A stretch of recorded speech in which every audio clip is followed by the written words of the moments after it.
Markets are unpredictable, volatile, complex, but your trading journey doesn't have to be. Hola Prime TV is now live.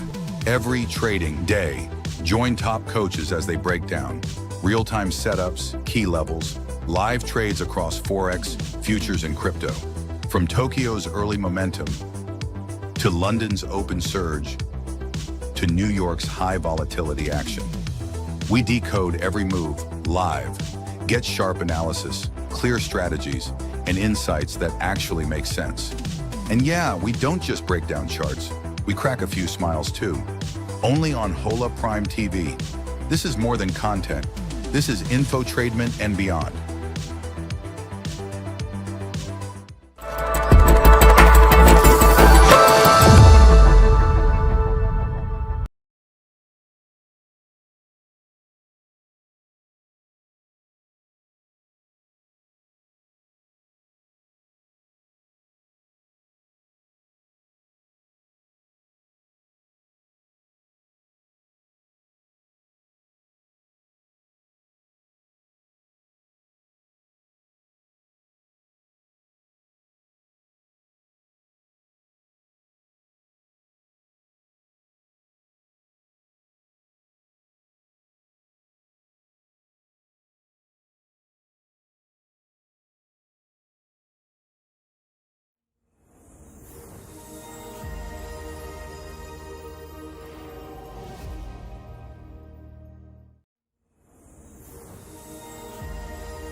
Hello. Good morning. How are you, James? I'm very good, thank you, Paul. How are you going? Well, we'll see if we'll see what the crypto market's doing, and that will determine, of course, whether I'm happy or not. And if we could just switch that over to my charts, guys, that would be fantastic. Thank you. We're going to look at the Forex a little bit later. Thank you so much. Great, thank you, James. Anything going on with you today? Any initial thoughts before we jump in? A few things moving around. I see there's a comment from Pluvio Man. Welcome to the chat, and Eric's here as well, asking about gold. We'll talk about gold a bit later on. Big sell-off, but not in the other metals so much, and we'll talk about that a little bit later. And then some moves on the stock markets, new all-time highs yet again, and some interesting moves up and pullbacks on both the Nasdaq and the S&P that are quite tradable today. So there's some good setups for the folks coming in a bit later on in the live sessions. But what's going on in the crypto market? I think a lot of people are wondering with this big pullback in Bitcoin. Not a big pullback, but significant. Well, relative to the last few days, for sure. So let's just jump in very quickly.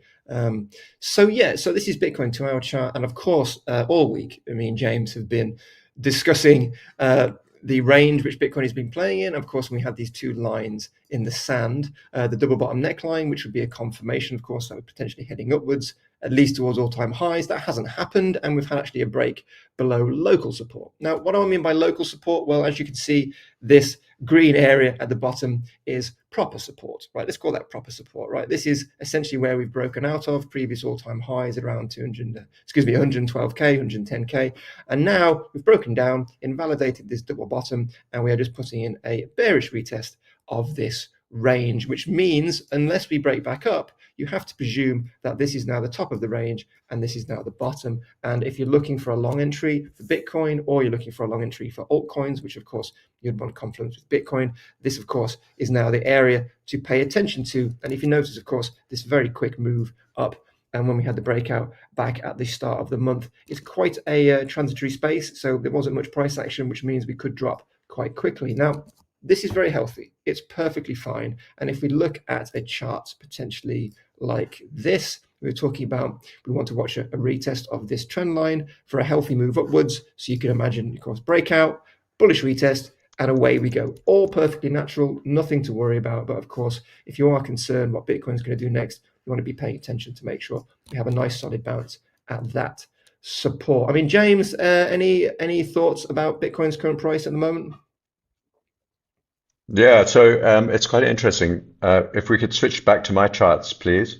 I'll just we can go straight back to you, Paul. But if we actually drew these little silly emojis the other day, let's just see. Have we got my charts on there? No? If we can switch Oh, over yeah, it's coming. to my charts, please. Yeah. Yeah, so remember these little emojis that we had on? And they've actually got to shift along a little bit. They don't move with the chart, you know that. They get stuck where they are. So that's where the emojis are, buy above that level and sell below here. Well, here's the interesting thing. Let's get rid of these because they do make a bit of a mess. Here's the interesting thing, Paul. We were talking about the CME gap, and it's still not even penetrated and not closed. So we've reached exactly the top of that CME gap. I'm going to make this line brighter so that the viewers can easily see it. And there it is there. Right. So, and we've bounced off there pretty dramatically. And you could say, Paul, we basically bounced back up to the underside of the breakout point on your chart, which is perfectly valid. That's the bottom of these candle bodies. But if you just move that down to the candle wicks, yeah, maybe we'll hold this level. Maybe we won't. Maybe we've got to fill that gap, and maybe we've got to go further down to that level that we've been eyeing for so long. This is the CME futures chart. You won't see this gap on your other charts. And I'm going to go back to very quickly, and then where are we? If I can find it. Maybe I won't be able to, because there are lots and lots of tickers for Bitcoin on here. Yes, there is a lot. Always a lot.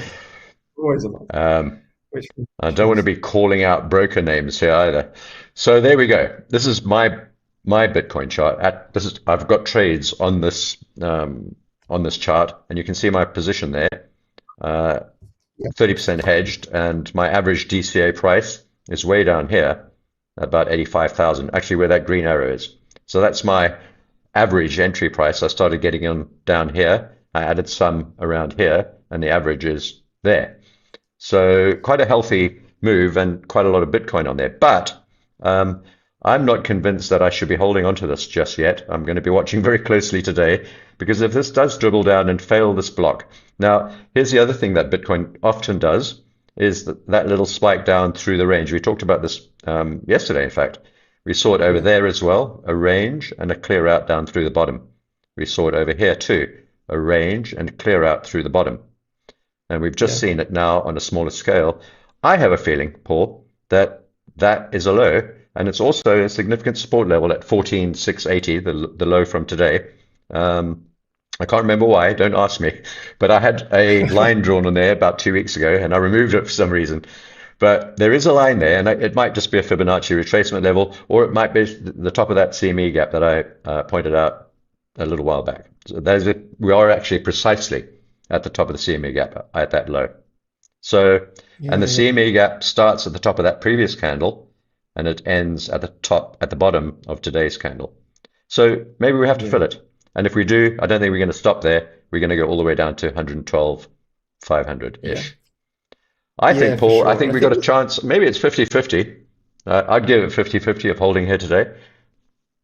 Yeah, so it's a toss-up, really. I'll probably have a little bit more of a, I mean, I don't want to say bearish, because it's just an opportunity to enter, really. It's just liquidity hunting. But I'm probably a little bit bearish, but simply, again, it's like I'm just trading what I see on the charts. But I think the point which you're making is very important, which is, obviously, you'll notice we all use, I use multiple charts, and you want to look at multiple time frames to make sure that, the level which you're looking at on the 2-hour chart with a bearish retest could be a bullish retest of support on a higher time frame, etc. So just always have multiple perspectives, and just like a litigator, you want to be looking at, adding all the bullish signals, all the bearish signals, and typically, if you have more bullish than bearish, then there's your bias. But why don't we have a quick look at what the altcoin market is doing? Let me ask you, Paul.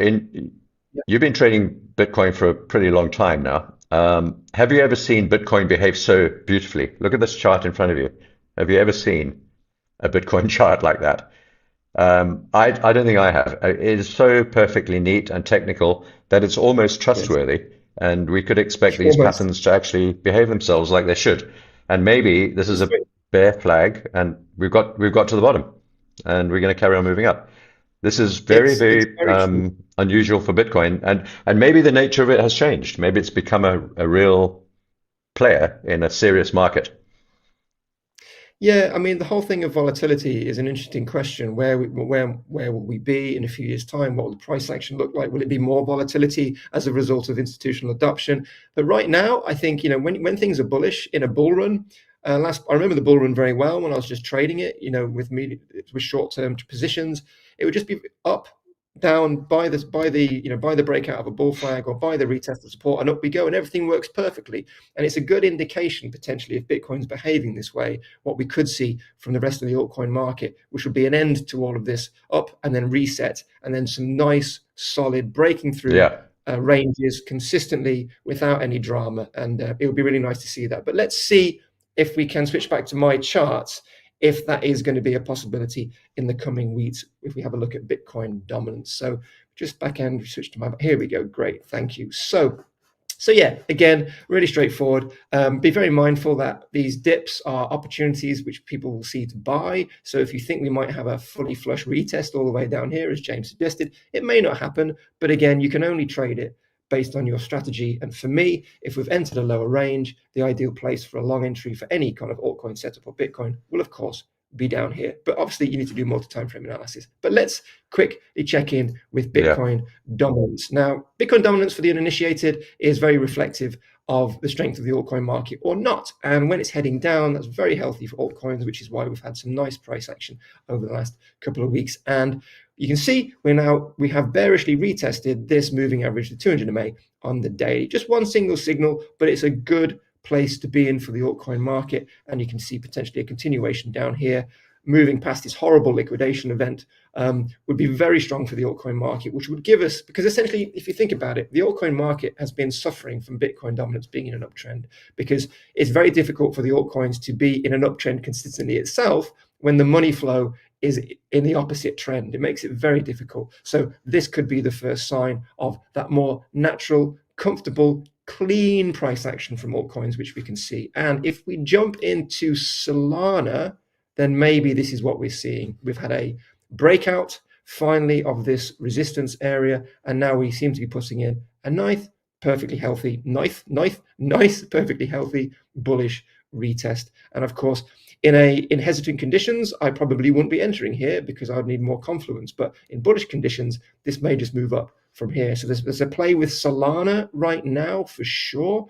We also have, look at that later, XRP still not quite, but approaching the golden zone. So if Bitcoin does retrace even just a little bit further down, which, as I said, is highly likely in my view, then of course XRP is going to be lined up with a nice little entry for you. And again, that's it. You don't want to be chasing greed. So looking pretty good for the altcoins. And this is Peanut, actually, which is, we provide this at Hola Prime X. I have been trading this. It's quite a fun. It's a great thing to trade on a plane. That's obviously a terrible joke, but we have we've come back down following a strong breakout, and now you notice we haven't actually tapped the 200 MA on this, and we're now coming back down and we have a nice bounce. So if you're thinking of engaging with Peanut, then again, look for the double bottom, and then maybe you've got a play. So things are shaping up quite nicely in the market at the moment, with a lot of plays potentially shaping up. And again, Trump token, look, it's trying to enter this ideal buy range as well. If you're interested in this particular meme stock, and you can see the stock is coming down, and this is what we're talking about. We don't want Bitcoin to just go up, right? We want it to be natural, as James said, nice organic price action, so we can have entrances available to us in the altcoin market, and then we're not getting caught out. We can have good risk reward ratios. I know, James, you're not a big fan of that, but we can have stop losses in the right place. We can have everything set up so we're not like, oh, I've just bought Trump token up here. I mean, I think it's going to go up. We don't want to be doing that. So everything looks good. Early next week, we might be in a really good position for some entries for some short and medium term trades. And of course, everything seems to be lining up, but we just want to check what Bitcoin is going to do next. So keep an eye on this line in the sand and see how it interacts with this range. But if we just do just what James was saying, we just look for any obstacles in its way. I mean, look, here we go. So the 200 MA has been lost as well on the 2 hour. So stack up your bearish signals, stack up your bullish signals. We've got a CME gap around here. See what's going to happen. But I think obviously, basically, we could see a little bit of a retrace, which would be healthy. But before I hand back to you, James, if you don't mind, I would just like to jump in and comment on the pound US dollar, if that's okay. Paul, I think you need to make an announcement first. I think there might be another giveaway in a short while's time. We're doing another giveaway preparing something today. Another Yeah, one? believe it or not. Okay. I didn't expect it to happen again today, but here you go. What's it all about, Paul? It's what this is about is Hola Prime being excellent. This is what this is about, and really supporting the traders. And so this is fantastic. So let's have a look. So same offer. Oh, right. Okay. So we are giving. I can't believe this. We are giving away again today a 20K Forex challenge account in this very pre-market pulse session with me and James. So I do need to obviously highlight the conditions because we just don't give things out willy-nilly. So please note, if you lack to fulfill any of the options which I'm about to tell you, you won't be able to eligible for the free account. So we don't want any disappointment here. So follow these instructions, please, my friends. And thanks for everyone commenting. We've got Eric, Slay, a previous winner, Lola, Think, Crypto 3B, loads of people commenting. Some of you could be in the line. Eric, I know you've already won, so that's why I said that. Subscribe to YouTube and Instagram handles for both Hola Prime TV and Hola Prime Global. Both subscribe to YouTube and Instagram, both of those for Hola Prime TV and Hola Prime Global. And then you need to be commenting on this live session. Honestly, it's not going to make a difference, but any complimentary things about me and James's appearance, we'll obviously would be grateful, but that doesn't mean you're going to win as a result. And make sure, this is the most important thing, people, make sure you have your email in your YouTube bio. That is a deal breaker. Deal breaker. And obviously, stay in the session now, and we'll hopefully be announcing the winner a little bit. So fingers crossed for that. But before we do that, awesome. Before we start, let me just talk about this before I hand it back to James, because all week we've been having a laugh with emojis and the general sentiment about the Forex market. But this caught my attention today, and I just wanted to talk about it for a minute while all of you guys are frantically adding your email address to your YouTube bio to try and win this 20K Forex challenge account. So this is pound US dollar, and there is an inverse. Tiger says we're giving out prizes like Oprah. Here's one for you. Here's one for you. Here's one for you. And your cap is fire, Paul. Your cap. Oh well, you're getting some compliments. I'm just wearing it, but thank you. As I said, it's not going to play a factor into who wins, but we'll take the Oprah compliment. Excuse me. So this is a head and shoulders pattern which has appeared with the pound USD. And why I wanted to talk about this is because it has what's called an ambiguous floor. Now, I see this a lot in crypto. XRP demonstrated this over the last couple of months, and I just want to talk about it very briefly. So there is a neckline here, and there is a neckline here. Now, which one do we trade off? So, for example, if I show you, we've got nice confluence, we've got nice bouncing here, but we've also got support line here. So which is the neckline? So you could drag this down, and you could look at this, and you could see, okay, actually, this is the head and shoulders pattern.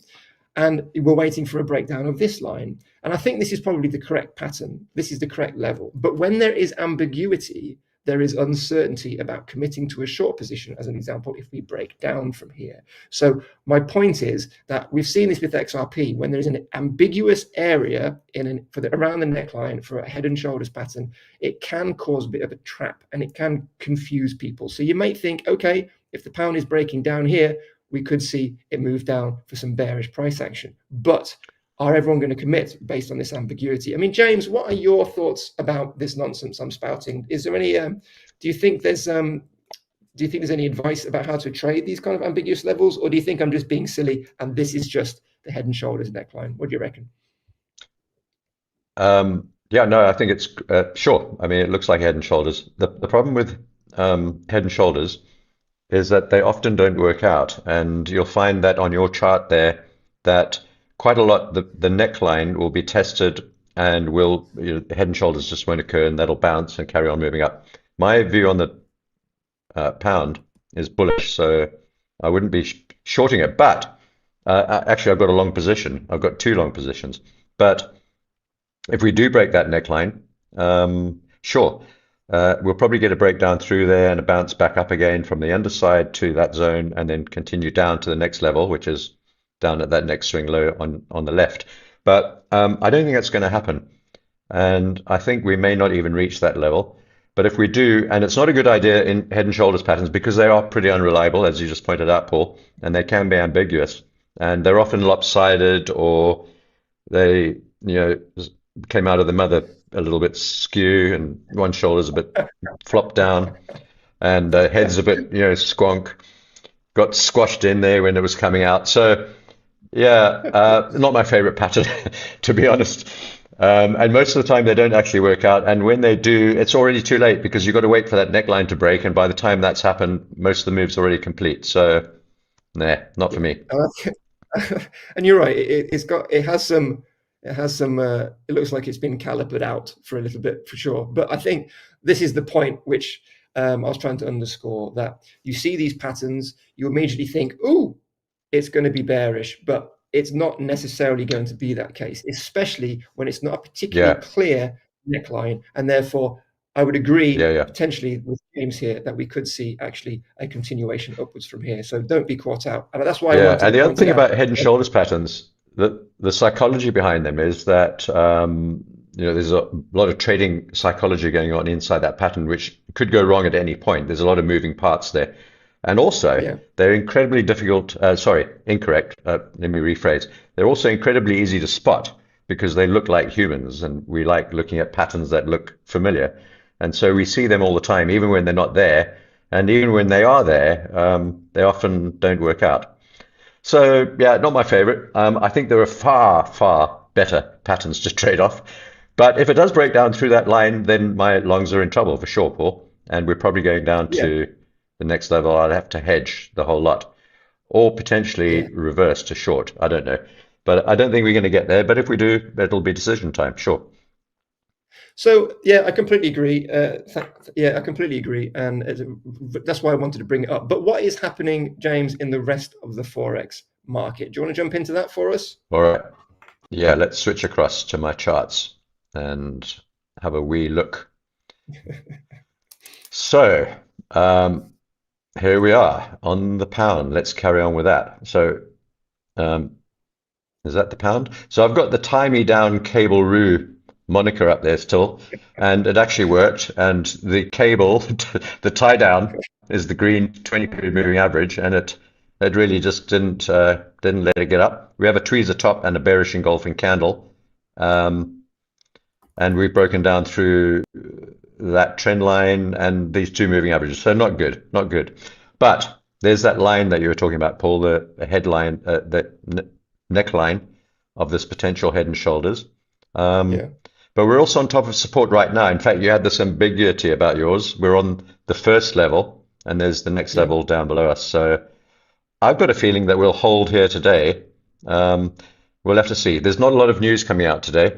Almost nothing. In fact, nothing significant. So there's not a lot of activity going on in the economic front, but there may be some political news. I wouldn't be surprised if there's some ramification from the very embarrassing meeting between Trump and JP yesterday at the Fed. I told you. Yeah, I watched it. That was not good. Yeah, it was not good. Not good. And I felt sorry for JP. I realize he's a very old and frail man. He looks a lot stronger when you see him on TV, but standing next to this giant-ish Trump, he looked worn out, tired, and probably ready to step down. And I think they may have done a deal. Just looking at Trump's body language and the things that he said, we'll find out soon enough, in a few days' time, actually. But so all of that will affect the currency markets more than most of the other markets. If there are rate cuts, the stock market may perceive it as positive or negative, but it has a very direct impact on the currency markets, obviously, because of the carry trades between different currencies. And the higher interest rate currencies will tend to appreciate against the lower interest rate currencies. And if the US cuts rates, there will be an impact on currencies. There should be a weaker dollar. I think the US wants a weaker dollar. A lot of the things that they've been doing recently are aimed at a weaker dollar. And I think we'll see the other majors rise up as a result, including the pound. Let's see what happens today. Maybe we'll hold, maybe we won't. We don't have a position on the euro. I have the same opinion on the euro. Can we hold here today at the 20-period moving average? Maybe. Maybe it's just a flop around day. It could be. I've got an idea, though, that we're going to see some quite big moves to finish off this week, and it's the penultimate week of the month. Non-farm payrolls next week, first Friday of every month. So that's exactly a week's time. And before the end of this month, this market's going to have to decide whether we're in a new bull market or if we're going down. And that's going to affect stocks, crypto, currencies, everything. And when the dollar goes down, the markets go up, stock markets go up, and vice versa. We'll see what happens. But I have an idea that these currency pairs will all hold against the dollar. I'm also short on this pair, the dollar yen. I put yen rising. Don't get confused. If this chart's going up, that means the yen's falling. So I want the chart to go down, but the yen to go up. And I think we've got a bull flag. Big breakdown level here. This will be a tremendous event, and it will happen, I believe, soon enough. And I think we're heading down to 127 and then 120 odd on the dollar yen. And we're starting to form some topping structure here now, although it's taking a very, very long time. And the carry costs overnight, if you are short this pair, are expensive.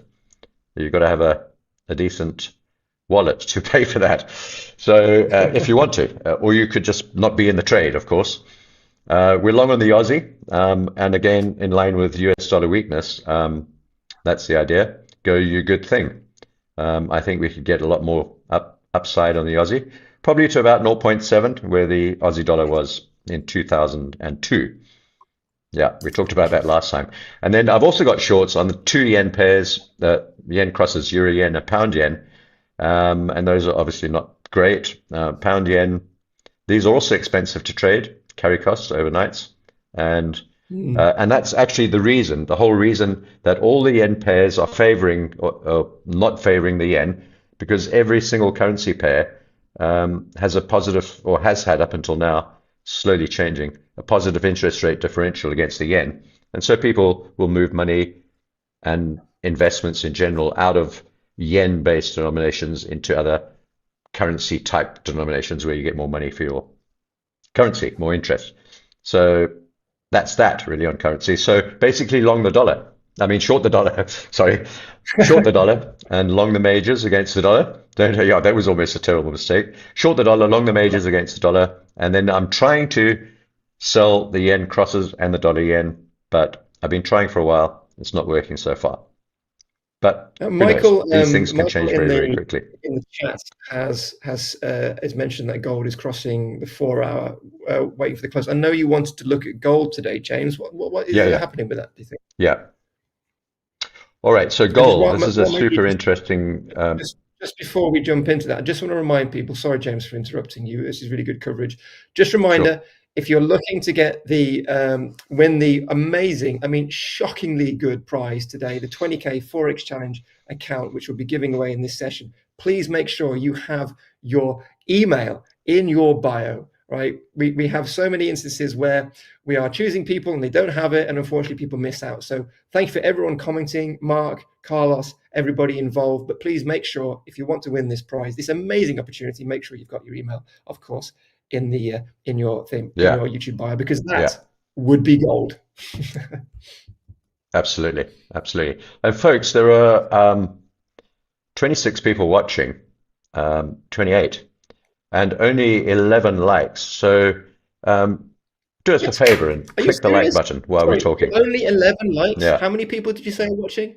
11 likes. Come on, guys. There's a couple more coming in. That's 12. That's great. That's better than 11. Keep the likes flowing. Smash the button, or caress it gently, as we said yesterday. Caress it gently. So here's gold, folks. Please.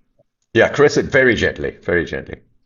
So here's gold. Now, I'm going to repeat what I said yesterday and try and do it as quickly as possible. We've got a very large ascending triangle, which dominates this entire chart going back to April.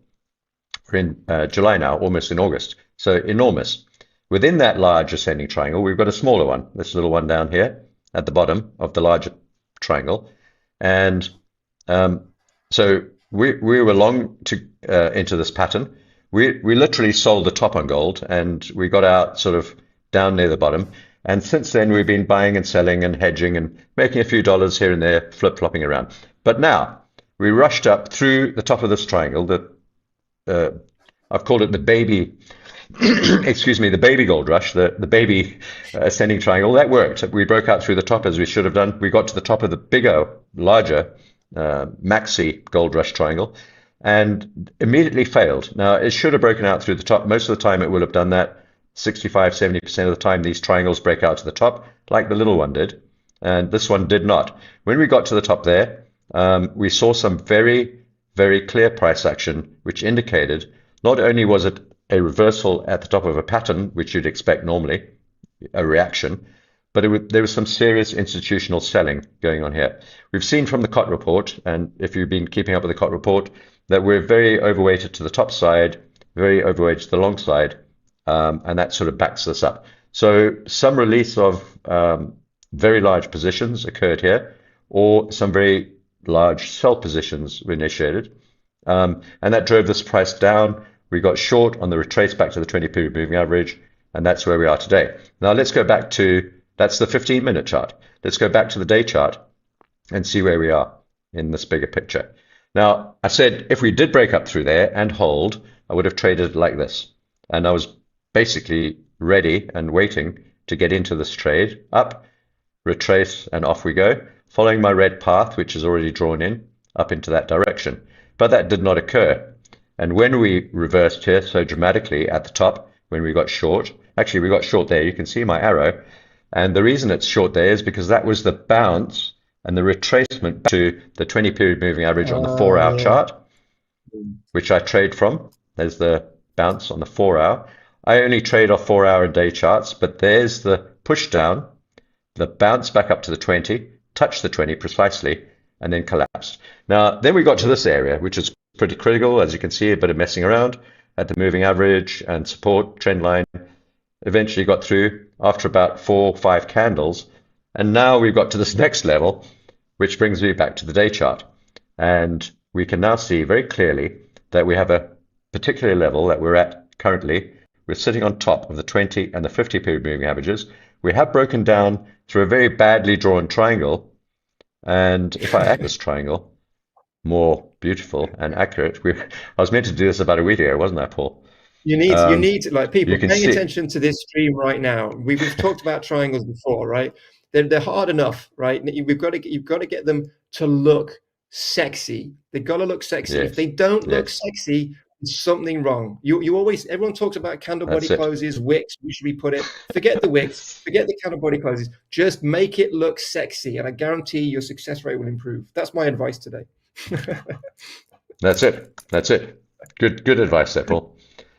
So so now that I've redrawn the sexier looking triangle, you can see we haven't actually broken out of this pattern, even though my initial drawing looked like we had. So technically we're still within this rising ascending triangle, and it still has a 75% chance of breaking out through the top. So if you're very bearish, you should be worried about this zone that we're in right this minute. If we break and close beneath the 20 and the 50-period moving averages, the green one is the 20 and the red one is the 50. We're trying to do that right now. But if we do that and also at the same time manage to close beneath that channel, then this should continue down. And I'll tell you where to. Now, I think we'll get something like this. I'm pretty bearish on gold, and I think the next stop is there. Let's have a look. Yeah. Just really very, very simple. 2 green lines, that support and that support. So first stop there, probably a bit of a bounce, maybe even all the way back up to the underside of the triangle. Don't be surprised by that. And that would take us higher than this initial part of the triangle, even though we're still underneath, which is always an interesting thing. But let's say we only bounce a little bit. I think the next stop and the most likely thing, given everything, is a move down to 31.20, and then a big bounce from there too. Maybe something like that. And then this might hold, all right? That could be the end of the move down. Or we could see, and I think possibly more, I'd say 50-50 right now. I'm not convinced at all, but I'm not against this idea. We could move down to 3,000. And this over, under, up and down, support resistance level, the 200-period moving average, the purple line here, and the perfect area to bounce at the 3,000 big round number. And that would be something like that. I'm not going to draw all the zigzags in here, but that would be the bearish bouncing path. This would be the more bullish path. But all of that depends on whether we can do something right here, right now, today, in the next 8 hours, and we'll know soon enough. Until then, we don't know anything, and that's the way we've got to play it. So the third option or possibility, and we're well positioned for all three of these, is a simple bounce, maybe not like that, something like this, something like that. So, and that would be another green path. If that happens, we'll know about that soon enough too, because we'll see a violent reaction here, and we'll get 4-hour reversal candles, and it'll tell us that we're holding support, holding the moving averages, holding the triangle bottom, and then we'll get out of our shorts, potentially. Probably not today, probably tomorrow. I mean, not tomorrow, Monday, it's Friday today. And then try get back into the longs and follow this path. If we go up, I think we're going to close to 4,000. And if we go down, I think we're going to 3,000. So it's a fairly easy sort of thing to calculate and get your brain around. We're either going to 4 or we're going to 3, I think. And most of the time in between that, we'll be faffing around in between the two. But eventually, I think we'll touch 3 and we'll touch 4. So which one first? I don't know. I think probably 3 and then 4. That's my opinion. And I'm sticking to it until I get proven otherwise. What do you think, Paul? Yeah. No, I completely agree. What has fascinated me about this discussion is something which I just brought up. Now, I just want to point out, we're going to announce the winner of the 25K account very shortly, but once we finish with triangles, right? So do you mind if I just jump back to my chart for a second, James? Is that okay? And then we'll announce the winner. Is that cool? Just load my chart. Right. Okay. Yeah. So, this is good. There's a triangle pattern on here. Let's use this as an example. Now, obviously, depending on your trading approach, will depend on whether you use this. But obviously, my approach is, number 1, protect my capital. Number 2, make profits. Okay. So with triangle patterns and these diagonal lines, and you mentioned this, James, briefly, they're not all created equal. So say, for example, Ethereum is here and the price action does this and it breaks down, right? And it comes down here and you're looking to buy in here, right? You're looking to long Ethereum here. However, instead of bouncing like this, it goes down. It goes downwards, right? Okay. Now, the beauty of this breakdown is if and when, and it should most likely come back up for its bearish retest, it will arrive at the triangle pattern at a higher price point because of the ascending lower diagonal line, which means you can even have a profitable trade even if it's gone in the wrong direction because of that line. And likewise, the opposite is true of a bullish breakout, where you say, for example, Ethereum, where it is at the moment, breaks out from here, right? And then you look to come and buy the retest, right? What actually happens is if you bought in here and you come back down, you're actually at a lower price point for the retest. It's a little bit more challenging in terms of risk management to deal with. So bearing in mind these patterns and diagonal trend lines and so forth, and how you can manage risk based on that, it's because if I see something like this, I'm not as comfortable buying the breakout and the retest of these areas as I am the opposite when I'm trying to, for risk management. So just something to bear in mind about these diagonal trend lines. I mean, did that make any sense, James? Yeah. It's that sort of green patch that you've got drawn along the bottom there. That's like, do you trade the trend line or do you trade the horizontal? And sometimes it's very difficult because they're like really close to each other like that. And I think I always you've got to make a rule for yourself, right? You could say, well, I only go with the trend line, or you could say, well, I only go with the horizontal. Well, I'm going to make that rule for myself. I only go with the horizontal.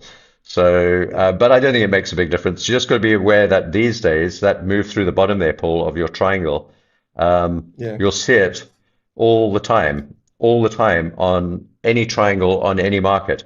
And the reason for that is because like 70% of trades are now placed by algorithms and the counter algorithms. So the counter algorithms are just as good as the algorithms, and they will try and upset the algorithms. So we've got all these bot wars going on, and that drives the price through these levels. So these levels are no longer fully reliable, and you have to allow for penetration and reversal. And it happens all day long on every time frame, on every market. And it's something quite new. And if you've been trading like I have for quite a long time, you'll remember when trend lines and horizontal lines used to be respected by and large, and now they aren't. So, but you can use that to your advantage, because when those trend lines do get tested and broken through, fake breaks and reverse, you'll be one of the ones that actually spots that, and Yeah. or a lot of the retail traders won't. They'll be, because they're taught, when it hits the trend line, it'll change direction, or when it hits the horizontal, it'll change direction, or the fib, Yeah. or the moving average. Sure. But they don't. But Yeah. that's the traditional sort of lesson, isn't it? Yeah. Yeah, and that's when you have the confluence between diagonal lines and horizontal lines, you've got little pockets which form, and those are really nice entrance points or exit points, of course, for trading. So yeah, obviously you don't want to be trading any one particular trend line. You're always looking for confluence. But I just want to mention, and somebody in the comments said maybe we should do a masterclass on triangles, and maybe I should do that for sure. But just before we go and we announce the winner, we're on Ethereum, so let's just briefly talk about Ethereum, because we haven't had a chance to talk about it this week. So we are at the top of its range, right? And obviously we're expecting a breakout for bullish continuation, but is that going to happen at the moment? Now, obviously, you can see we've put in a lower high, which is just basic trend dynamics. We're coming down potentially, but this is the line in the sand I think you need to watch, right? We could blast off from here at any point, no problem. Easy for the price action to do that. But if Bitcoin retraces, we could come back into this range. So the idea for Ethereum is, if you're looking to get into Ethereum, this is the line in the sand to watch. And right now, this is a good area to potentially come in and buy. But if you do zoom out just a little bit, you can see a potential, that head and shoulders pattern again potentially forming. So just be very mindful of the bearish slant. And if you do see a break behind here, then of course this is the area to come in on. So really, do you want the price action to come to you, or do you want to chase it at your own risk? For me, I wouldn't be buying it here. I'd be waiting for a bit of a retrace, and then that would be kind of what I want to look for from Ethereum. So, until you see something different, perhaps just keep your eye on where you want the price action to be and not where it is at the moment. And then if it does ascend higher, you can reevaluate, but that means you're of course not chasing. But Ethereum's looking pretty strong at the moment. As long as Bitcoin holds pretty, we could maybe have a bounce up from here next week. But just bear that in mind. If Bitcoin does retrace a bit, we could be coming back into this range. So patience is key. Now, James, do you want to announce the winner? Do you want to announce the winner? Yes, I would like to announce the winner. Very much so. Right. So all on you. And actually, the amount's gone up, Paul. You said 20,000. We've gone up a little bit. It's 25,000 now. So the winner of the $25,000 account is Elkyar L. Elkyar L. I hope I pronounced it correctly. Elkyar L has won $25,000 trading account here at Hola Prime. Well done, Elkyar. Unbelievable. Another $25,000 account, folks. We're just giving these away like you can't believe. Well done, Elkyar. I think you're in the chat. And say hi to us. Well done. Get trading. And I appreciate, fantastic. We appreciate all of the compliments and all of the wonderful things you've said. Now, we all know it's not true and it hasn't factored into our decision-making process, but we do appreciate it. Thank you very much. But yes, congratulations. Wow. Another winner. Just what a great week. What a great week at Hola Prime. What a great week. Fantastic. Elkyar's got a lot of things to say here. He's got, but his very long sentence is, wow. Well done, Elkyar. Well done, mate. Unbelievable. $25,000 account at Match Trader.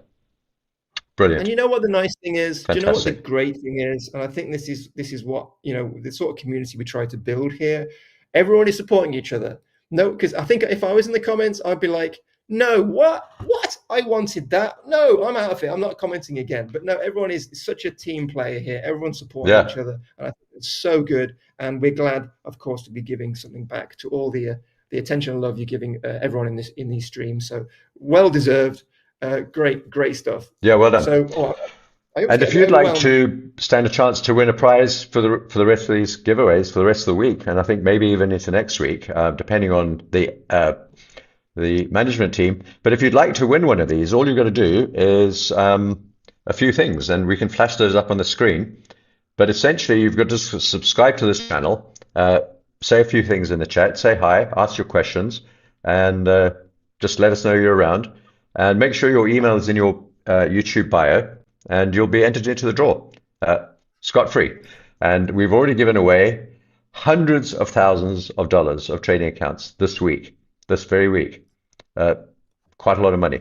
So yeah, very, very exciting.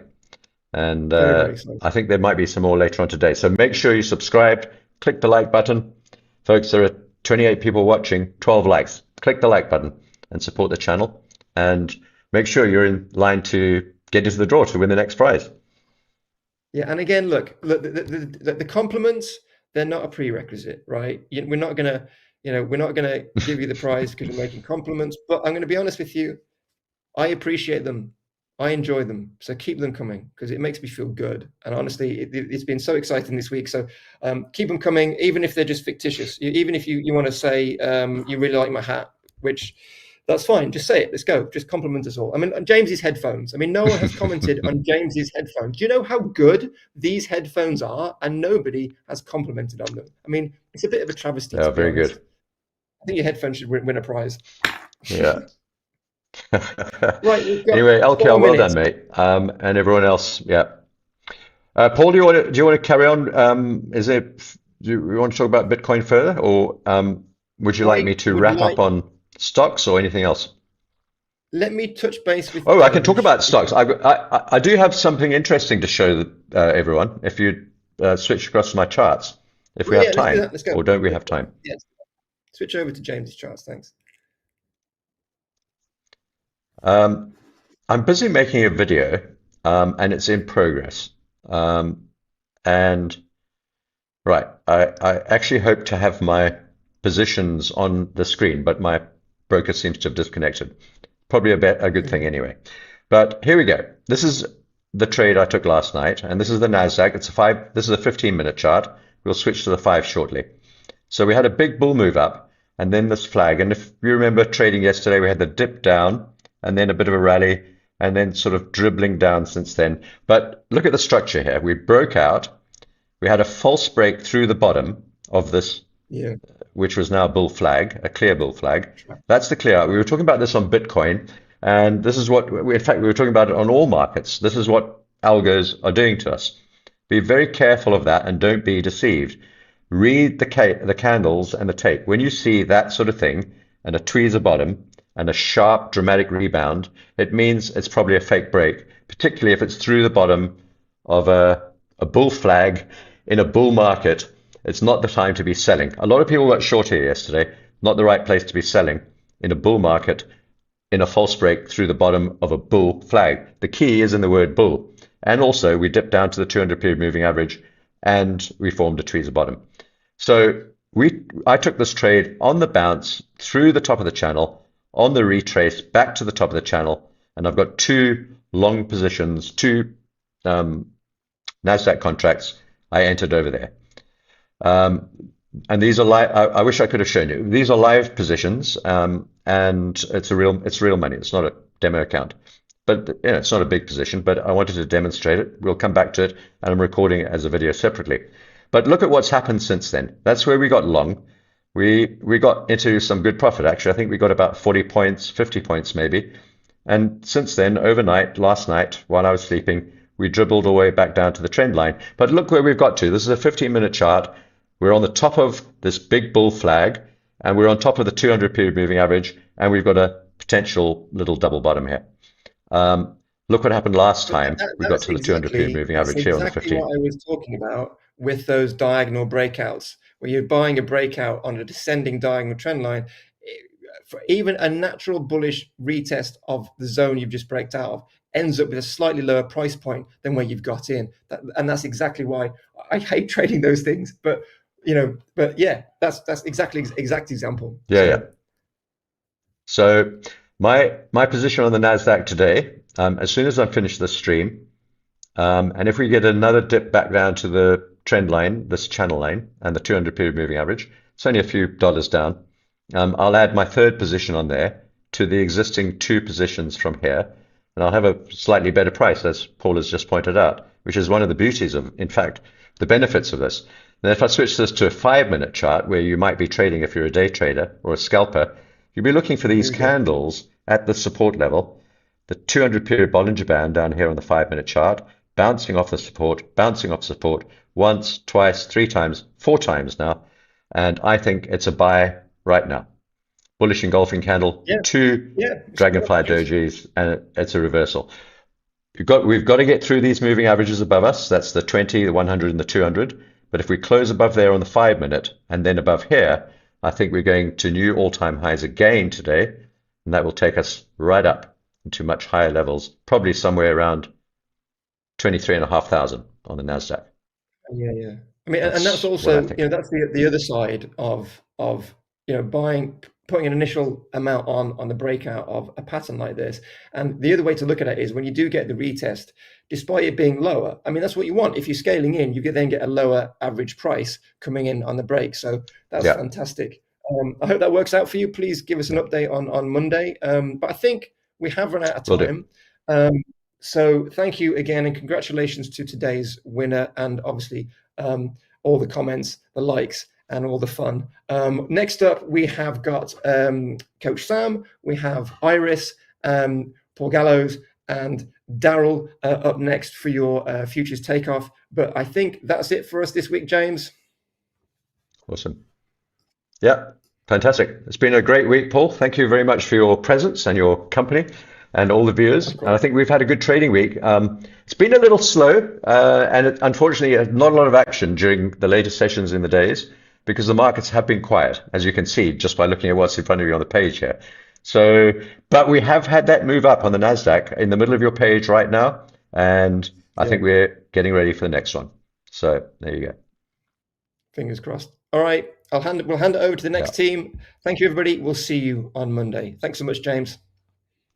Take care, everyone. Cheerio. Markets are unpredictable, volatile, complex, but your trading journey doesn't have to be.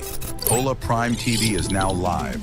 Every trading day, join top coaches as they break down real-time setups, key levels, live trades across Forex, futures, and crypto.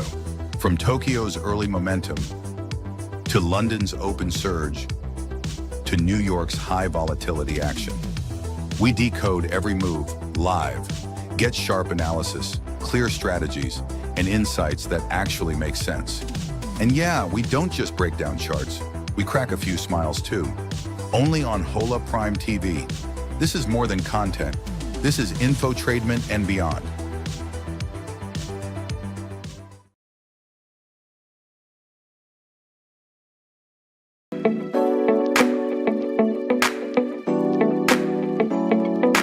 Hey, hola amigos, I'm Michael Keller, and I'm one of the trading coaches here at Hola Prime. But more importantly, I'm just a regular guy who turned trading into freedom, and I'm here to help you do the same.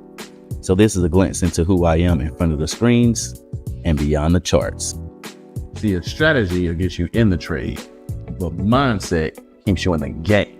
I started trading back in 2012, and honestly, I lost more than I won in the beginning, but every loss taught me something. It wasn't about having the fanciest indicator. It was about mastering my mindset. Living in Mexico has taught me to slow down, breathe, and be present. Trading is what I do, but it's not who I am. I'm a dad, a husband, a traveler, and a student of life. And all of that makes me a sharper trader. When I'm in flow outside the charts, I'm in flow on the charts too. This game doesn't reward speed, it rewards skill. Listen, everyone wants to flip $100 into 10,000. I get it. But be consistent, focus on execution over excitement, risk small and learn fast. And if you ever feel lost, reach out. That's what we're here for. Well, guys, that's a glimpse into my life, my story, and who I am, not just in front of the screens, but beyond the charts. I hope to see you in the session soon, and let's grow together. One day, one trade, one lesson at a time. Welcome to Hola Prime.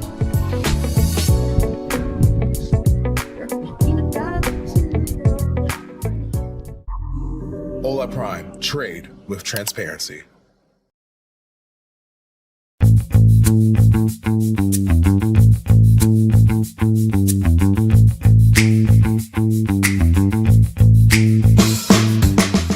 Hi there, my name is Richard. I'm one of the coaches from Hola Prime.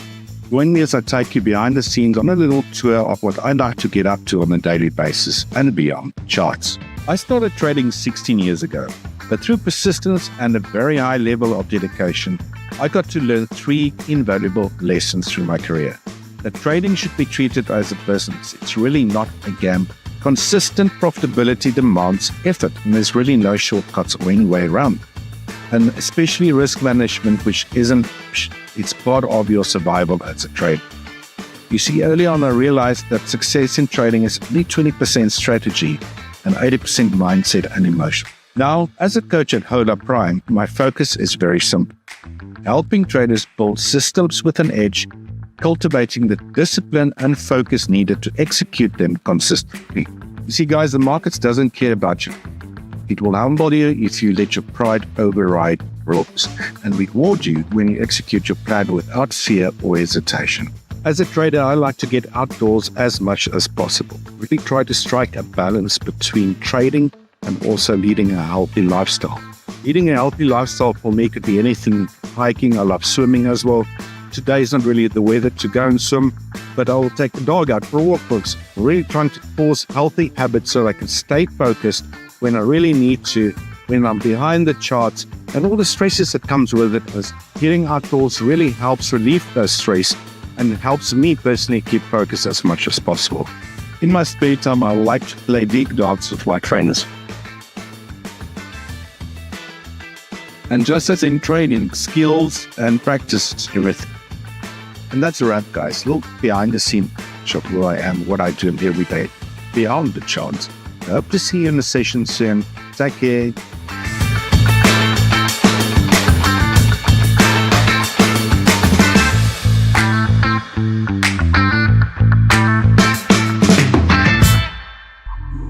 Hola Prime. Trade with transparency.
Good morning, everybody. Good morning, Coach Paul, Coach Daryl.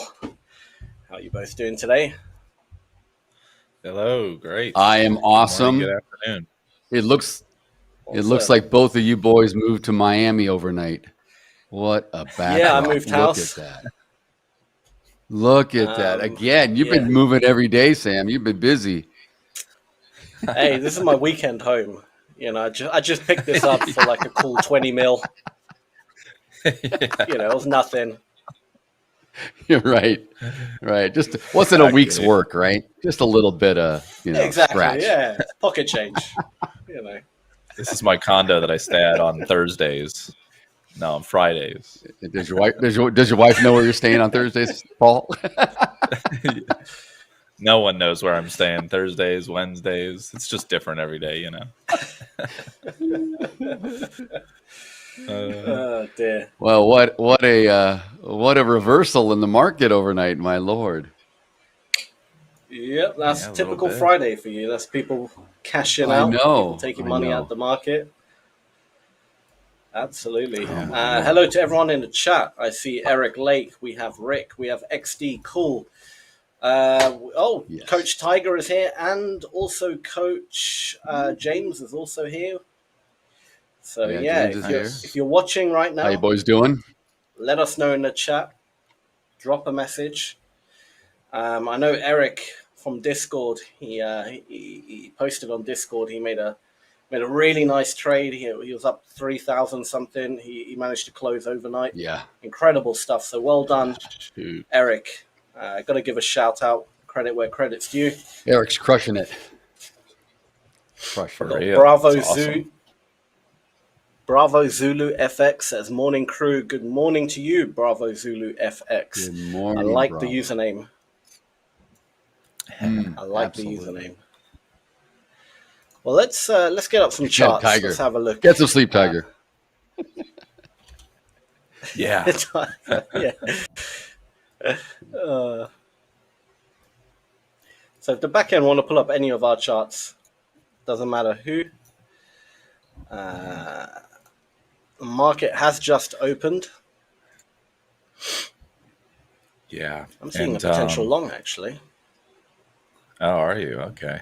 I was going to say, right now on the ES, we're opening up like literally in yesterday's range and in the value area. So it's telling me to really be patient, try to be patient these first like 30 minutes, and then and see where the market wants to go. Absolutely. Yeah. Are we heading back up? The market's moving Are we too heading quick. back up? That's the question. For a brief it's just second, open. it looked I'm gonna like sit on my hands. we may have done. Exactly. I saw a lot of trapped sellers, but then the buyers got trapped as they pushed up the market a bit. So again, we're in that kind of weird, no clear direction at market open. Everyone's battling it out. People are buying just as aggressively as people are selling, which makes it a bit more difficult. But I have a gut feeling that we're going to see more movement compared to yesterday, just because it's Friday. Yeah. I can imagine. I doubt we're going to range 2 days in a row. That would be odd. Horrendous. Well, it wouldn't We be could. odd. I mean, it's more than possible. But We could. exactly, we could could. do it. But The I am what's praying interesting to though the- about you're praying to the gods. yeah, I'm praying to the market gods to not be a range day. I think we opened up in honestly. the ES almost right on top of point of control from yesterday, if I am not mistaken, which is interesting because we finally have, we're trading within range from yesterday, but we're like not only in range, we're right on point of control. So we came, again, the question overnight was, will we retest the highs? We did in several instruments. Actually, we made new all-time highs in the overnight. Same thing happened in the ES, but not by much, but we did. And then we just kind of been selling off a bit here. Trump came out with a whole bunch of information about a half hour ago, and the market just kind of sold back a little. It was very interesting to see, even talking about the fact that he met with Powell yesterday, as we all know, at the Fed, and he says, Powell may indicate he wants to lower rates. I don't know about that, but talking about, we almost have a deal with China here soon. We have this, we have that. I think a lot of this is baked in. This tells me that this market, what we've been witnessing all week, kind of this melt up higher and higher and higher, is just accepting the fact that things are going to eventually smooth out. So when you get something like what we just experienced over the last 45 minutes or so with all these little releases from Trump and the administration, it's not moving the needle too much. I was a little surprised. I don't know how you guys both felt about it, but I seriously was pretty surprised that we didn't have more market reaction to that. Yeah. Daryl, is it possible you could screen share the news that you just read out? I can. I think the viewers would love to see it. Sure. Hold on. But yeah, I mean, I don't know. Like, I don't even know how to feel honestly anymore about some of these headlines. But you see Trump saying things like, like Powell's a good man, and Yeah, I know it's crazy. might cut rates and all these things, and it's like, yeah, like I think the market's just gotten used to the headlines somehow in the last month, or like at least the last couple weeks, and like you said, it's just chill. I think that next week it'll change. I think that's going to change. The headlines will start making the market move again. Yeah. So yeah, I mean, Yeah, I'm so the just market is looking pushing here. up. Yeah, we are pushing up now. It was just back, and this is Pacific Standard Time, Pacific Daylight Time actually for me. So this is back. For me right now it's 6:36. So this is 6:04, half hour ago. Trump 50-50 chance of making a deal with the EU. We had some reaction to the U.S. dollar, and the S&P, of course, had a sell-off. A little sell-off here is interesting.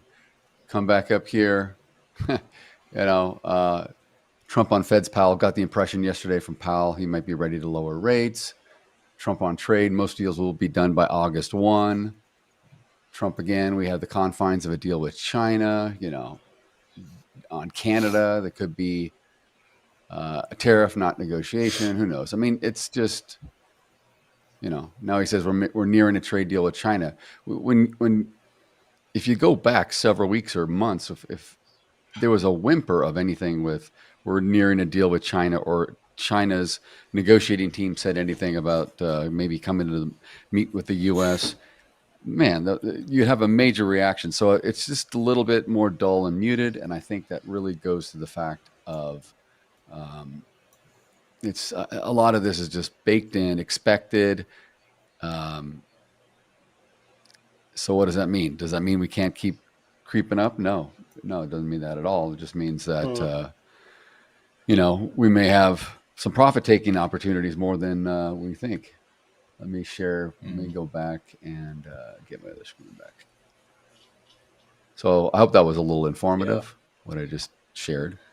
Oh, it absolutely was. Yeah. Really good. It was interesting. It was interesting with the headline of China today, with like getting close to a deal with. I like 2 weeks ago, or it was like a week and a half ago or something. There was a headline literally saying that like the U.S. and China have like agreed to essentially, have agreed to a deal of some sort, and there was a lot of optimism around it. So like when I saw the headline this morning that they're close to a deal, I'm like, I thought that this was already a thing. Like I thought that it was like already said this. So yeah, I was like, I thought like Lutnick and his advisors, they were all going to travel and meet somewhere and knock it out. But it's never over till it's over, right? Even when it's over, it's never over. Yeah, unfortunately. So yeah, I'm on the 15-minute here. I'm gonna go back to the 1. I just wanted to leave this up to show kind of the price action from the overnight and where we were in the ES. If you guys have something to share, by all means, you can take over, but I'm just going to do a little cleanup work on my chart here. Quite this second. But I am potentially... It's good that we're pushing down, because now I can see an area where I'm interested potentially to buy. I'm just going to... It's still moving very quick, the market, which I don't like. It's fine. Yeah, this is where are we? 6:30. We're only here.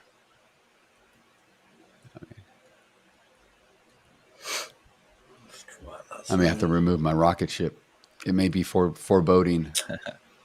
6:20, 6:30. So yeah, this is it. This is the profile right here, and it's very Gaussian and very bell-shaped. Just another kind of consolidated open like we had the last couple sessions. It's been a little maybe easier to read on the volume profile, but I like it.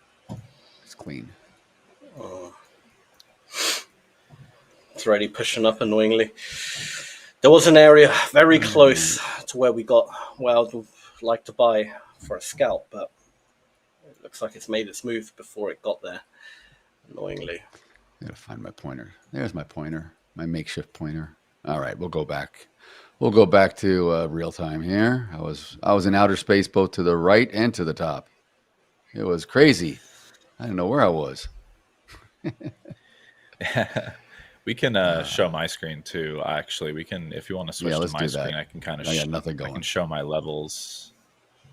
I can just show my levels for the ES and yeah, go from there. We can look at gold and stuff too. So whenever you get a we can switch to Paul. I'll start marking up my initial balances and stuff in the meantime. We'll come back if we need to. Mm-hmm.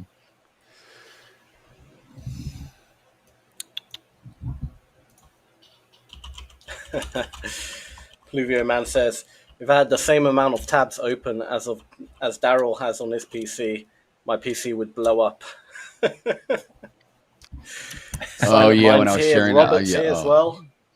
Good. Awesome. And those tabs, Pluvio, that's only on one screen. It's only one browser. Oh man. Yeah. All right. While the back end over works to Paul. on sharing my screen. Yeah, I've I contacted there we them. go. Okay, cool, sweet. So yeah, these are my levels. Actually, my POC might be a little bit different, I guess, than Coach Daryl's. But my value area low here, where from yesterday's session, is 64.02 on the ES, and then my POC is 64.10, and I have a value area of roughly 64.14. So basically, this morning in the later part of the overnight, we have the market testing that value area low, and then we opened, and now we've literally been just testing that, but we're staying in between that and like my point of control that I had from yesterday's session. So looks like extreme comfort is what it seems like. Extreme comfort / indecision. So not a whole lot, but my thought is wait for the first 30 minutes at least. See if we can't either test the value area low more and then get like a huge amount of volume or something that shows like, okay, we don't want to go below here, or see what I'd actually prefer to see is a break of this area on larger volume, a pop up on smaller volume to retest it, the value area low as resistance, and then fail off of it and come down. Possibly testing like the overnights or yesterday's like previous day low or something like that. But let's see if I can't get the 1 hour up here. Yeah, so, your point of control was kind of where mine was, but it changed. Mine shifted like 15 minutes before the open, and it may just be how I'm tracking the data, but it's very close. Yeah. So yesterday's in the pre-markets yesterday, we had like a low of 63.91. So I would like to see like maybe like a move below value area low, come back up to resistance, or come back up to that level as resistance, and maybe then fail through this level, and we could see some sort of drawback to like, I don't know, the 63.72-ish area. So that would probably be the dream scenario, but you never know. You never know what's going to happen. And then on the, let me reset my chart here. Then on gold's making some decent moves this morning. But we did gap down on gold. Yesterday's low was 33.54, and we opened at 33.45-ish. So maybe we that would have been interesting. That would have been interesting if right here in the last 45 minutes the gap was filled and then it reversed down, but it wasn't even able to get up there. So kind of in an odd situation with gold, and I'm gonna probably just have to keep an eye on that one. How about the MNQ? Yeah.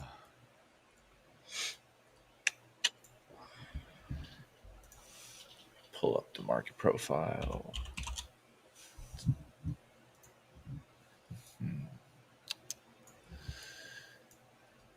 Yep, and what do you know? We opened up in yesterday's range and inside the value area of of yesterday's session on the NQ, and the range being, or the value area being 23,345 to 23,400, and we opened up at 23,360 ish. So yeah, this is a patience game, Guys. I think, this morning, honestly. Sorry. Yeah. I took News a is really quick news is scalp. thin. It lasted. Oh, okay. It lasted 20 seconds. By the time I couldn't share my screen in time, but it's fine. Yeah, show your screen now. You can show That's us. 20 seconds Yeah, is an need to- eternity need for to get Coach it up. Troy. It was That's a so quick. milestone trade. Let me just realize I wasn't actually sharing all this time. So give me 2 seconds. Which screen is it? It's that one. It's full screen. All right, should be sharing. Okay. Yeah, if the back end want to pull up my charts real quick. So it was a really, really quick scalp. Can you guys see my charts? Not yet. Yep, I can see them. Yeah, we do. Yep. Now we do. Oh, okay, cool. Yeah, so essentially this candle right here. So right here we had 100 contracts, buy contracts come in on one price level. And then we dipped into it. We kind of went a bit below, and I kind of just kept my eye on the order flow. And then right here we had 100 sellers come in, and instantly it started rejecting. So I jumped in for a buy, and basically got out like up here, just as we started peaking bigger numbers on the buy side that kind of looked like they were getting absorbed. So got out. Also the point of control as well here. So naturally there's going to be a bit of pushback. So it's like a very quick scalp here. It barely lasted 30 seconds. So. But yeah. Great scalp. That's good. That's good. Yeah, I wanted to buy. I realized I got the zone a little bit wrong. I just redrew it now properly. This is what annoyed me. So this is so silly. But here's the zone, clear as day. That's the gap in volume, right? So that would be my area to buy. And we did dip into it. But what I had, I put it as a 5-minute chart. For some reason, on the 5-minute chart, the gap is here. So I'm not entirely sure why it's changed the volume. So that's why I was like, I wanted to go a little bit lower and then I'll buy. And then when I switched it back to the 1 minute and double checked the zone, I was like, on the 1 minute, it's actually here. So that's a bit annoying because I missed a really nice buy opportunity right there. That would have been a lovely reversal. But these things happen. So yeah, check different time frames. Sometimes volume profile can, for some reason, sometimes changes with different time frames. I'm not entirely sure why that happened. I've never seen that happen before, but okay. Is what it is. Robbed me of a trade, but it's fine. What can you do? Hey, you made something a little bit later, so it's fine. Yeah. And there's going to be plenty of opportunity, I think. Got a nice little zone just here as well. I potentially might want to short, but ideally I'd love to short the one right at the top here. This would be,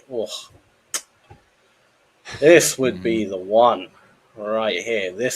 I'll be all over that if we got up here. Oh yeah. If we get up there, yeah. Short. Yeah. We're just happy sitting in the middle. Kind of like what the NQ's doing. I mean, ES is just, we may see a move up now a little bit, but it just doesn't want to break out yet. And yeah, it could very much be a range. I'm not going to engage. I mean, we're still very much within the confines of a range, so especially on the higher time frames, if we go to like the 1 hour. Well, the IBs are sitting at 7 points, guys, in the In the ES. That's all range. we got so far this morning. Yeah. Actually, But yeah, if you just look at less than since, 7 points. 6 3/4. Yeah, so yesterday and so far Yeah. today, this is one giant range essentially on the higher time frame. So we're still very much in that range day. So I'm still treating it as a range. If we get near the bottoms, I'm happy to buy it. Get near the top of these ranges, I'll be looking more likely to short it. So until it does something else, until it breaks out, until it, which is weird because for some reason on the 5 minute it's different, but here on the 1 hour, yeah, that's the gap. Works perfectly fine on the 1 hour. I don't know why the 5 minute is different. It's odd. Very annoying. Oh well. Yeah, Does I don't know. the, I've seen What that, can actually. you do? Yeah.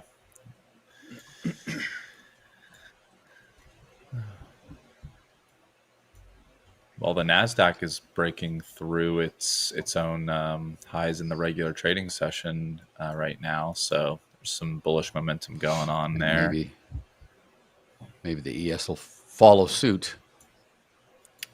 Maybe. I am bullish on the day still, only because high profile target, all time highs, and we seem to be doing it. So until we don't, I'm still bullish, right? I mean, that's just kind of my bias at this point. Doesn't mean we'll come down. No, of course not. But we could do anything. Yeah. The area's rejecting actually. Yeah, now it's coming back. Could have actually got a scalp in that area. There's quite a lot of buyers trapped at the top of this candle, but there's also loads of buyers in the bottom of the candle. So See, now it's coming back. Now it's coming back imagine down. it will. Look at that.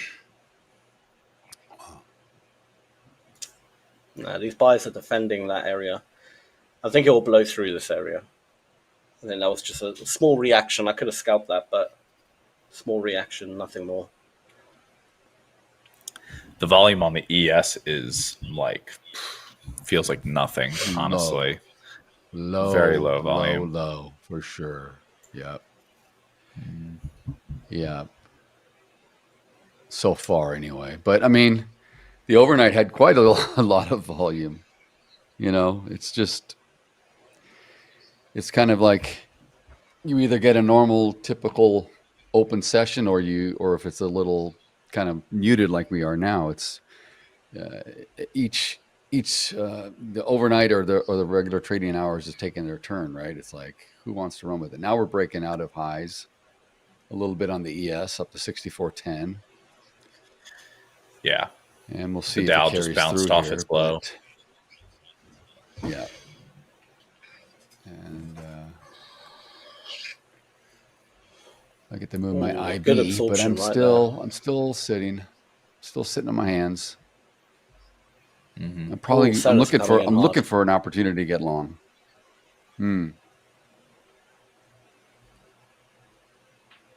The sellers are coming in hard. So many buyers in this stretch here, they're all defending their position. The sellers can't break them down. So while sellers are coming in very aggressively right now, they're not having an effect. They got absorbed very quickly. And the buyers are still far more aggressive. So they defended that area really nicely. Okay, so I could potentially get long. What I'm looking for is a bit of more of a breakout. Going to come back into this area and then I'll get long. That's what I'm looking for. Okay, loads of buyers trapped now. Right here. Huge amount of buyers trapped. Yep. Let's see if the sellers this time can break through all the buys. There's loads of buys right here in this kind of area. Let me find. Oh no, a bit higher up. They're about there. All the buyers. See if the sellers can break through.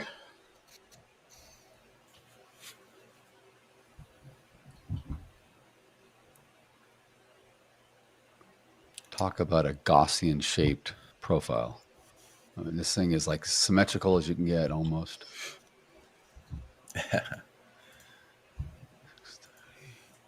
Which just tells me everyone's happy. Auction's doing its thing. We're ranging. We're going up to the top. Yeah, you know, you'll get a few buyers. They like it down lower, comes back down lower. If it goes to the south side of the point of control, yeah, comes back up. Most of the action is right in value area, right trading in the middle. So, yeah. Well, looks like the Nasdaq's going again. Jeez Louise.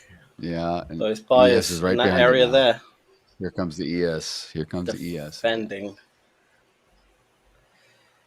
They are defending very well.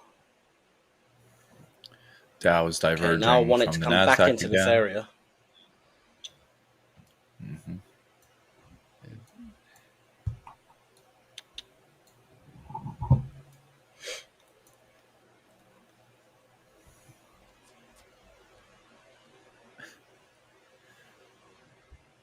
It's just going to get on Troy's rocket and go to the moon.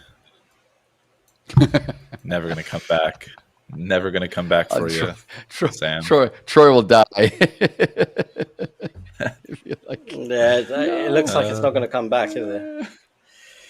All right, well, the next area. Oh, wait a minute. Something's happening. I see it retracing. Stay. Wow. Come on. Bit more. Drop a bit more. Come on, boy. Drop a bit more. You still, I mean, you still Loads got of like buyers 200 trapped, lots though. sitting on. Yeah, like 64.13 in the ES has just been liquidity there for the last 15 minutes. Actually, no, it's been there since we opened up. There's been more that came in at the 64.15 price. Will we get to that liquidity? I tend to think we may. So the viewers listening to that, they may say, well, if you think it's going long, why don't you just get in now or anytime, right? Just get in. If it's going long, just get in and hold for the wave. Con as a scalper. Because, you know, here you go, Sam. Right, Here's your here we opportunity, go. maybe. Here we go. I'm just waiting for footprint confirmation. The sellers are very aggressive. I'm looking for absorption. I see a bit of absorption. I'm in. Okay.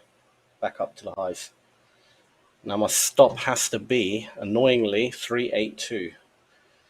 382 on the dot. Oh, those sellers are coming in very aggressive. Don't break the zone. I wanted to get long with you in the ES, but I think it's looking a little. It's all right. It's all right. There was a bit of overrun, but the buyers are coming in. Stop buyers pick, are man. coming That's in. all it was. It's good. You're good. Buyers are coming in. It's just a little bit of overrun. It went down a bit lower than expected, but that is the absolute. You're good. You're 382 is where they're getting absorbed, the buyers now. Those sellers who came in originally, they're very, very aggressive.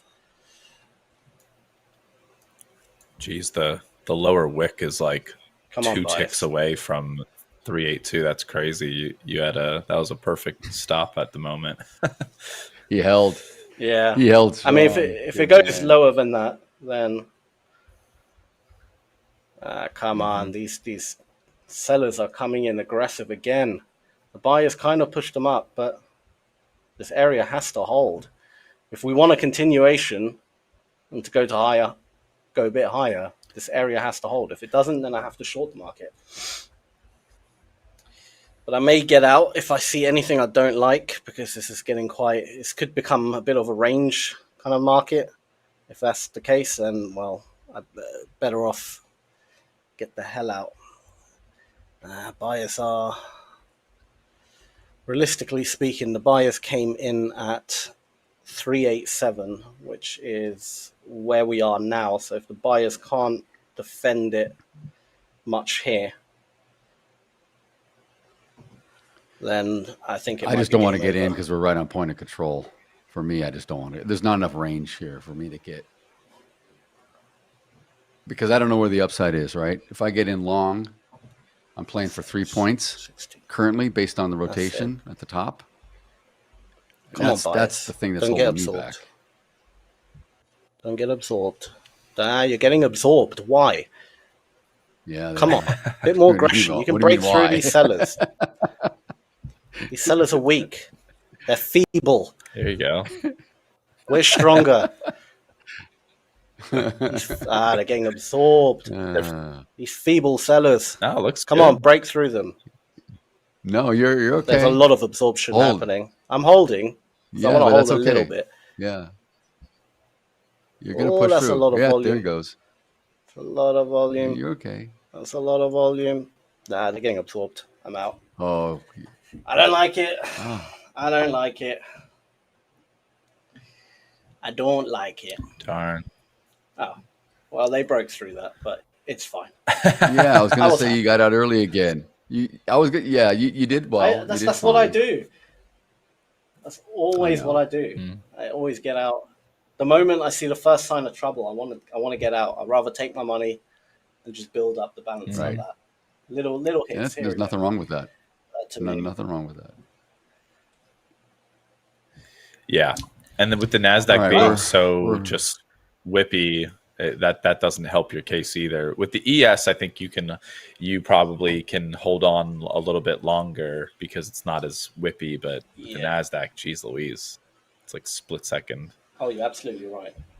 Like on the ES, I used to hold way more than I did with the Nasdaq. Nasdaq, you're absolutely right. It's so skitsy in the way it moves. Yeah. Because it can just wick you out. And then, all right, fine. That happens all the time, but you have to get back in again and stuff. So, yeah. When it gives you something, I just take it. I'm happy. Yeah.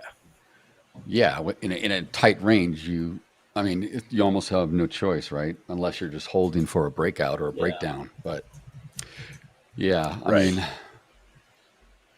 we got an awesome 8-point range in the ES through the first half hour. This is what I'm talking about. If the viewers want to know what the definition of coiling means, this is when a market coils and just like a rattlesnake or a python or something ready to just bust out, right? It's just something will happen. But I mean, Trump's still talking. I'm looking at news and he's still talking about, we're going to send out 200 tariff letters to countries. We're going to do this. Market's just like sleeping on it. But it's all been said before. This is nothing new. What we're hearing, right? It's all the same conjecture until it's done. Yeah. Yep.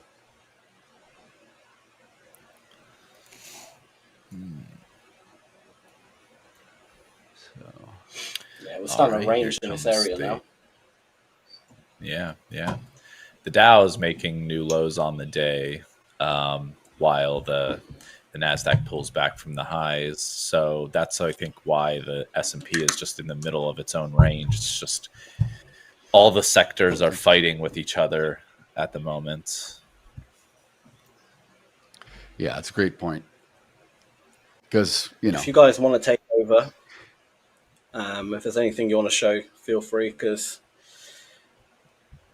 I'll probably be 20 minutes or so before my chart looks like Pong. Happens.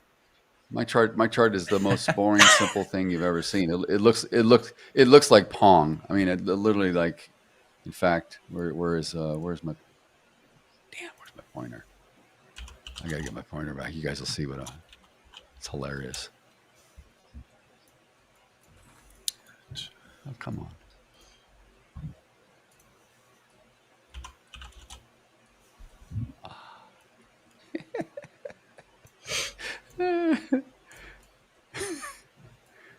What are you drawing? Yeah, that's not me. That's you. You're pulling up the emojis. Oh, right. Yeah, I'm drawing something. Yeah. That's this is you. my bear area. Yeah, that's you. I'm calling it your the bear. ultimate. Every bear you can imagine. We've got a panda bear. Your Yogi bear. I think I saw a koala bear as well. I think they had. Yep, they have a koala bear. We did. There's a koala. There's a panda. Oh, there you go. Panda. Good. Oh, my God. Any other bears? I love it.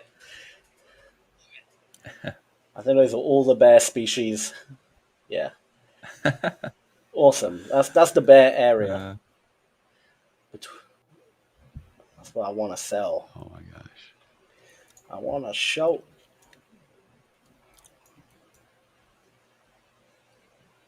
What do koala bears eat? They just kind of sit. They in eat trees all day, eucalyptus. don't Eucalyptus leaves. Oh.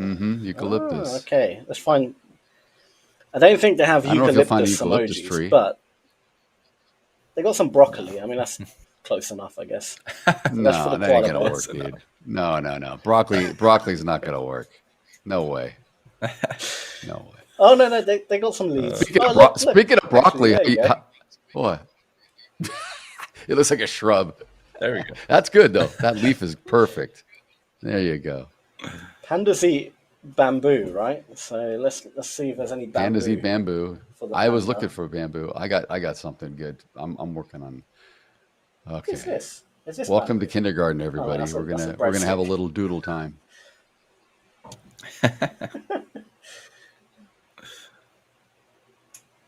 I don't think this there's is any great. bamboo. Where did I see it? Yeah, I don't see. I see a cactus, which is cool. I see Christmas trees. That's cool. All right, I'm gonna be extra cool. The panda gets chocolate. Extra. So why not? Oh, you may And the kill it. grizzly You may bear. kill that dang thing. You may kill it. Panda bears. are Chocolate fine. may kill that. I don't They can know. eat chocolate. Oh. It's a big, strong beast. They can handle a bit of chocolate. Oh yeah, for sure. They'll break through car doors and windows to get to a chocolate bar. You kidding me? This is a chocolate with some jams on it, just to make it, build its immune system. There you go. With a virus on it. Virus. And, What the heck? and the other bear gets a fish. That's what they like to eat. They like to eat fish and salmon. There you go. That's my lineup. All the different bears. Their meals are ready. You've just got to come collect it. Come collect.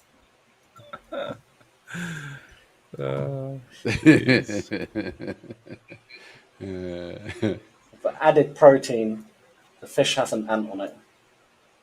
Just Dude, what did bit you more put on the protein. chocolate? A bacteria? A bacteria? Like an amoeba. Some kind of amoeba or some kind of crazy. Oh my Yeah. lord! To build its immune system. That's it. You got to expose yourself to these things. That's too good. Oh my lord! Oh my lord! Goodness.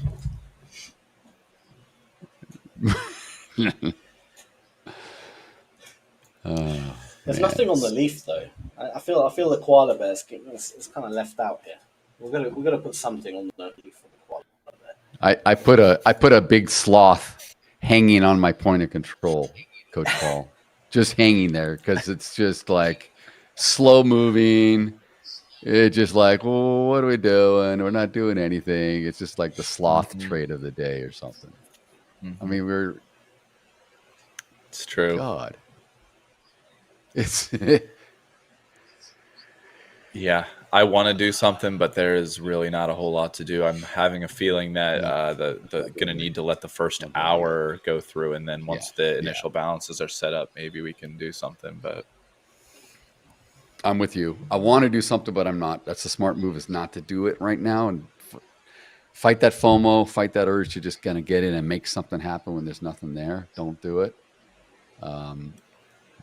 There will be, my experience always tells me, and I'm sure you guys agree, when it's tight like this, it may not stay tight all day. Something's going to happen, and it's going to, if it moves, it can move pretty good because it's just kind of tight wound. So, I mean, most of trading is sitting and doing nothing, meaning not actively in trades or clicking or moving stuff around. It's just, it's in between your ears, right? That's a lot of trading. Being patient and waiting for your edge, your proper setup. the probabilities, everything that we use to our advantage in a random world of what we call the markets, because every day the markets are never the same and the participants are never the same. Mm-hmm. That is true. So Bravo Zulu loves the broccoli, Sam. He's Bravo. I don't know. I think this may be your first time with us in the session, and we love having you here. But we do a lot of this fun emoji stuff because why not? It makes it interesting. We love doing it too. Deep down, we're all 12. That's the reality. Yeah, no, less than that. I think it's like kindergarten time. Yeah, it's like.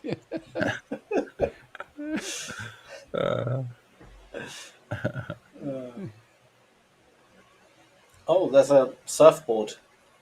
Ride the market waves on Whoa. Prime TV. Very nice. Oh, that's cool. I see it. Yeah. Love it. That's awesome. Oh, Bravo Zulu FX is Tom from yesterday and the Trader Spotlight. Oh, yeah. Oh, nice. Okay, awesome. That is right. Hope you're doing well. To the viewers who don't know, yesterday we had a Trader Spotlight where I interviewed Tom Rogers, I think he prefers to be called Tom, Junior, yep. And yeah, what an incredible story. We'll definitely have him back on the show because, he had a crazy story. So I can't wait to see and hear more about it. Yes. Coach Iris is here as well. She goes, "Why is that koala getting a red-yellow pill?" It's antibiotics, just in case he gets infected by cross-contamination of the virus here. Keeping them all healthy. You know that eucalyptus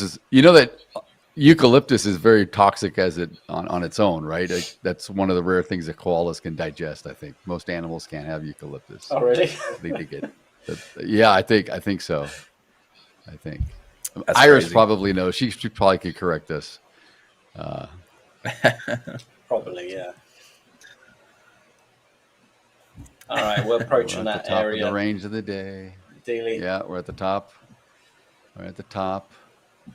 ES is doing the same thing the NQ is doing for you, Sam.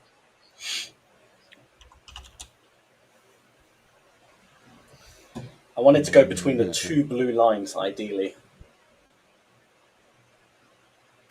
To look to short, I'm assuming. Yeah. Yeah, he wants to go get the fish. He wants the bear to get his fish, and the panda to get the amoeba. The amoeba, the petri dish, or whatever the heck he made down there. My God.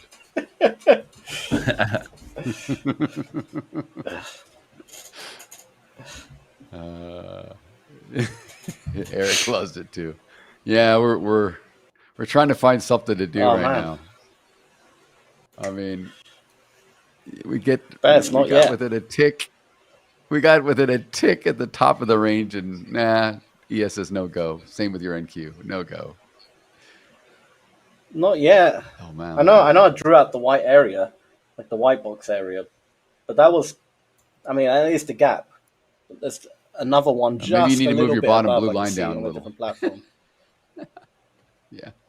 Well, this is the area where that would be really a good reaction if we got in there.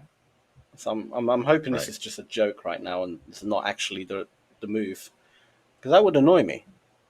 No, it's good. It's good. It's coming back. It was just But when it ranges like this, you're gonna have an opportunity to get back up there again. That's just the nature. So it'll come back. Yeah. If we're ranging like we are, sometimes it can give it 5-10 minutes. It'll come back again. It can take. Sometimes it can get so close and then takes half an hour to just get to the area you want it to get to. But yeah, no, I'm looking at the order flow. Definitely between the two blue lines. That's the ideal area. Right. On this platform, it has it a little bit lower. I'm not entirely sure why, but Other platforms are telling me it's a little bit above. So I think it depends on the settings. I mean, you can play around with the volume profile settings. I never reset this one up properly. Yeah, I did row size 24, and the other one I got row size 15, I think. So the row size is like that, which means, yeah. So you can see how it's shifted up a bit on the other platform. There we go. So this is the area, which is, yeah, pretty much within that blue line. That kind of lines up. That's good enough for me. Yeah, yeah.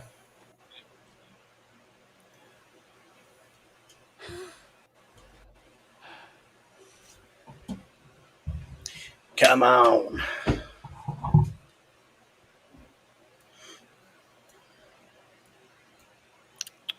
And coming back up again.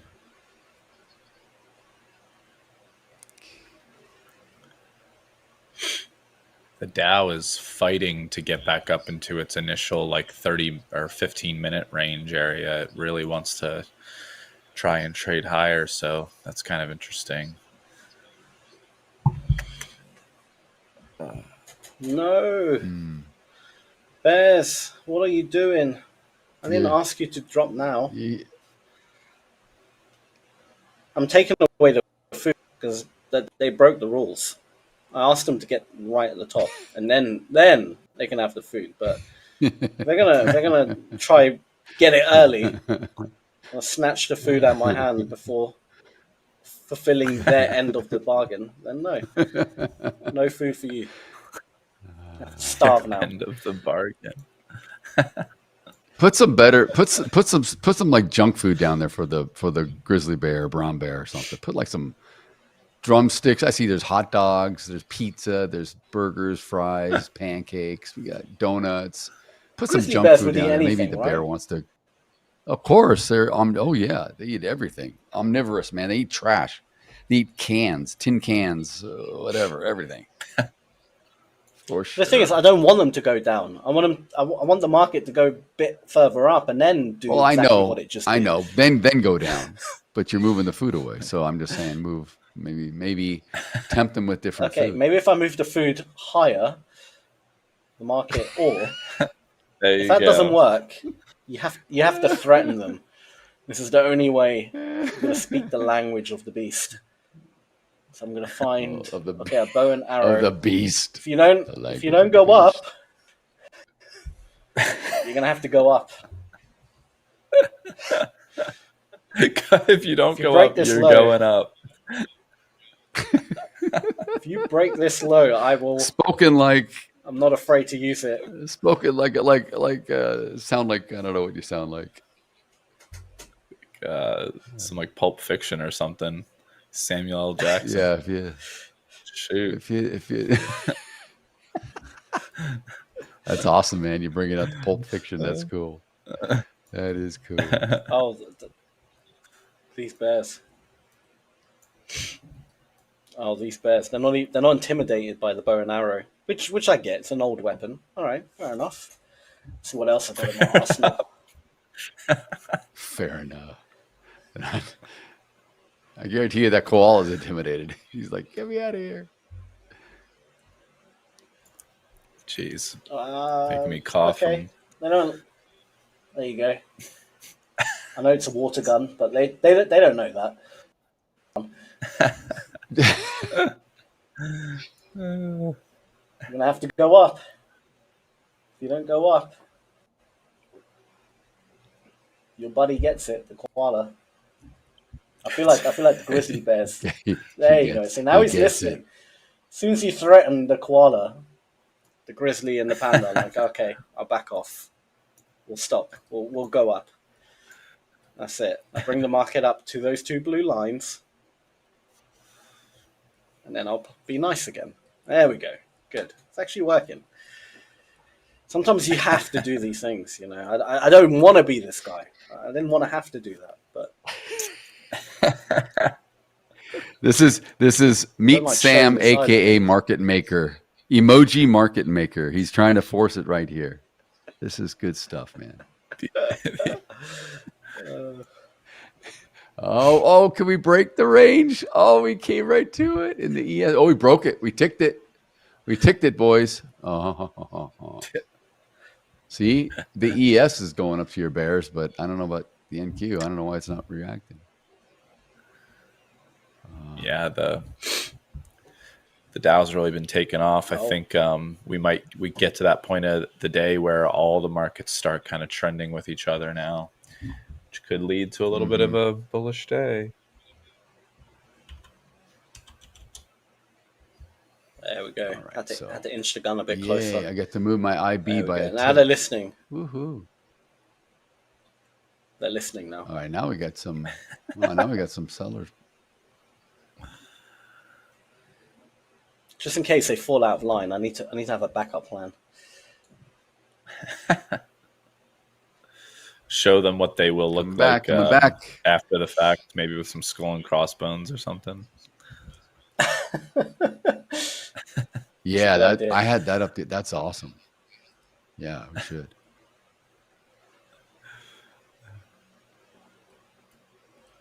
Oh, okay. Or could have a volcano nearby, ready to erupt. But I feel that's just devastation. Blow the top. You know. Raise the roof. I don't want to destroy everything. You know. It's Pompeii, man. Don't be doing get hurt, so. Exactly. That's too brutal. That's too much. I gotta. To be fair, some McDonald's fries. That's poison enough for them. I'll force feed him McDonald's.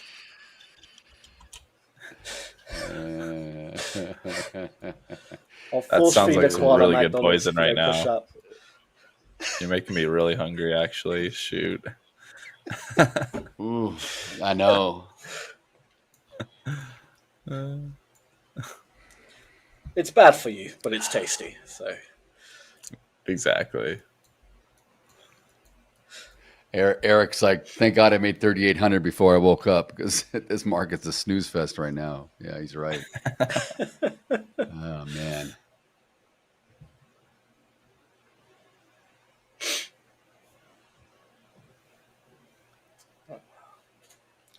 I don't know. I don't think this is working anymore. I think I might have to show I'm serious and take out the koala. I think they're calling my bluff now.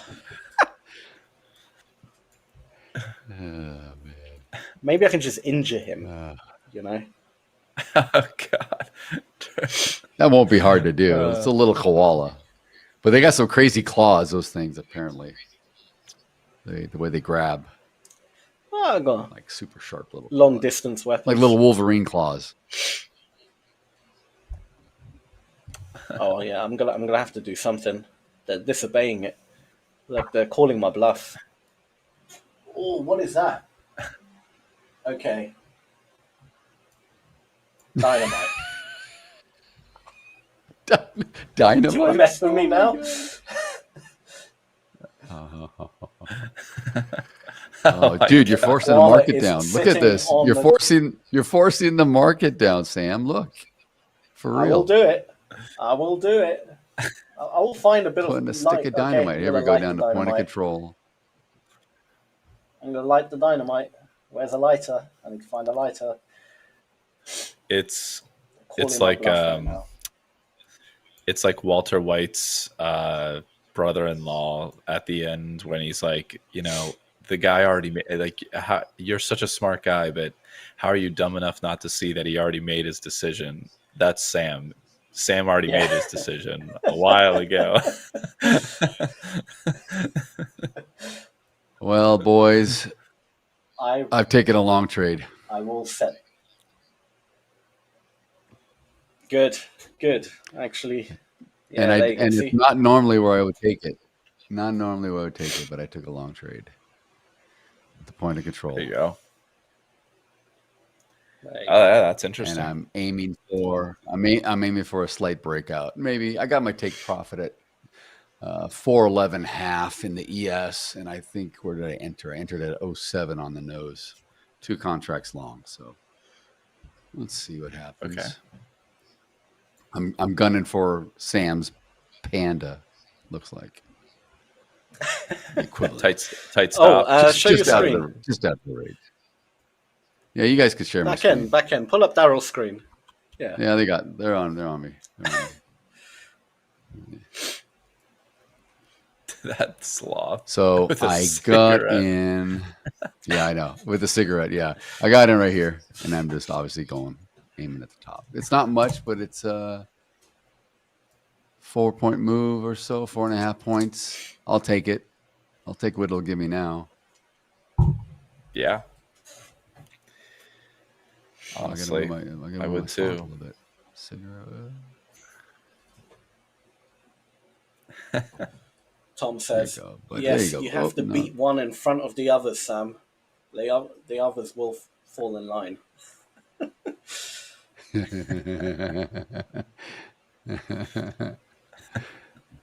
Come on. Here we go. Come on. Yeah. I like it. I like it.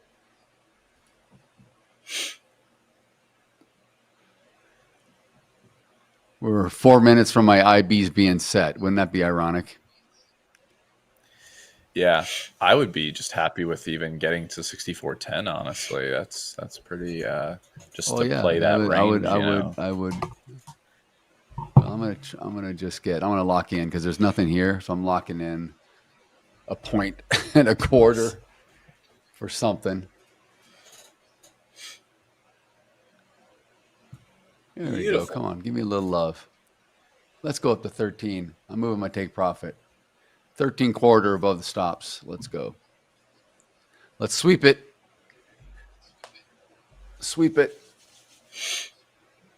Good call, D. That was a good call. Let's go. Even if it falls back here, I'm okay with it.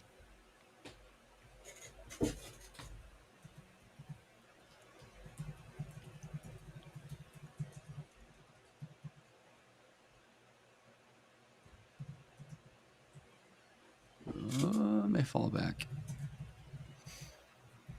Doesn't even want to get to that. Look at it's just so resistant. Mm-hmm. It's trying. It's true. I mean, this is like watching. It's trying. It's like a slow Asian session. It really is. It is, yeah. That's what it's feeling like. I'm trying honestly. to trade wheat. Yeah. Trying to trade wheat on a trying to trade wheat when Tokyo opened up and Sydney's already been open an hour and nothing's moving. That's exactly what this is like right here. It's like, oh, yeah, here we go. Sydney opens and Tokyo comes in and nothing. To be honest, if you get away with some profit on a Friday, that's always a win. Fridays are odd days. Yeah. So. Tiger, I thought you were sleeping, buddy. Go to sleep, Tiger. He says, hopefully PETA isn't watching. Sam, he's a little disturbed by your animal abuse behavior.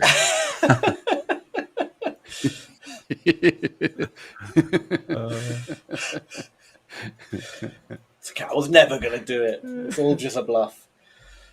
But it worked. It worked. See, the market's pushing up now.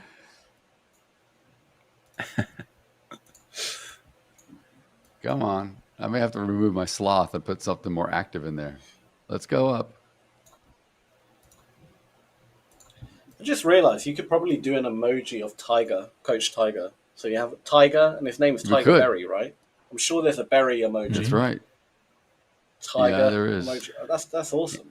I wish I could have an emoji. You could do bowling pins. Spell my do name bowling as an pins emoji. with Tiger. Yeah, yeah. He's watching his $0 long, then he's gonna go crash out. Good job, buddy. Have a great weekend, Nice. Tiger. You've earned it. Yeah. Have a great weekend. Yes.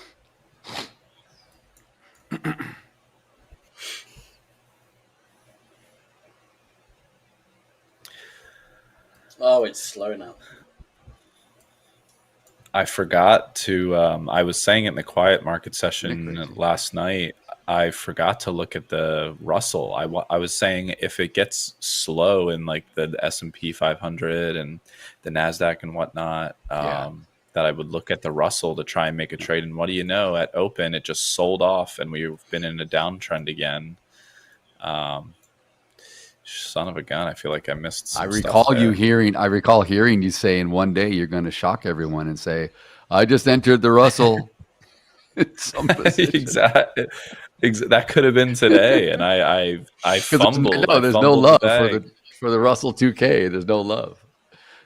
There's absolutely none. It's gonna happen. There we sooner go. than later. Let's go. IB is set. Wouldn't it be funny if my IB gets just tagged and rolls over? Come on. I mean, wow.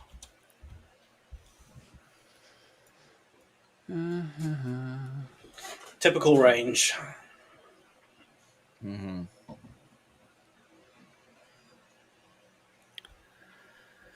Come on. Well, there's nothing for me to do either. I mean, this is at least I'm fortunate that I'm in the money. So I moved to lock in some profit. So I got nothing to do here, but take whatever it wants to give me. Exactly. Wow. I've got alerts. So what I was saying earlier about Pong, this chart without the sloth, it just looked like kind of like a dunk, dunk, dunk, dunk. There was nothing here, man. It was just white and gray bars because I keep it real simple. I'm pretty boring with my charts like that. But yeah, it was like total Pong, man, or something. All right, came down, took me out. All right, so I'm out with a profit. Okay, that's cool. Look, it didn't even get there. That's crazy. Didn't even get there, though. All right. Back to the drawing board. Well.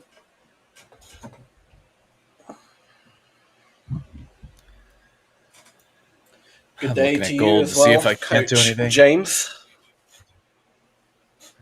Yes, Coach James, have a great weekend. I don't know if he's saying good day is good day, goodbye. I think he's saying like good day and hello. Just hello. Maybe.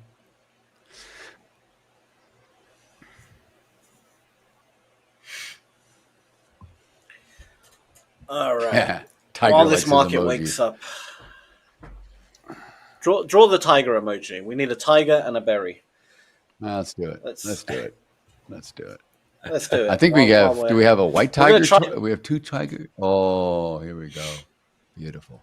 What kind of tigers do we have? Oh, beautiful. Look at that. Look at that. And then we need some berry. Is there another tiger option?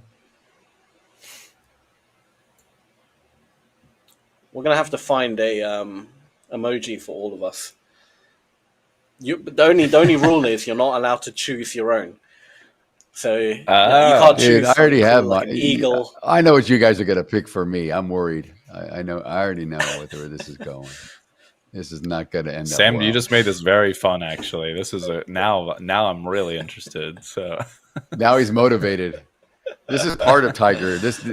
I'm telling you, you got to have the bowling in here. Did you see I put the bowling in last night, Paul? When I was like, "Hey, bowling buddies, what's up?" And I put the little It's great. Love it.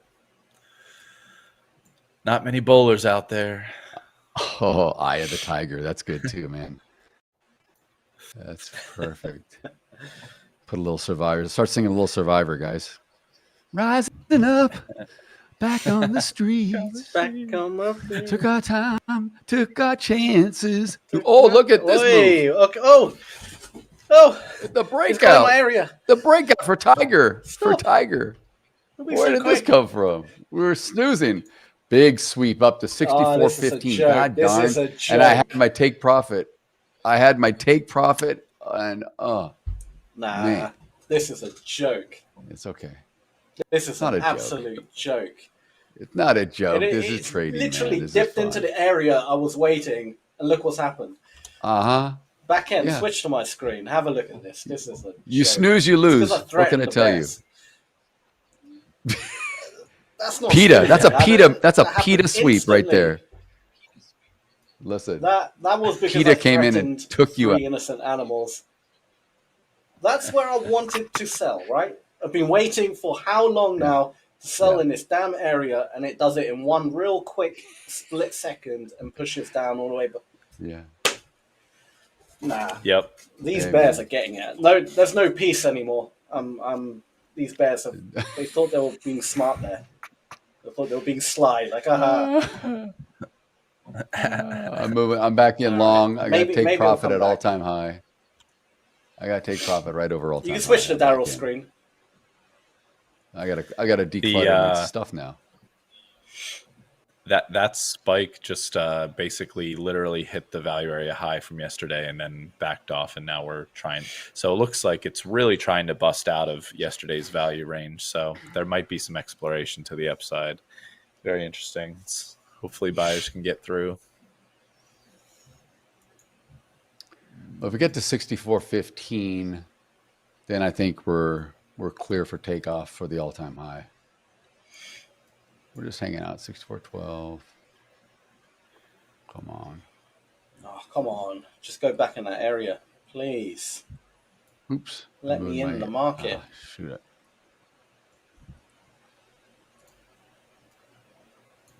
I gotta get rid of the sloth. He ain't doing it for me anymore.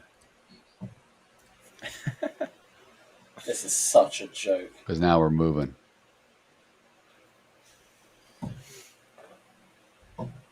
This is a joke. These bears are big.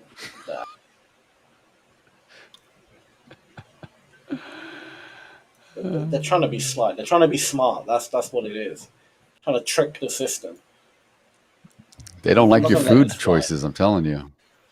They don't like your food. No, they didn't like that I put a bow and arrow and a stick of dynamite next to their phone. That's why. Stick of dynamite. You wanted a reaction with the stick. The dynamite stick did it. Kaboom.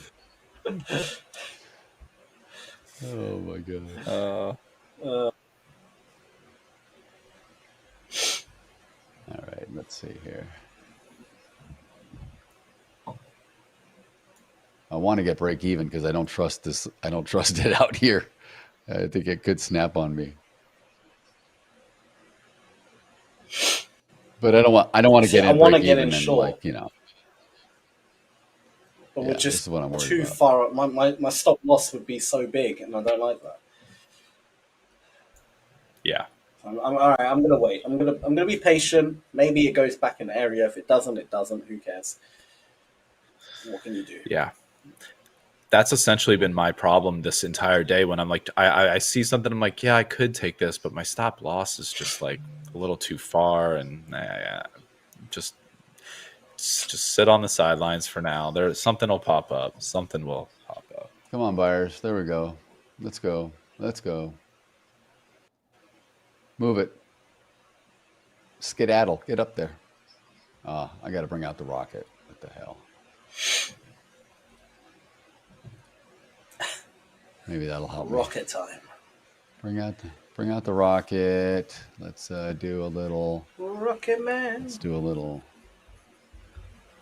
Oh God, Elton, sing it. It's the only part of the song I know. Rocket Man. I think I'm with you on that. What's fun? Something of a funny small story is whenever I go golfing with my father, every single time we'd be on the green, I'd be putting. I'd like rocket the ball essentially past the hole, and he'd always be singing Right. Rocket Man while I'm in my mid putt because he knows I'm just gonna blow it past the hole. That's brilliant. Yeah. Yeah, you're like, thanks for jinxing me. Yeah, exactly. Oh man. Yeah, and I saw gold, guys. I did see gold. I saw gold was taking a good old downturn. I was looking at it when it was at 3,337.5, and I was like, ugh, I would love to get short, but at the same time, it's forming my arch nemesis of a pattern that I don't want to be a part of. So The infamous. Well, H. what's interesting by holding here, I think, am I still sharing? Yeah, I'm still sharing. By holding here, we're starting to develop a nice little upper distribution, right? With a little bit of high volume node right here. So we're rotating. I'm happy with my stop where it's at. My stop is, let me get that pointer. Obviously my stop's here at 09 quarter outside the noise. I could move it up a little tighter, but I'm willing to let this come down here. And obviously I'm looking to go long, but as long as we're in here and we don't get below this low volume, I'm okay at this point. Now, if we had that move where we had that sweep and it kind of came back down all the way down to like volume point of control or VWAP, then I would probably not have been as excited to get long, but I saw it come up quick and it kind of held and I just jumped in right there. That's kind of the premise of why I got in on that trade. And I'll sit and see what happens. I would like to get long the Nasdaq or something if it pulls back a little bit further, but to get closer to like 23,395 ish, but I don't think it's gonna let me. Let's go, push up. Let's go. Come on, buyers. Yeah, let's go. There you go. There we go. Breakthrough. Rocket Man. Bam, bam, bam, bam. Rocket Man. I just got in for a short. Pull up the lyrics and sing it. I dare you. I dare you. Warn me first. I'll take my earbuds out banged up before you start. I'm all sick and banged up. This is the last thing people want is to hear me sing. I'm in a short right now. I've got a really tight stop. Come on, sellers. Don't allow those. Come on. I see a lot of absorption happening on the buy side, so I've got in short. I'm anticipating a hard move down any moment. There is a lot of absorption so even tight. on the ES, but I'm expecting to push through. I'm expecting buyers to eat through it. You're expecting it to come down. That's okay. I've got a $70 stop on NQs and say, all right, I just got stopped out. Tom's trying to help No you, big deal. Sam. Tom in the chat, he's trying to help you. What is Tom doing? I don't know what he's saying. What to say? I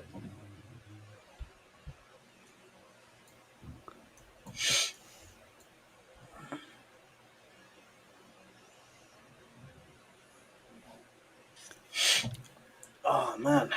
Yeah, the Dow just got through its highs of the day, so we are rocking and rolling here. I got stopped out and now it's Stopped moving down. Literally to the T. To the T. It stopped me out on the dot. To the tick. I was just a little bit too tight my stop. But it's fine. I'll jump back in the moment I see, okay, this is actually good now. That's it. I want it to go up a little bit so I can actually jump in at a better price. I don't like the price I'm in right now.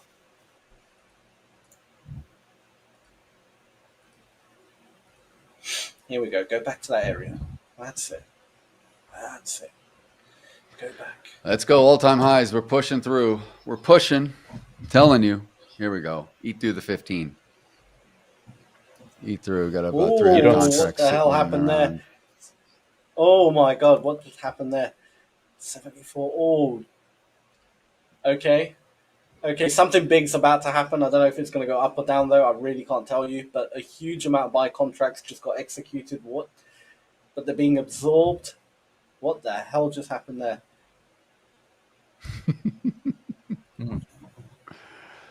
I feel like shorting it. You know what? I'm going to short it. Have a really tight stop. If I get stopped, Short I it. don't care. Short it so I can go higher. Short it, please. Something is going on. Something is happening.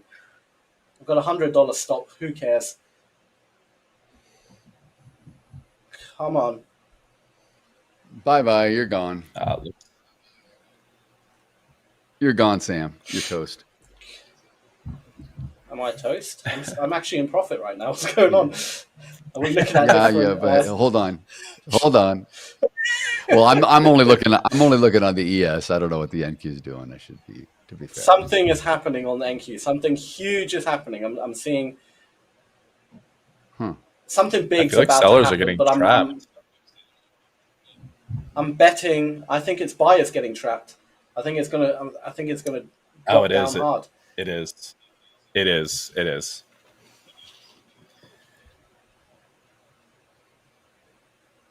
Yeah, for sure. But there's still some sort of like jitteriness about it. I don't know why. Normally when something like this happens, it just goes. Either way, I've got a really tight stop. Whatever happens, happens. Oh, wow. There we go. The buyers have come back in again. What's going on? Oh, man, that was big. On? You're welcome. Something big You're is welcome, about folks. to happen.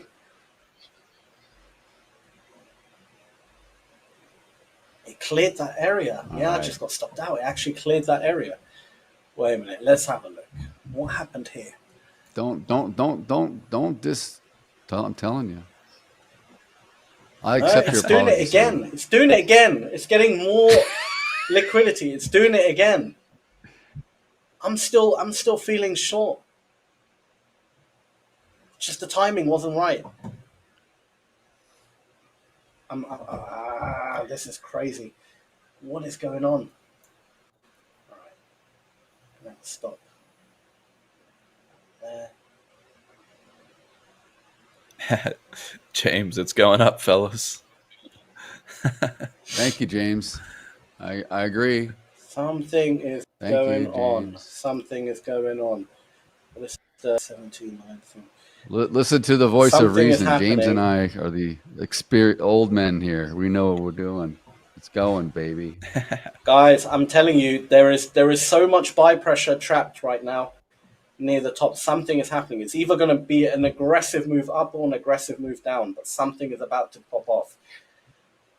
Yeah, it's fine. I mean, and I'm okay with the telling you. rotation on the way to going up. I may get taken out, but I locked in another $200. If it takes me out, it takes me out. There we go. Cool. Oh, man, I might want to short the ES.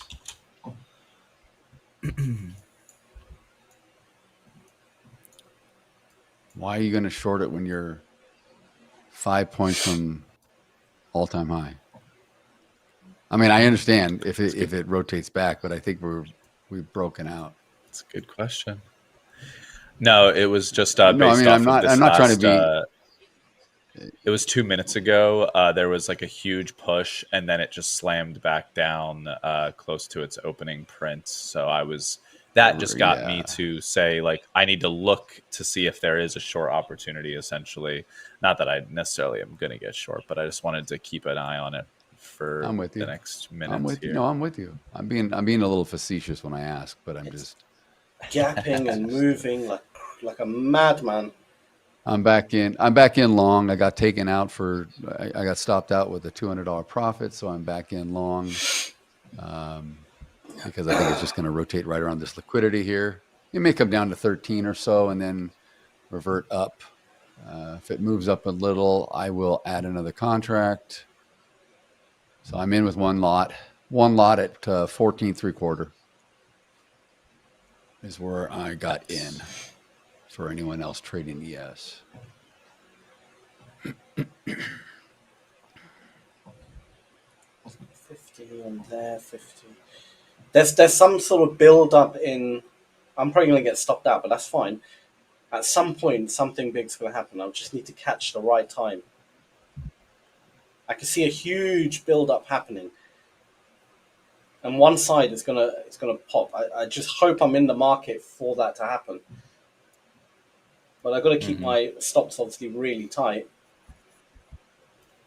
So I might have like a few hits along the way, but then I'll catch that move. As long as I keep my eye on the market and the footprint, it will go down. I mean, not go down, but something will happen. The moment it becomes clear which direction, I want to be in the market. I don't want to miss this because something big is about to pop off. Like, I'm seeing the numbers. I'm expecting a big move down. Here it comes. Here it comes. Is this it? Is this the aggression I was looking? I don't know. It seems quite aggressive, but it's not aggressive enough. I was expecting bigger. I'm expecting a proper plunge if it does happen. This looks like a liquidity grab, so maybe it will go up. All right, what's actually happening? Sorry, I just talked to myself. Ignore everything I'm saying. No, it's okay. I'm going to have to listen to this. Okay, so we have 104 contracts traded. Both are buys. Yeah, Eric, thanks for the vote of confidence, bro. Okay, it has to. There's absorption in that area, which means there will be. What's the delta? It's 960. So it's a build up of how many contracts? I'm expecting some kind of aggressive move.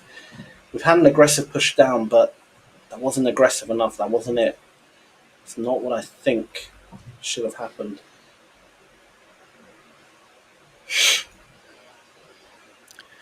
There was like an indecision candle at the top of the ES here, basically a doji candle that with a spike up, which was making me think short on the 5-minute time frame.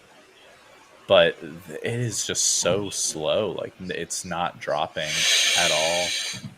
Having a hard time. We pushed down. The volume is non-existent.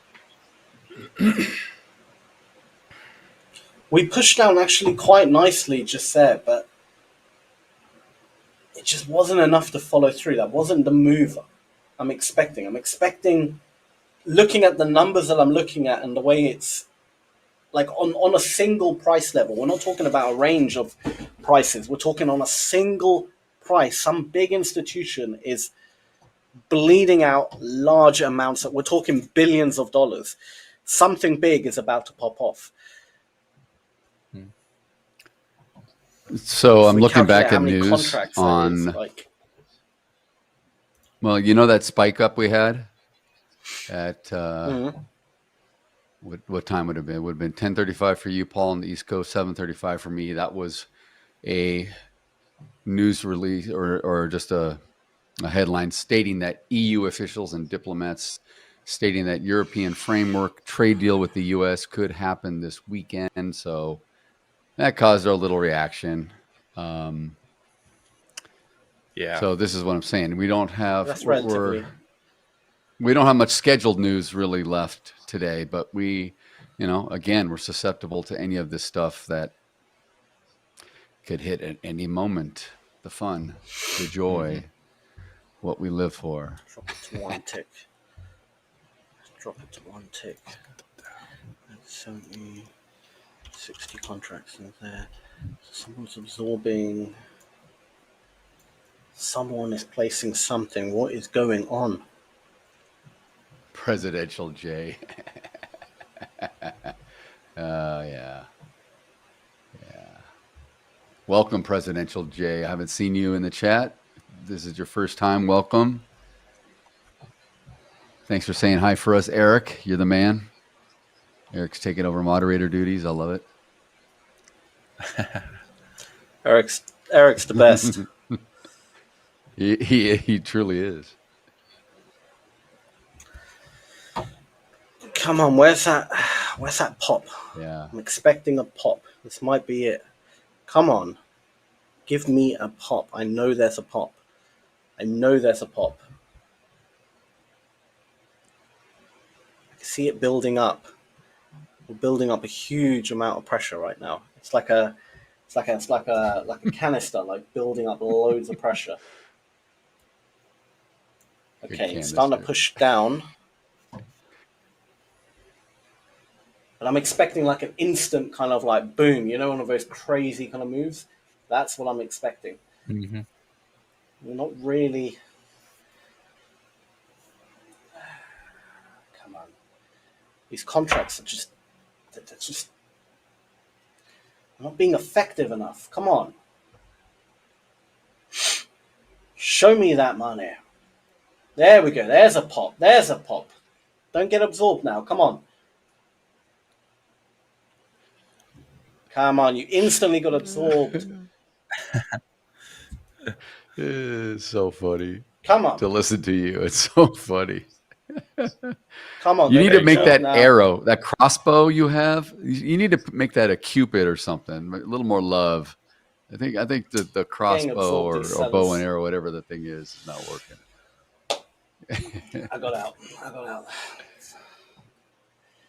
But I was around this area here. We just had, I don't know if my charts are up. Yeah, around this area here, like crazy stuff on the footprint. Like a huge build-up. Like buyers were coming in on single levels, but not pushing really the market up. And they were getting trapped. Icebergs, and baby. Usually when you see such volume, yeah.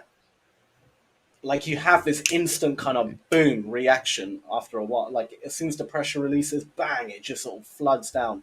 And that's what I was expecting. But I mean, you could say, a bit of aggression came in, but it wasn't like what I initially anticipated. But it's fine. It's fine. Mm-hmm. I'm happy. I think this is it, where we maybe move down to view up on the Nasdaq. We're just getting a small pullback on the Dow and the S&P. I've added another contract long.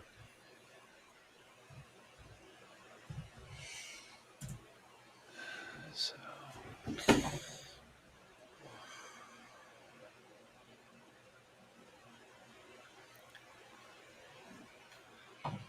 Tough markets, and our coaches are getting some stuff done. Coach Daryl and Sam, man, you guys are putting on the green P&L in some tough, scrappy markets. Yeah, I must say. Yeah, you gotta. I hate. You gotta grind it out. It's tough.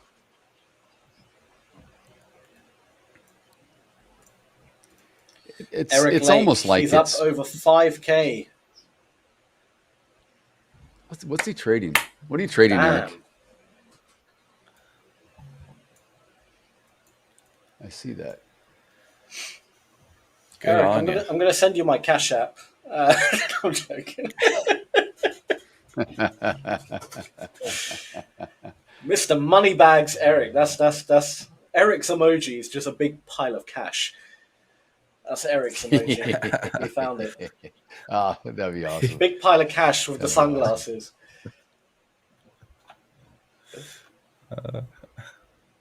Tom says, I mean, between your crossbone dynamite, things are about to pop off. Yeah, I wanted. I was hoping like there was going to be an explosion of some kind. We kind of got to move down, but it wasn't anywhere what I was expecting. So, but either way, good trade. Mm-hmm. Indeed, for sure. Great trade. Great scalp.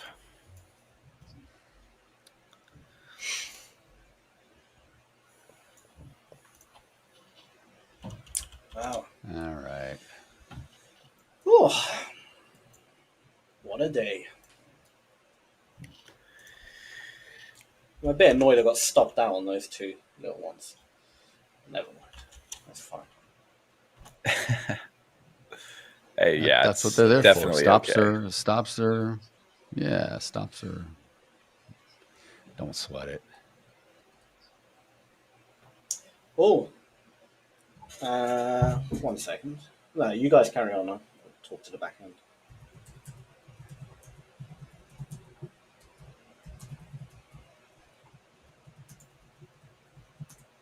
I saw some of that in the chat earlier, Sam, and I think there's been some confusion about that. So we need to. I think we need to address. So if you address this, this was also. If you won an account. Sorry, it was. Yeah, carry on, Daryl. Go ahead. No, you go ahead. yeah, if you won an account in our giveaways, the activation fee is not applicable to giveaway accounts. Okay, so they're completely free of charge. There's no payment required from your end. The fee's waived. So if you win an account, you don't have to put a penny towards it. So I think there's been some misinformation because when we started our stream, there was some chatter in there about it, and I think it was even some carryover from James and Alpico's previous session in there too, with a few disgruntled winners. But no, guys, there's no activation fee required, and Eric is a testament of that. He's putting it in Discord as well. That guys, if you won, there's no fee, so don't believe the hype. Yeah. And it's probably a good time to actually talk right now and say that there is a giveaway in this session. We are giving away a $25,000 challenge account to one lucky winner in this chat right now. So if you would like to have a chance to win and be entered to win, all you got to do is make sure you're subscribed to Hola Prime TV and our main Hola Prime YouTube channel. Also, make sure you follow us on Instagram, so Hola Prime TV on Instagram and Hola Prime Global on Instagram, so 2 different accounts. Secondly, you want to make sure you leave some kind of comment, make yourself known in the chat. And thirdly, this is very important to everyone watching, please make sure your email address is in your YouTube bio. Okay, if your email address is not in your YouTube bio or description, you will not be entered. So if you do those 3 things, you'll be automatically entered to win, excuse me, to win a $25,000 challenge account with us in this session. So good luck, everyone. Excuse me. I'm a bit under the weather, so my voice might sound a bit rough. Yeah, you're sounding good. You're hanging in there. All good, my friend.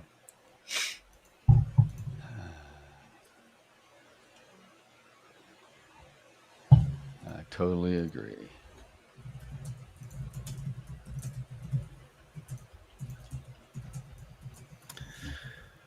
Come on now. There we go. Let's get up there.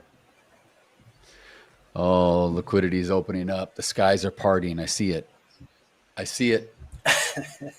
Yes, they are. No, they are. They are. The skies are I gotta put some heavenly clouds or something up here too. I gotta add that to my arsenal, my emoji arsenal. Coach Moses here, splitting the sea, Coach, splitting the charts.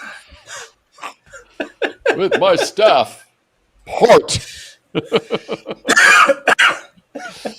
There's an emoji for that, the wizard one. Oh yeah, like Gandalf or something, right? I could do that. I could do a total deal like that. Exactly. I'm still trying to find my Saturday Night Fever picture. I can't freaking find it. I'm looking for you guys. I'm not going to let you down. Dang. I may have to bust out the hard copy, the print, the color print, and actually like scan it. Although the quality is probably pretty crappy from the late 90s or mid 90s whenever it was done. So it's probably like 420 or something in real. But I'll get it up here, and yeah. I gotta find it. All right, let's push through. Where are we? 8:04 a.m. on the West Coast. Ooh. I know we're talking about how this is slow, but if you look at, if you imagine this is like you're reviewing the session and you're going back, or you did some screenshots or what have you. If you were to look at just the action here, you wouldn't know any different, right? You'd say, oh, that looks pretty clean. I mean, this is pretty clean. You're in a range, you break out of the IB, you come up here, you got another upward distribution. It's only the fact that it's been a snooze fest and it's taken us over an hour and a half to get here. But aside from that, when you look back at old trading books that have charts in them or anything, right, where there's just an image, you don't take into I guess we don't think about how long maybe that took to develop. So kind of how yesterday was, I saw it pretty cleanly too. I know some of you guys were struggling, but I like things like this if it's range bound because, well, I mean, trend days are awesome too. Don't get me wrong, but when I can make a thesis and have my bias match up with my trade plan, it's perfect. I mean, and I'm not trying to, toot my own horn here, but I got to stop sitting here and just some of you viewers may ask, like, why did you put your stop here? Like, what's the reason for it? Only because it's below low volume. I could keep it out. I typically have a 5-point stop. I only have a 3.5 point stop currently. So I just moved it up because I don't want to give up. If I get taken out, which I'm totally prepared to get taken out, I don't want to give up another 1.5 unnecessarily with 2 contracts, right? So I'm just moving it here and I'm leaving it here and I'm letting my auction do its thing. If the participants want to come down and slam this, go down to point of control or low of day and beyond, that's fine. I'll be out. But, I mean, at some point for me, I got to trade. I'm a trader. I want to put on trades, as you guys know. But I'm kind of proud of myself today as well as yesterday. I did wait and I sat on my hands for like a half hour. I didn't just jump in like a lot of us have been doing lately when the volatility has been increased. Absolutely. Excuse me. Oh, but I'm still not even at break even on my trade. I'm still back a little bit. So we wait and see.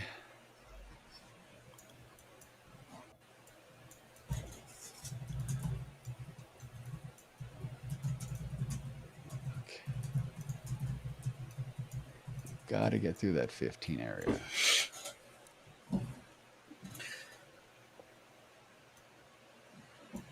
I'm looking at. I love the all crude green right now. today.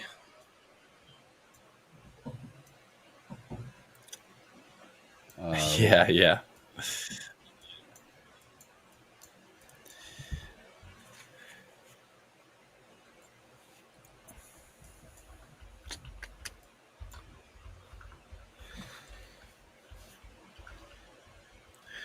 Crude oil is rough too. It's just it's been dead over the last literally hour and 10 minutes. It's just been in a literally 20-cent range of sorts, which is super boring.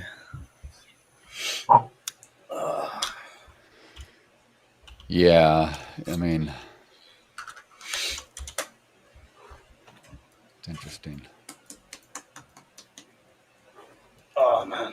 I do get the feeling, though, we'll get some moves. We'll get some movement at some point. I hope so.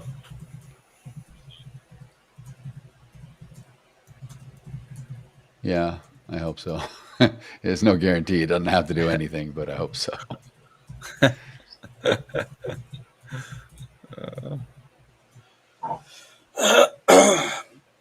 Guys, I'm going to be back in a couple of minutes. I just need to take some medicine, sort myself out. I can feel. Yeah. I can No feel worries, myself by all slowly means. dying. I'll be back in a moment. Slow. Go restore Okay. yourself. It's slowly dying. We're all slowly dying. Ever so slowly. Exactly. Oh, That's man. the truth. We're all... Man, I'm looking at like I'm at the point where I'm looking at platinum and stuff, and there's really just not a whole lot of That's stuff what- going on. When platinum moves, it really moves, but it rarely moves. What about natural gas? You were talking about oil just there. Is natural gas doing anything? I actually did not I take don't a look trade it at at that. all, but some people look at nat gas. It's also ranging. It's doing the same exact thing that crude is doing in the sense of like it's just ranging. Yeah. Maybe markets are just generally speaking kind of chill today. Well, I think we tend to forget we are still in the middle of the summer in the U.S., right? Yeah. Anyway, You're true. That's true. In the northern hemispheres, for sure. We're in the middle of summer, and maybe we've been spoiled by all of this movement we've been seeing since, going back over a year. But usually things are slow, and it's a Friday in July. Half of Wall Street's already off to the Hamptons or wherever, and the guys in Chicago are getting on the boat on the lake, and it's just it could be just one of these days where they've made their money. We've hit a lot of all-time highs. Things are, people are just like, yeah, we'll see what happens over the weekend. Come back on Monday. Yep. Because that's how it used to be. Yeah, I think you're kind of you're dead on there. I do. I wasn't even thinking about. I forgot about the fact that you were in late July. It's usually, if there was a time for it to be a little bit on quiet, vacation. it would be now. Yeah.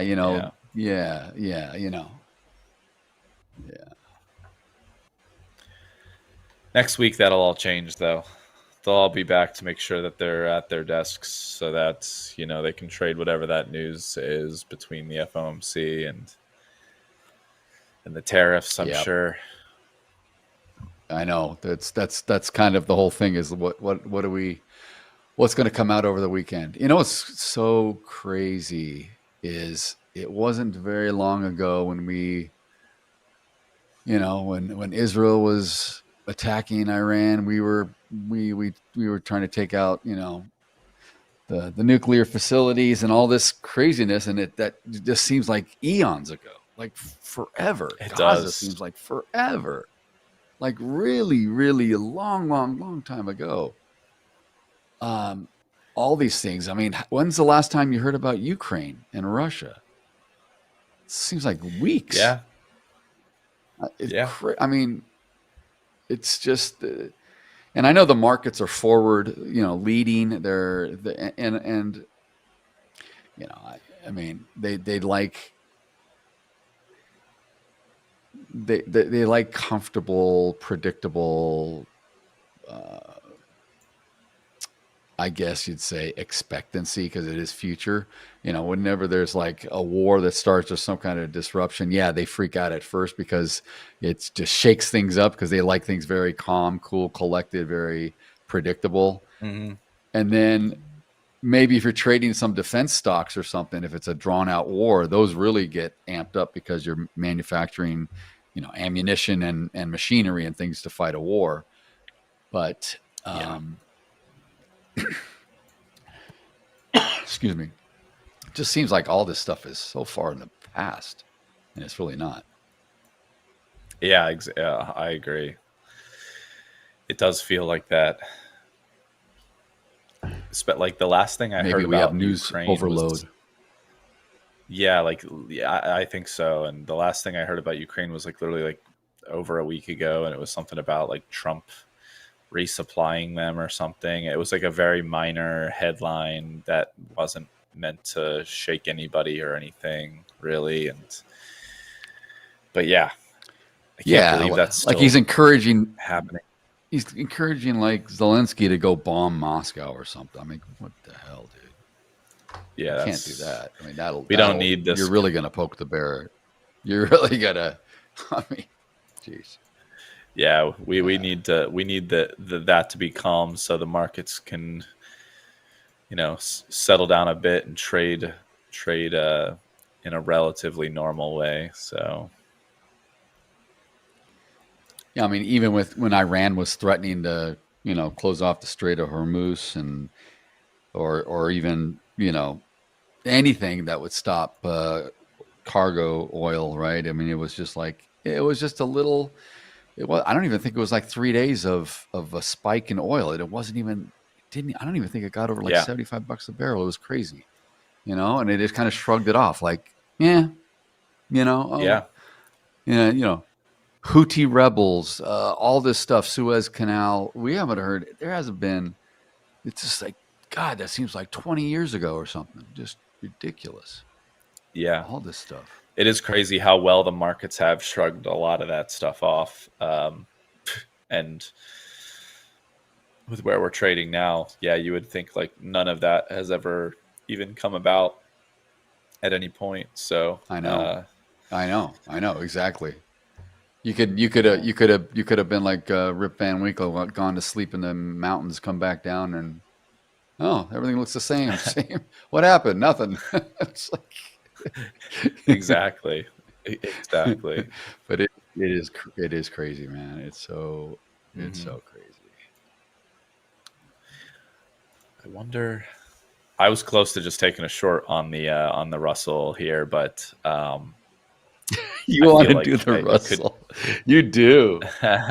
Oh man, I really do, but it's just every time I take a look at it, I should, you know what I should do? I should be setting alerts. That's what I need. Show me the Russell. I want to see it. You want to switch over? Yeah. And show me what I was gonna just sure. pull up the Russell, but we might as well switch to you. Cool. So I'm just on. This is the daily. These guys are sharp. So this is the daily time frame. Going back to April-ish here. It is, it has been following a tight trend on the daily, staying above the 50 period EMA and relatively speaking, the 21 period EMA. But as of the last couple days, when we were seeing, the S&P and everything like breaking highs, we had this, like the Russell come off highs, its recent highs. So, and we're obviously I don't even think we're here. Let's pull up the 1 month here. The highs for the Russell is like almost 2,600, close to 2,600. So yeah, we're still a little 300-ish points off the highs, which is a decent bit. But on the 5-minute here, let's reset. I mean, I don't think it's big. I don't think it's bad not to trade the Russell. I mean, the Russell is going to move. You just have it's just more small cap stuff, which is fine. It's you may even get more volatility. It may be like the Nasdaq in some ways. Yeah. It's just. And now what we have is this area. We had the sell off this morning, and then we kind of based out here. We came back up to VWAP, and then we came back down, and we're like triple bottoming here. And I'm curious as to whether or not that's this is just going to be a support area, and we're going to maybe try and recover some of the losses on the day. But it's an odd area. It's odd. It's an odd one. When was the all-time high put in for the Russell? Here you go. Probably just go down to a daily and see it, right? Set chart view. So like November. Sam, only speak when you need to. Don't feel like you have to do anything.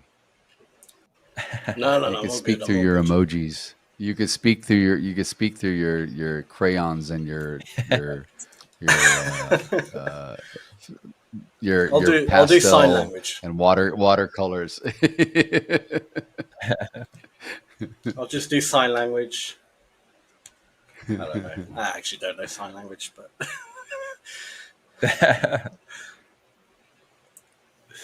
yeah, you do. You know a few. Everyone knows this one. I'm not going to say what it is. Yes. Why does everyone know that? I don't know. Yeah. Watching too many movies, I suppose. It means I wish you have a great trading day. What it means. Yeah. Have a great trading day. Ah, man. Yeah, Eric, I'm green. Let's keep it that way. Yeah, definitely. This week has been I was saying it yesterday. This week has been a little bit of a more rough week for me, but I'm glad to, get to the weekend and be refreshed and hopefully, have a much better week next week. So, not, every once in a while you're going to have a bad week here or there. So it's not the worst. I minimized my losses. I don't think you had a bad. time. I don't think you had a bad week at all. I mean, yeah, you just I learned you a just lot. taking little. That's a good thing. Yeah, no, I'm serious. You have not had a bad week whatsoever. I mean, a bad week is losing like blowing an account, losing 10 grand, losing 20 grand, losing, a few $100 or so. That's nothing, man. Especially like you said, you're experimenting, you're learning new instruments. It's great. Yeah, no, it's exactly right. Like I did dabble in a lot of diversity this week. I've really been switching through screens and trying to expand the brain's ability to try and analyze a bunch of different products on the go here and try and take some interesting trades. So, practice makes perfect. So hopefully I just get better at it and I'm able to take advantage of some more opportunities. Yes, sir. Agreed. Now I'll stop putting everybody through pain and torture by watching the Russell futures, and we'll go back to something like the NQ or.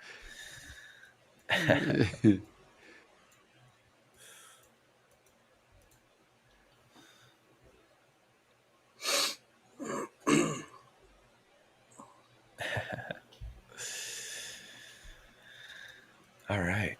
Yeah, Tom in the chat's talking about our discussion, Paul, about like all the wars and things that we just don't hear about anymore. But yeah, Cambodia. What was it? Cambodia just in Vietnam, is it? Like they're going at it? Is that what I saw the other day? Really, man? I wasn't even aware. Yeah.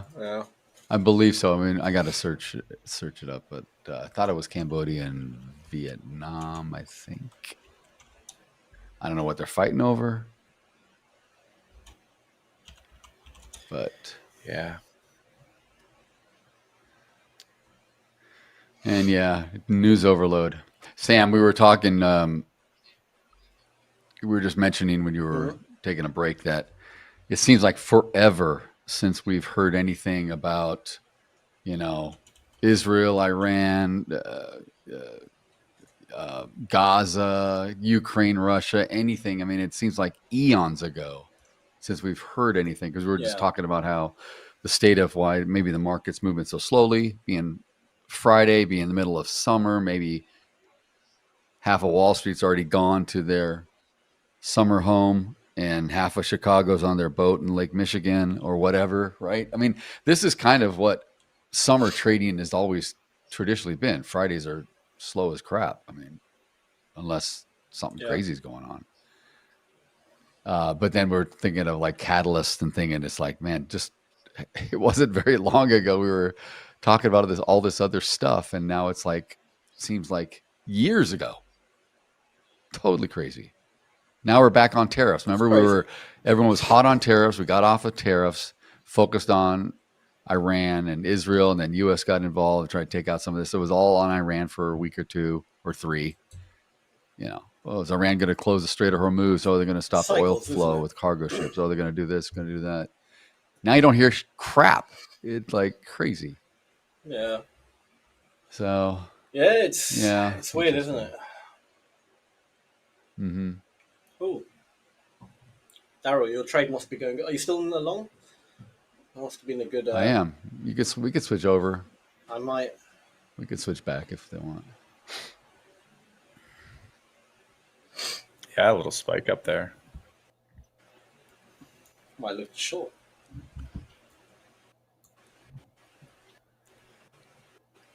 Let's switch over. Excuse me. Let's switch over to Daryl's chart, please.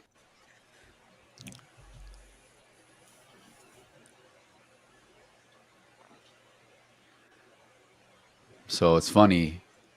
Maybe it's not funny, but I drew this a while back, just when I was describing this upper distribution that was developing, right? And then I drew the little purple band in here just to kind of outline this. So I also had put this as just kind of just kind of a, I mean, it wasn't anything. It didn't mean anything. I was just looking at it for myself. Like, yeah, it could go up. It can come back. It can go up. Look what it did. Look what it freaking did. I mean, I'm not saying I'm a genius or anything, but that's a pretty damn good move. So,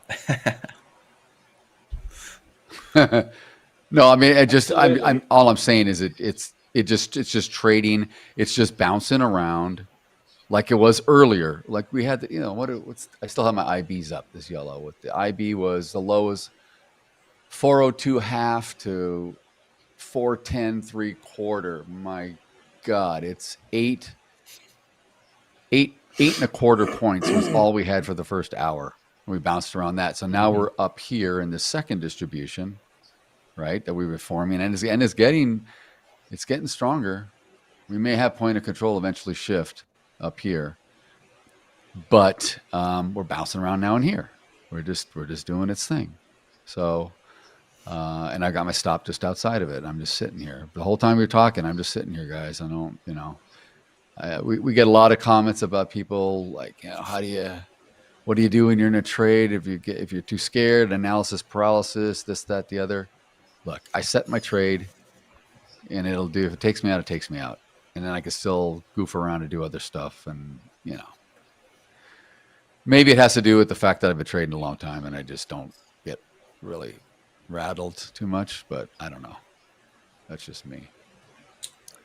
Yeah, Experience definitely helps. Yeah, I guess. I would think. Mm-hmm.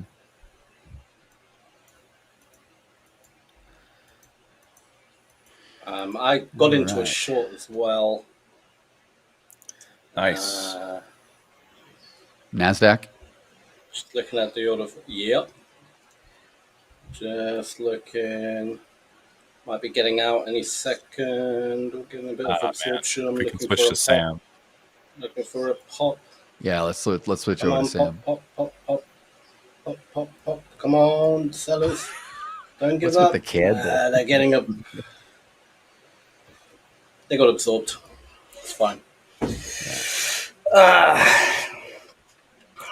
They got trapped right at the bottom of this candle. 100 contracts, sell contracts, and they just couldn't push it down further. I should have really hit the exit, to be honest, when I was up like 100. But never mind. It's all good. Quick scalp. Yeah. Yeah, nothing wrong with that. You got to stick to your guns too. If that's what you're trading, that's how you trade. You got to stick to that. It's also an important lesson. Yeah. Even when if the market's not, cooperating with what you expect or what you like to see, don't force something either. That's probably something that needs to be addressed. Is don't force yourself or put yourself in a real risky position just because you want to squeeze something out of it. Like, I think it may, just because you think maybe there's 2 or 3 points of range and you're typically trading 7 or 8, don't put on double the size, for example, just to make the same amount of dollars, because it's easy to do. We've all been there. I've certainly been there many times where I put on some big size just to capture a lot in a small move, but it seems like every time I do that, it comes back and stops me, and then I just I just might as well just give in my money before I got in the trade, like crazy. Yeah. Mm-hmm. Oh, absolutely. So, well, if we break through this area, there's not much I can do after that. Now we're again in no man's land, and it becomes a bit boring. So I'm glad I got a few little shorts in before shorting the market will become quite difficult. So I'm happy. all right, let's push through. Yeah. Just in time. I think we're going to be announcing a winner soon here. So we are indeed. Exciting. Awesome. Back end, are you guys ready? We can announce the winner. If you're ready, I'm ready. We're all ready. We're all ready. Yes, Yes, all they're right. ready. Ladies and gentlemen, we are giving away a $25,000 challenge account. I have the winner's name on screen in front of me. So the winner of the $25,000 challenge account is, we'll get a drum roll, XD Cool. XD Cool, congratulations. Good job. You have won the $25,000 challenge account. Well done. Well done, my Congrats. friend. Great job, XD Cool. Congratulations. All right. Let us know in the chat Awesome. if you heard us.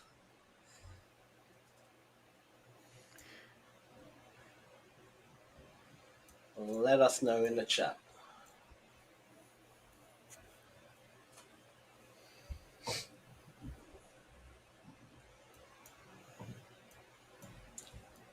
XD Cool, are you there?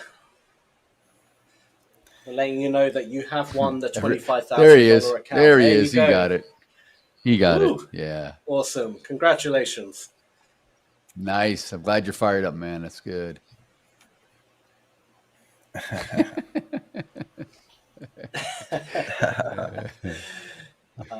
Gotta love it. Gotta love it. That's funny. Absolutely. Eric, are you batting 1,000 on this? Really? Is he really? Did you pick yourself too when you won, Eric? That's funny. I'm gonna draw the Eric emoji. So this is the start of it. There you go. And There you go.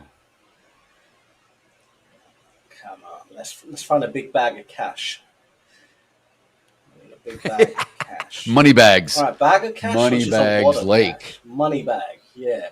No, yeah, So- money. That's good. Do a money phone. Get a brick. Pull up the bills. Make a money phone out of it. Oh, that's good though. I like what you're doing. Oh, I like what you're doing. This is I like what you're doing. There you go. the Eric Lake. Eric says he emoji. wishes.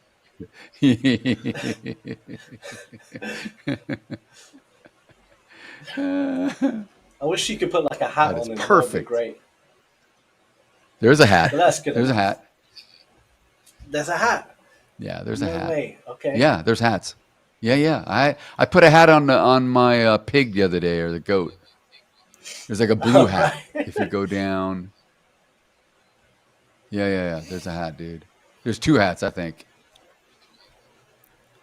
Like a straw hat, maybe. Vehicles might be under here somewhere. There's a cap. There's a blue cap next to oh. the graduation cap. There it Right is. there. You see the blue cap? All right. And there's a hat. There's a lady's hat, and there's a crown next to that. So that's about all we got. That's the Eric Lake That's emoji that is. right there. Put a cig. Put the cigarette in there, dude. That would be fire. I don't know. Eric Lake, do you smoke? No, I don't think he does. But who cares? It's gonna be cool. It's just gonna be cool. We gotta do it. No, we're not going to. And we need a gold we're not gonna chain. promote smoking We need a to gold. Eric. We need a gold. We need a rope chain or something around, like a big Flavor Flav clock or something hanging. You know, that would. Yeah, be we need some bling. You're freaking absolutely dope. right. We do. We do. We need some bling. Telling you, man.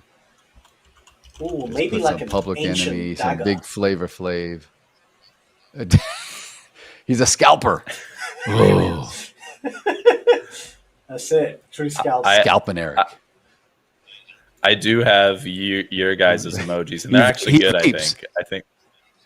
He vapes, so we're good with Oh, the you're gonna cigarette. have Let's to put the show us. cigarette on there. I don't think there's a vape. Yeah, get out the show. I'm a little worried. No. I will first. All right, there's not really any I'm gonna bling. finish. That is very good work, Sam. Sam, oh, that's cool. That's very good work, wears Sam. I must say, Big this is diamond ring. some of your best. Some of your best work yet, Sam. It really is. There we go. That's the Eric Lake emoji. 5K day. Dude, put the cig, dude. He's down for it. He says he's down for it. He is. I want to see the emojis that Paul Paul's got Yes. for us. Oh my. Oh yeah, no, these you are ready? good. I mean, I think these are great. Yeah, I'm ready. I'm ready. Oh no. Go on, switch over to Paul's screen. They're good in a Drum good way roll. for you guys. We need to see this. I'm looking for a gold chain. All right. Coach Daryl, California So- Cowboy. That's good.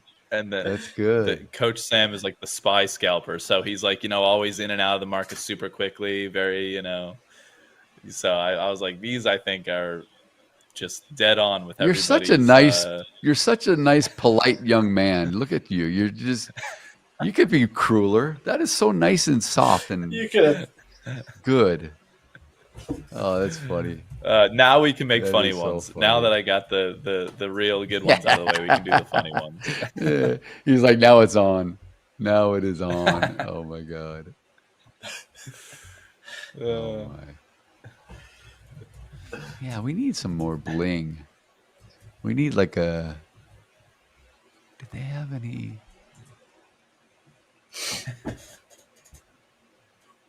Let's see. No, I guess they don't have no Alright, gold we're gonna- chain or nothing like that. I'll have to draw one, create one. I'm gonna have to create. Yeah, this thing's sitting right on If the back end, right on my entry. the back end can remove my screen because I'm gonna do one for you two, but I don't want to ruin the surprise. So switch to anyone's screen but mine. Sure.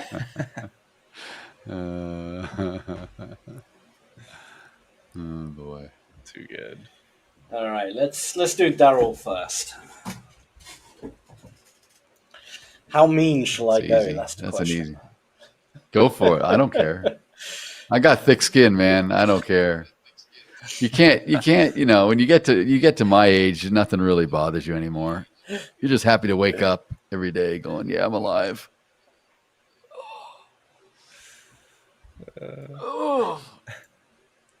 Cross necklace. Yeah, I don't think they have a cross necklace either, Eric. I don't, maybe we could add that if we have it.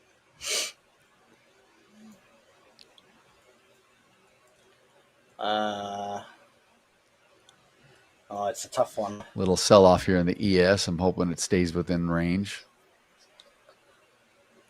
Yeah. Looks like the ES, the Nasdaq, and the Dow are all kind of following each Well, other all a of little them. bit. Yeah. Yeah.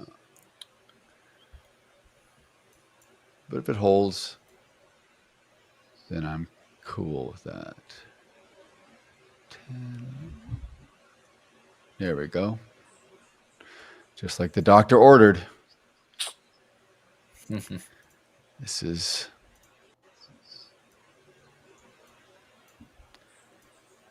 Yeah. Sure taking his time. Just doesn't want to be in a rush. I may have to bring my sloth back out.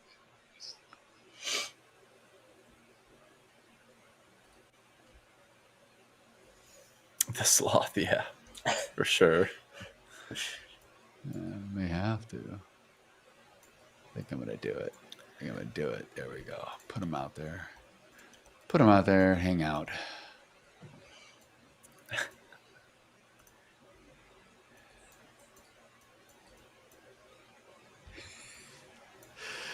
Sam is focused. He's more focused on this than when he's in a trade. He doesn't. He's not talking to himself right now. This is a good one. Yeah, yeah. This is a good one.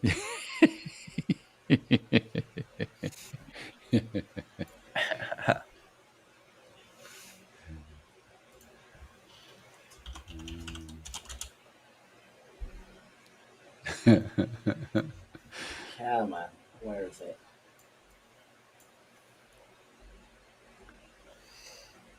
Oh no, wrong one. That's better. That's so much better.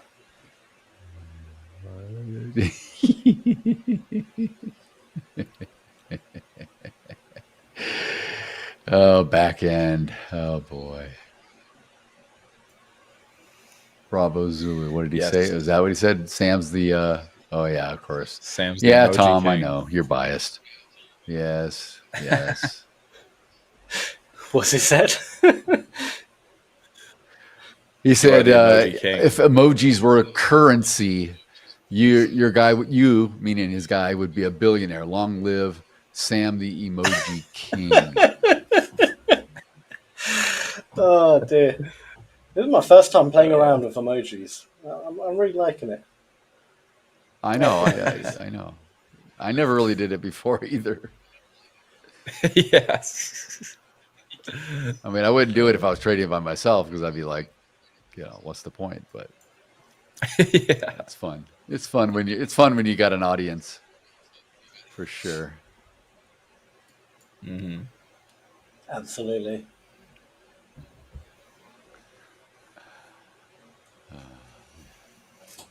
All right, let's do that. Almost done with Daryl's. You're spending too much time on This me, I'm one's a worried for sure little now. bit. You're gonna have to use a little bit of logic for this one, but all right. I went. You can switch over to mine. So I've just done Daryl's. This could have worked for either of you, but The big reveal. The big reveal. let's see if you can What's with figure the nail that out. polish, bro? What's with the nail polish? Okay, let me see. Try to figure it out. Oh, You're saying the yeah. word. So Luck DNA. Irish. Irish. Mhm. Okay. Luck of the Irish? So, oh, like I don't know. Nail no, red. I was gonna say like leprechaun. Are we talking about like leprechauns here? Like, I don't know what with the DNA strand. I'm not trying to saying figure anything. that You're gonna figure this just- out. All right. You think I am, huh? Yeah. What the hell? What's the with nails nail is what's polish, throwing me though? off. Okay, let me think. What is it? What is it? Let's see Well, if I guess anyone it's a else hand. can get it. Cool money Irish Oh boy. guy I mean, nails the money part with the glasses, that's just the for bottom fun. parts are separate.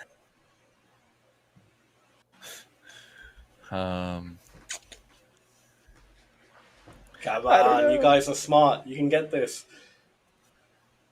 The When you fingers. figure it out, you're gonna be like, "Oh my god!" It's so obvious. I didn't know. You expect me to climb inside your demented head and read your mind. I don't know what goes on in your brain. I really don't. I don't. What the hell? Family? No, I don't know what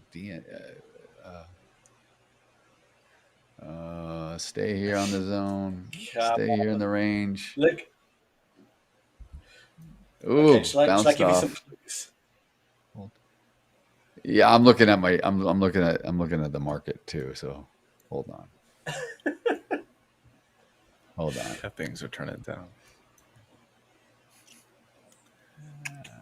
09. I am having some trouble Where's figuring my that snap? out. But I'm also like half my brain is looking at the Nasdaq right now, and then half of it's looking at the emojis. I know. I'm the same. You were- right you now. were- I'm looking. You were getting quite close when you were talking about Irish. The Irish guy. So, yeah. All right. Okay. Irish paint. Think Irish. about it. So something Irish, DNA. Oh, Polish. God damn! Look at you, buddy. Nice. Look at this. Okay. Man, What's hilarious is you were saying that nail was- polish, and I was like, well, you're saying polish, but nail polish. And I was Ah. like, you're saying the words like. you expect me to say it with a British accent. I'm Polish. Yeah. That's great. That's All good. right. That was tough. Good job. Very good job. You're I like welcome, it. you're welcome. We Lovely. could actually do riddles, just like try figure out what I'm saying. Yeah, and yeah. Just do emojis. Yeah, exactly. That's exactly what it felt like. A riddle. It felt like a riddle. I've just got a ton of emojis now. Yeah. I'm gonna get rid of some of these. Hold here. hold. Come on, guys. You're allowed to come down a bit, but just hold. Oh, no. Okay. Into the low volume. Ooh.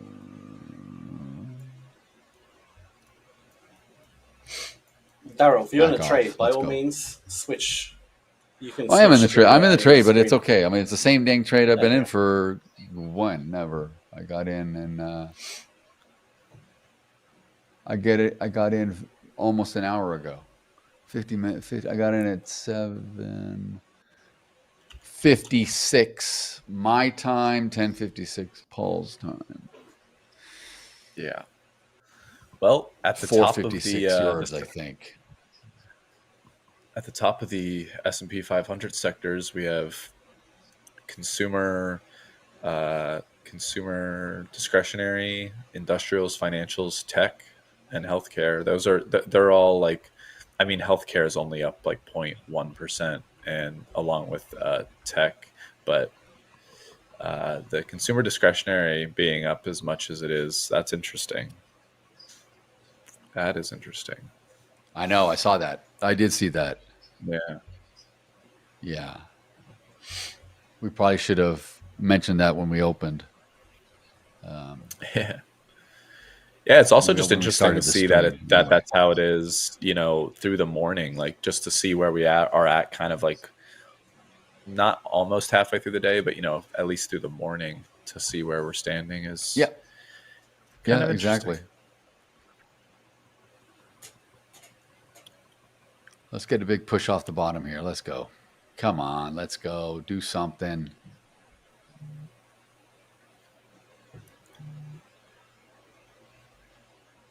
And it's not like the book is thin, really. I mean, you're looking at 75 to 100 contracts on almost every price, every tick. It's just slowly getting through it, There's limit orders there. It's no lack of limit orders. It's not thin, but it's I don't know. I see the low volume area you were just talking about, the 6410 area. That's like where nothing has transacted. We've essentially made like 2 distributions today. We have, exactly right. And I think, let me see, did point of control already migrate? Not quite yet. It's about to go up to like 64.13-ish, 64.13 quarter, I want to say, or 64.13 half, something like that. It's gonna move here soon. Let's see. Yeah. We're about well,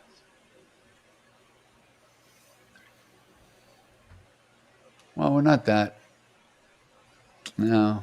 I mean, we're still a few thousand contracts away. It looks closer than it is. In the platform we're showing here, Project X, it's my volume profile for the for both what's showing on the chart and also the session. It looks close, but it's not as close in reality. It's just the way I share, pull out how much I want to share on the bar. So we're still a ways away from shifting point of control up.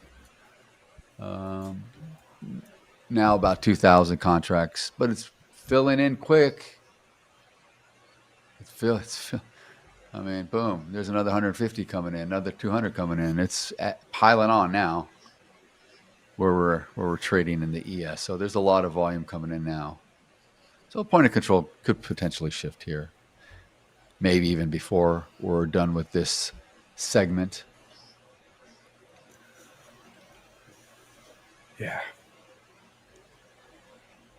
Oh.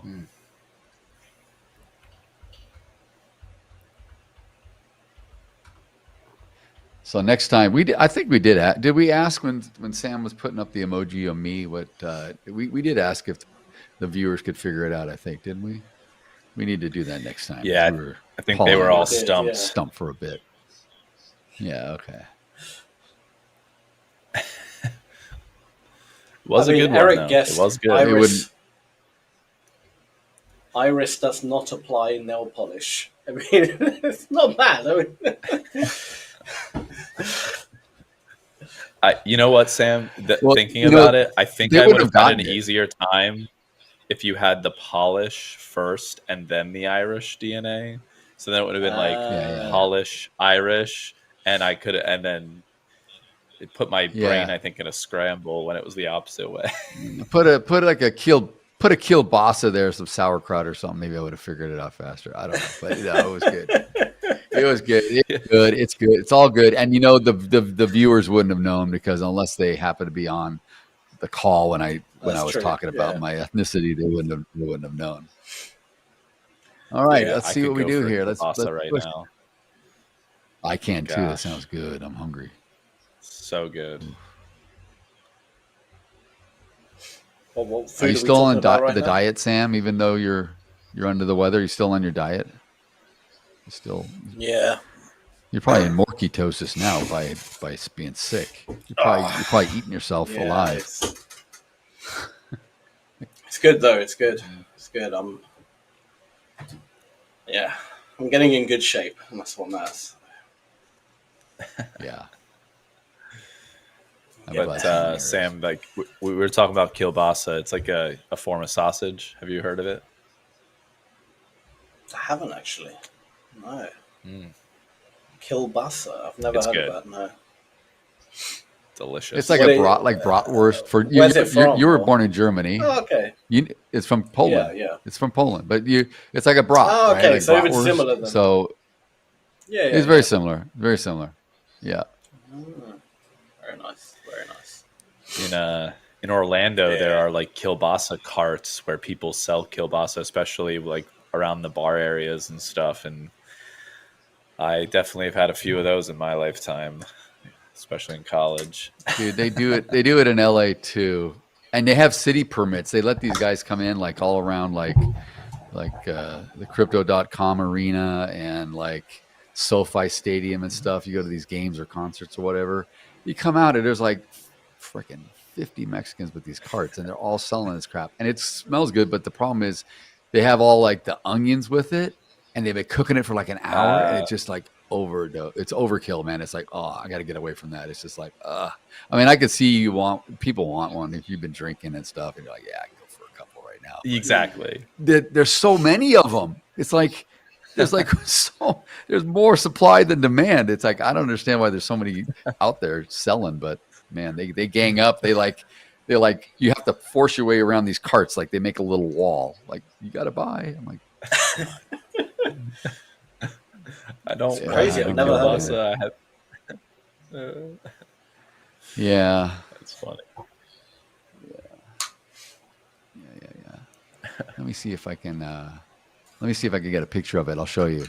Hold tight, because now that this is good. I'm not sharing my application. I'm actually sharing one of my entire screens, my entire monitor, so I can probably drag some stuff over, right?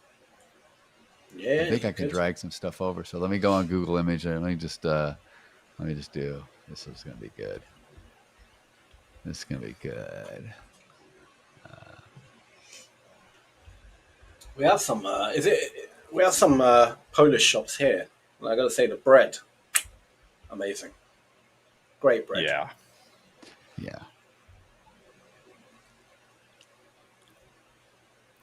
Yeah, Sam, I might have to, in your honor, because of your heritage, might have to try beans and toast at some point. Never done it in my life, but I just feel like I have to. Gotta do it. Gotta give it a go. My son talks about that all the time.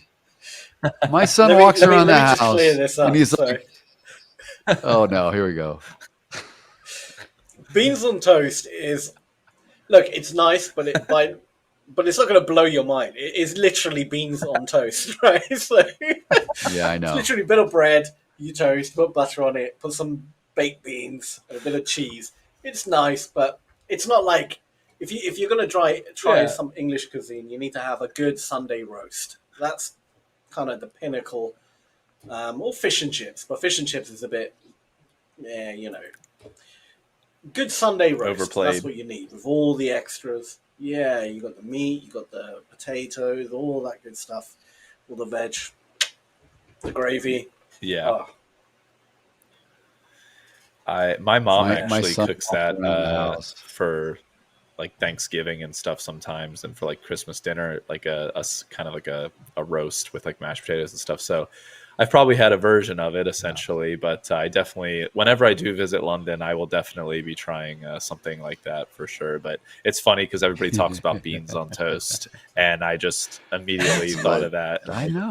I should just do it just to do it because it's super easy to do, you know. So. Oh, it is. I mean, beans on toast is great. Like, if you're like, I don't know, late, coming home late and you're hungry and you just can't be bothered to make anything, you just slap some toast, put it in the, you know, in the toaster, nice bit of butter on it, some beans, cheese, and it all kind of melts, and then you just dig in like a madman. It's great. It really like hits the Dig spot. in like a madman. Dig in like a madman. Yeah, my son goes around the house. I don't know what he does this thing. I don't know why. He's like, Dad, get me a bottle of water. I want some beans and toast. I'm like, why are you talking like a freaking limey, dude? What are you doing? What are you doing? It's like, oh, Andrew Tate talks like that too. I'm like, oh God, here we go. Oh boy, yeah. Bottle of water. I love the amount of accents that exist within the UK, like the varying degrees of accent that exists. Yeah. That stuff is hilarious. That's Honestly. so cool. Like I just love it. It's insane because like you would You drive guys see this?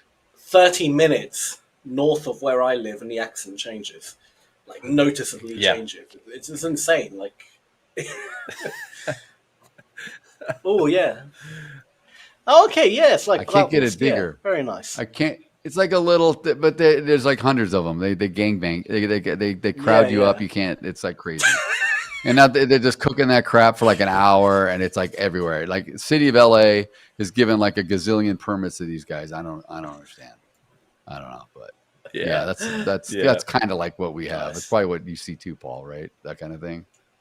Oh yeah. Oh yeah. That's what men want, though, isn't it? I mean, when you're hungry, you just want a stick of meat, essentially. I mean, that's kind of it's a man's dish, you know. Essentially. Just give me meat in the form of something I can hold and eat with my bare hands.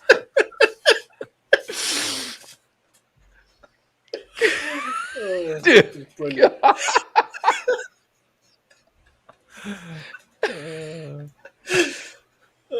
You would be a favorite. You would be a favorite in prison, Sam. You would be public enemy. You would not be public enemy number one. You would be.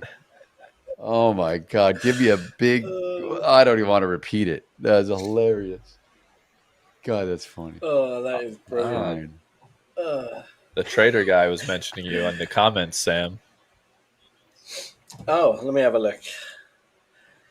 Yes, Coach Sam, I wanted to stop by and let you know I have made a trade today in the MES. So the micro, yes, I made a little over $15 in about 90 mins. Brilliant. Absolutely amazing. Well done. Honestly, today is a hard day as well. Awesome. So anyone who's ending today in profit, I mean, hats off to you. Today is not an easy day. Very range bound. So in fact, the whole week has been pretty tough, the market. So yeah, it has been. No, really good stuff. Really good stuff. Yeah. Oh man, that's funny. All right, we got. We're done in 2 minutes, aren't we? Oh, 1 minute. yes, Yeah, 1 minute.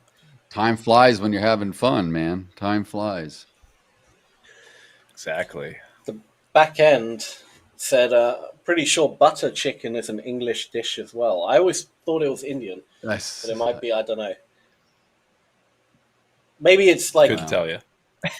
because we obviously have a lot of Considering the Indian source, community I here, think so it's maybe Indian. They created, Yeah, exactly.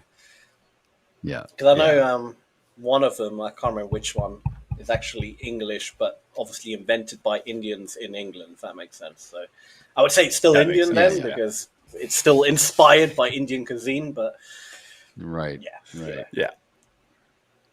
it's like American pizza. Is that technically American or is it still Italian? I mean, you know, Yeah, like, no, which yeah. way? I don't know. But our I don't pizza think is so any food in different than America our pizza. No, it's not. It's all is American. bastardized. Well, maybe hamburgers, hot dog. No, hamburgers was invented in Germany, right? They say that. I don't know. Yes. Hamburg. No idea. So the name.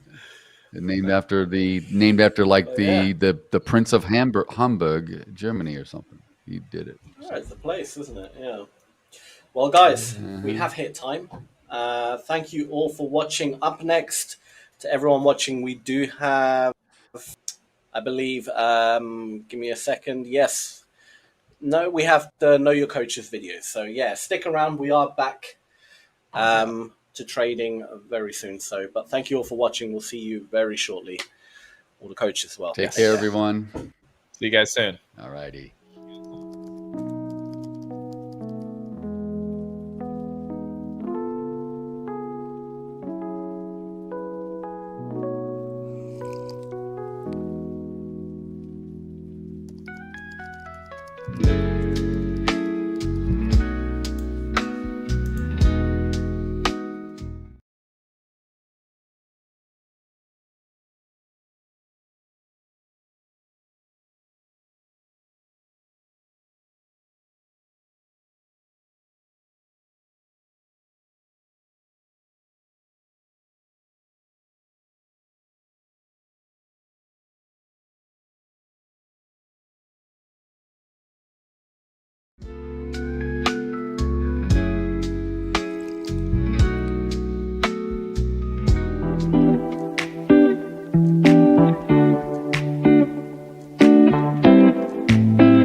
Hi, I'm Sam, one of the coaches here at Hola Prime.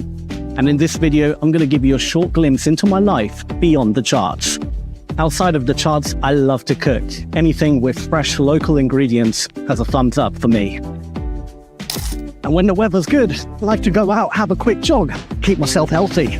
I started trading almost 15 years ago, and believe me when I say, it wasn't an easy journey. There was a lot of ups and downs, mostly downs at the beginning, and it took me, I would say, almost 10 years before I could actually call myself a trader. Personally, I like to travel. I like to go to different places, see different cultures, meet new people. I also like a good spa day, you know, just sit there by a pool, relax, get a massage. You know, you can see from the screens behind me, it's just a lot of stress, a lot of digits, a lot of moving, a lot of fast moving markets. You can't spend your whole day in front of a screen. You will burn out, and sadly, you probably won't be as successful as if you just relaxed a bit more.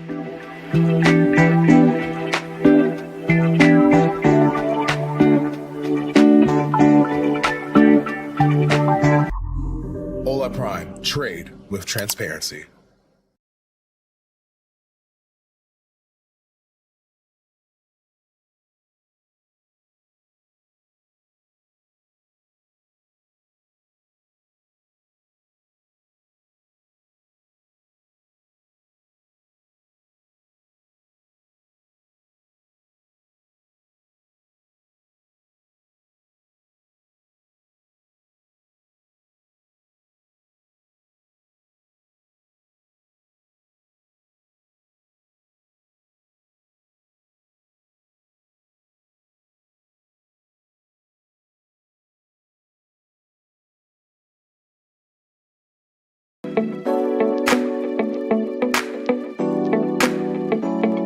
Hey, I'm Troy Epperson. I'm one of the coaches at Hola Prime, and this is a little glimpse of me outside or beyond the charts. Outside of trading, I play golf with my son. As you can see, I have a laptop and multiple screens. I've been trading for about 15 years on my own and about 25 years before that, even with a lot of interest in the market.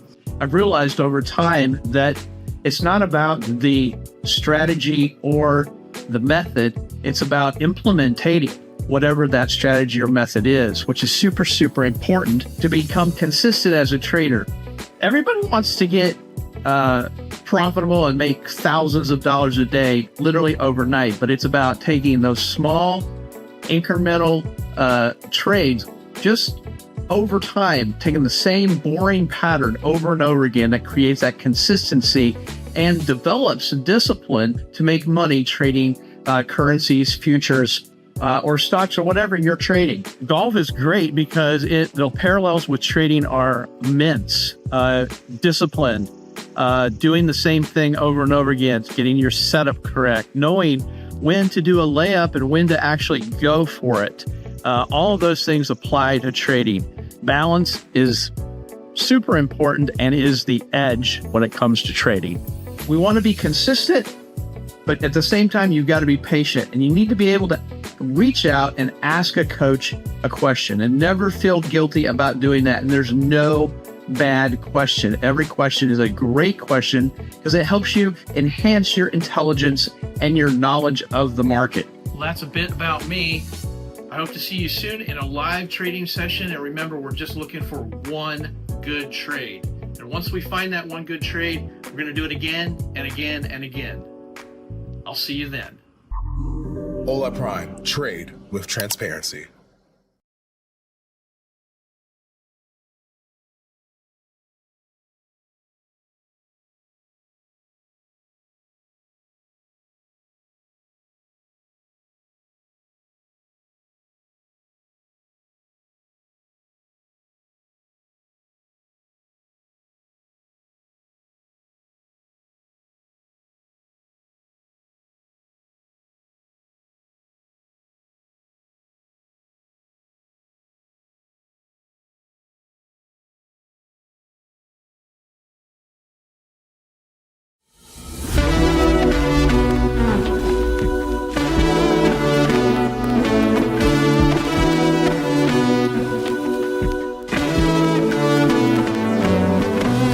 Hi there, my name is Paul, trading coach at Hola Prime, and this is a peek behind the scenes of who I am beyond the screens.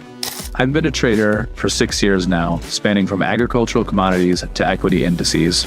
My philosophy in life is to keep things simple but not simplistic, and to seek clarity, not certainty. In the trading world, these concepts help me embrace a mindset of valuing action over doubt, staying disciplined, evolving with the markets, and maintaining self-awareness. The road to becoming a successful trader is a winding one, but with each twist is an opportunity to reflect and grow. There are no shortcuts in trading, and as a coach, it is my mission to help guide traders down a clearer path to sustainable trading. As a new trader, sometimes the thought of earnings potential can outweigh focus on what truly matters. Long-term success stems from a system of patience, resiliency, and consistency. Two books I highly recommend that profoundly display these qualities are Mind Over Markets and Reminiscence of a Stock Operator. Outside of trading, I love going to the local beaches and golfing. They allow me to clear my head and have some fun too. Golf is a funny parallel to trade. It requires total concentration, adaptability to changing environments, and the majority of the battle is between your ears.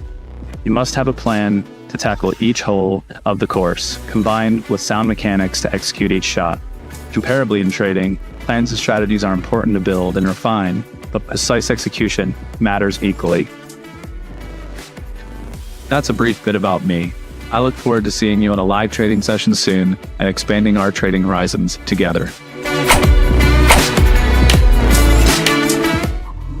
Hola Prime, trade with transparency.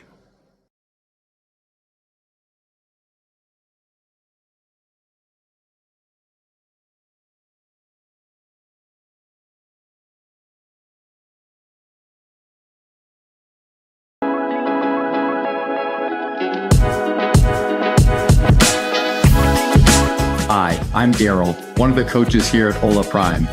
Join me as I unwind after a long day of trading and coaching.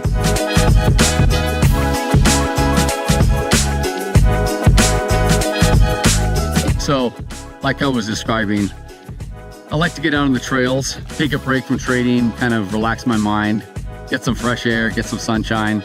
It's not bad that I have a number of trails right in my backyard. This one's about a 3-mile trail, and just over that hill right there is the Pacific Ocean. Sometimes I'll take a drive through the canyons and unwind my mind, but oftentimes grab the dog, come up here on a trail, just sit here, and it's beautiful, you know, beautiful out here.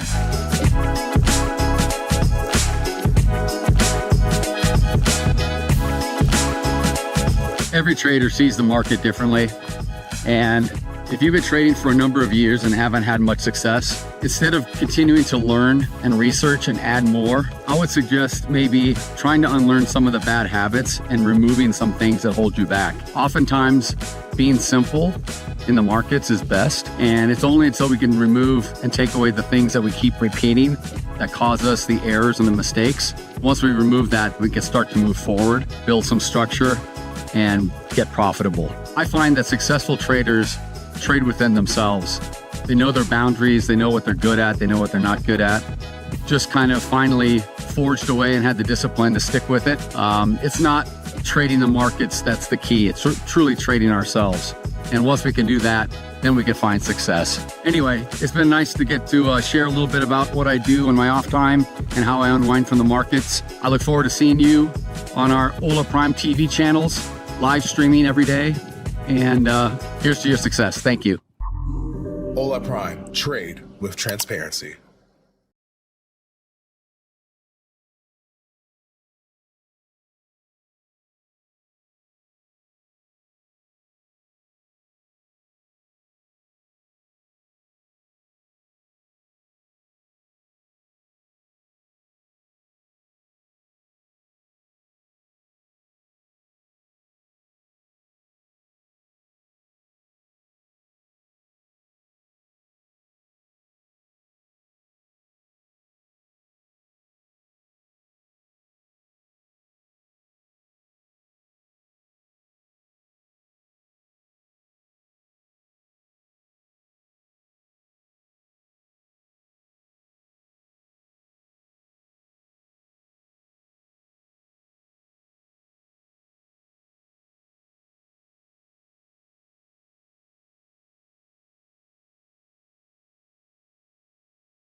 I'm Iris, a trading coach at Hola Prime.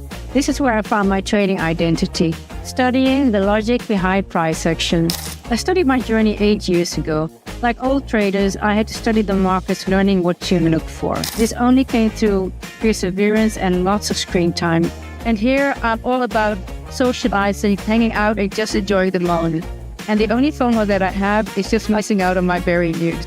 On coffee, please. But I'm also a student of life, a traveler, and someone who follows her heart. That brought me here, the east coast of Africa. This is where I start my day. My rooftop is my reset button, a little quiet before the charts. This is one of my hobbies because it gets me outside and be active at the same time. Just like in trading, golf teaches me to focus, strategic thinking, and emotional control, and have fun. But it's all part of the game, and when you learn to focus on the process, not just the outcome, that's when it clicks. And just like the perfect stroke, your edge in the market is something you keep refining. And part of working on the mindset means unplugging and stepping back. And when you're ready to level up, I'm here to walk with you.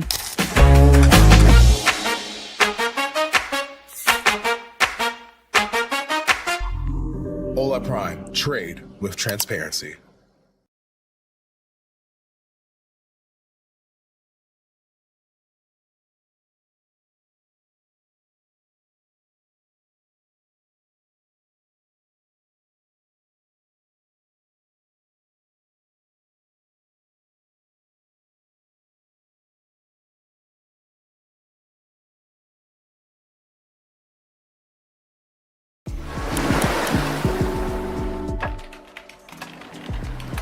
Hi, my name's Lara, psychologist, performance coach, and for the past few years, trader, a journey that's taught me as much about myself as it has about the markets. My philosophy in life generally is that once we know ourselves, truly know ourselves, the whole world opens up to us. And nowhere is that more true than in trading. Outside of trading, I love to travel, exercise, and spend time in nature.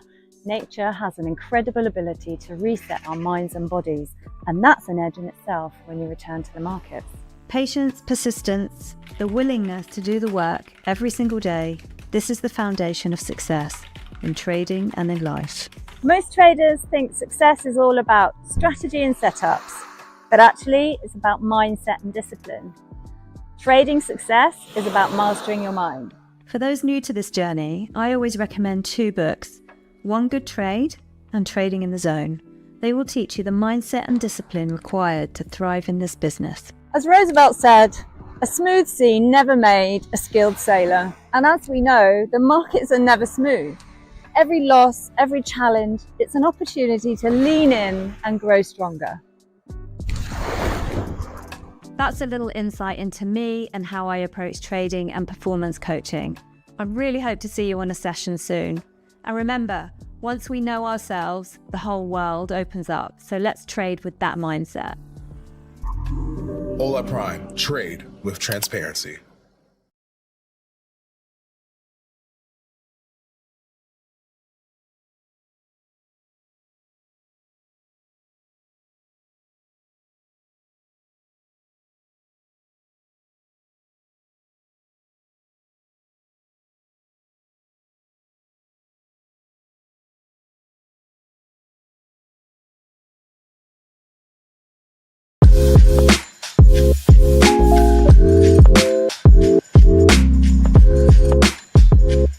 Hi everyone, I'm Stanislava, one of the coaches here at Hola Prime, and this is a little sneak peek into how my life looks like beyond coaching.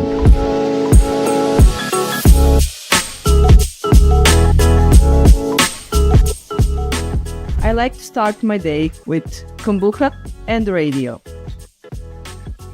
As a psychologist, I believe that how you begin your day shapes how you feel, and how you feel shapes everything else. My journey as a psychologist started 20 years ago. Over those 2 decades, I've always worked to broaden and deepen my expertise. As a performance coach, I try to help clients understand how their mindset and emotions affect how they trade. Everybody would like a quick win, but real growth comes from steady habits. It's about self-awareness, discipline, and caring for your mind and your body. It's the kind of balance I try to live by myself, and it is a big part of what I'm teaching my clients in coaching. The work I do is more than just a job. It's a part of who I am as a person. But beyond that, I wouldn't feel whole without making space for exercise, art, and some time to reflect. I spend most of my workday talking or writing. So with arts, I engage that other creative side of my brain. And the best part is I get to do that with my daughter. Now that work's done, I'm off to the most important job, being mine.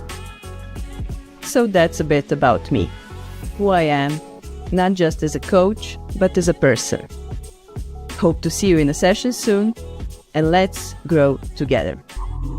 Hola Prime. Trade with transparency.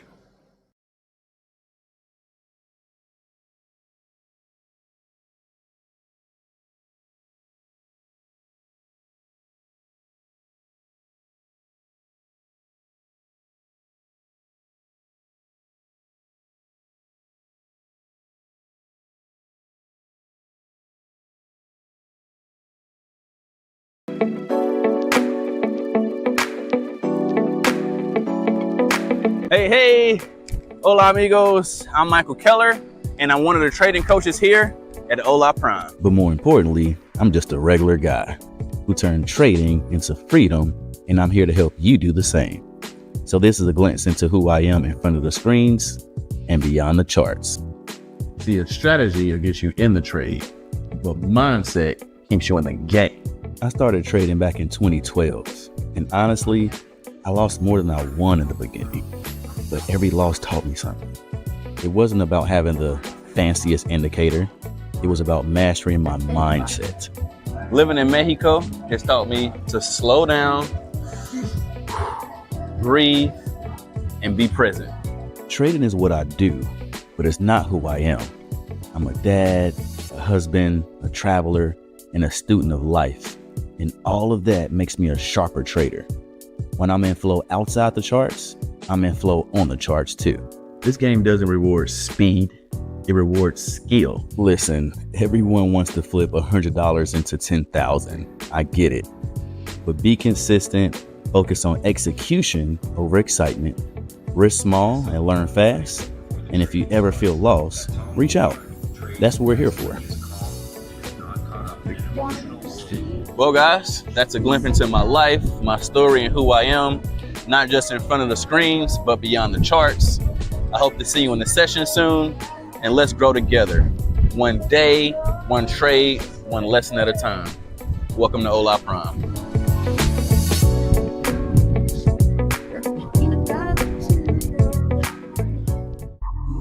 Hola Prime, trade with transparency.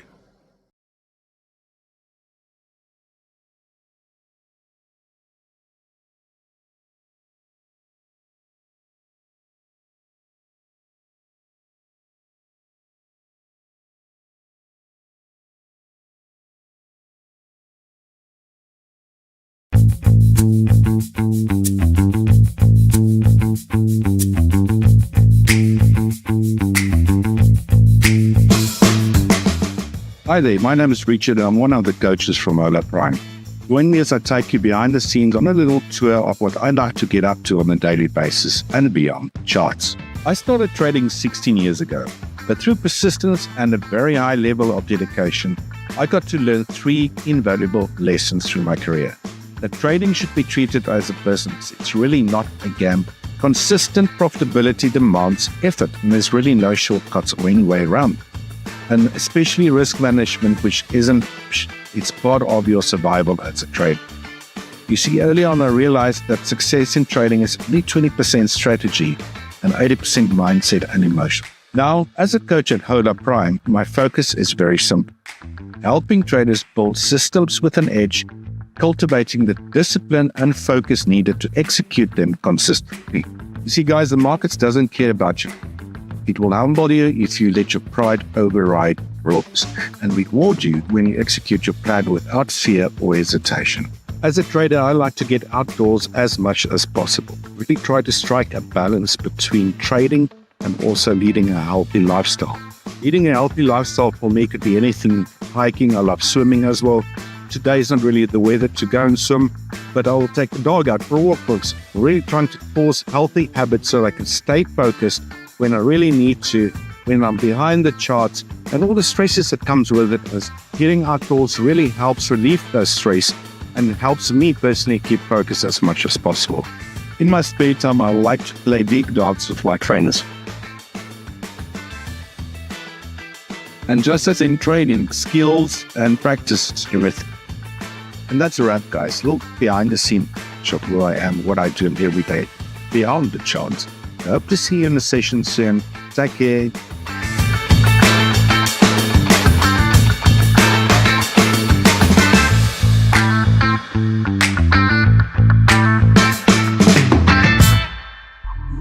Hola Prime, trade with transparency.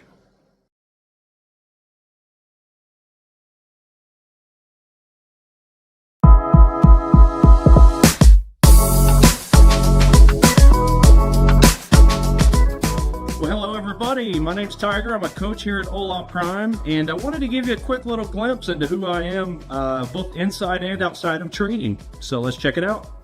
So I've been trading now for going on 11 years, and that first decade of my trading was all about technical analysis.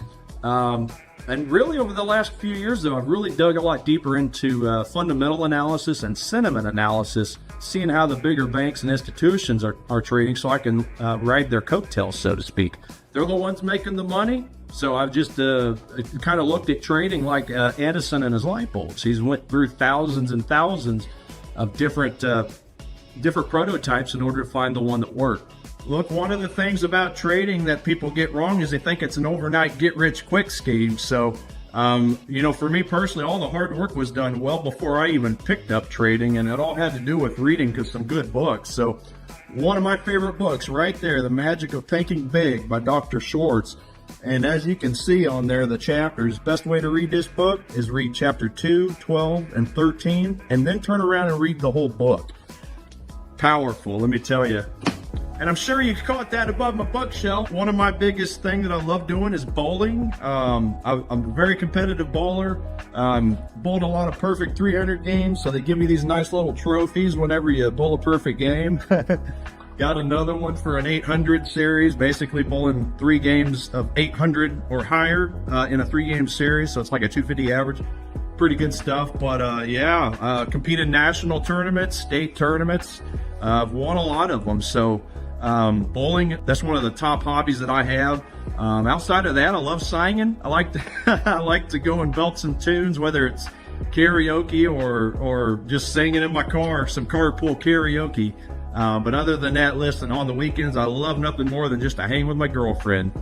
She's an awesome, incredible woman, and she kind of balances me out because she sees how hard I focus on trading. So it's just a very good reset at the end of the long, hard week of trading to just get away, just step away from it all, go enjoy each other's time, and prepare for the next week.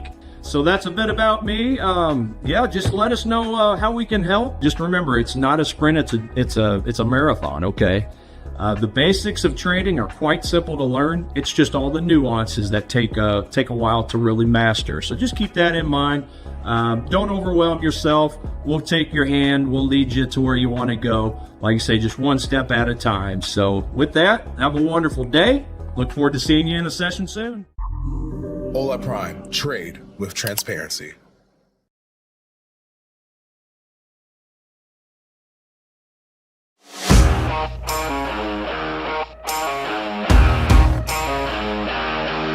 Hi, I'm James. I'm one of your coaches at Hola Prime. I've been trading for about 30 years. Can you believe it? Seems like an awfully long time. But in that time, I've learned a lot about trading the financial markets. And I've learned the best way to trade the markets. By dawn, I chase waves, chase stocks, and sometimes chase my own sanity. Trading, like surfing, is all about timing. Wait too long and you miss the move, and jump in too early and you just wipe out. If you're a new trader and you're struggling with your trading, I think you've come to the right place. I'm really looking forward to meeting you and helping you with your trading. I'm approaching a stop street now, and I'm going to have to stop. Emergency brake if there's traffic coming. And that's one of the things you've got to learn in trading as well, as how to keep safe. And it's one of the main things that I teach in my trading philosophy is risk management, which is not taught very often. Trading is a bit like driving a car, really. You've got to have a license, and in trading terms, having a license is like learning how to trade.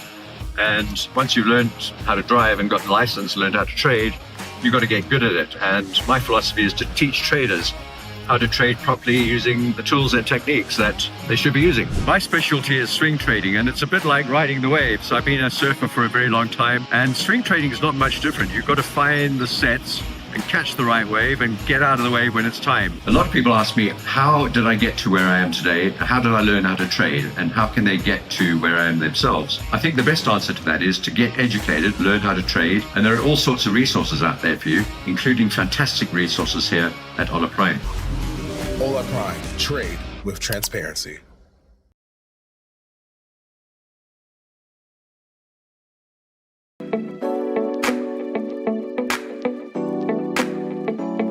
Hi, I'm Paul, one of the coaches at Hola Prime, and this is a little insight into who I am beyond the charts.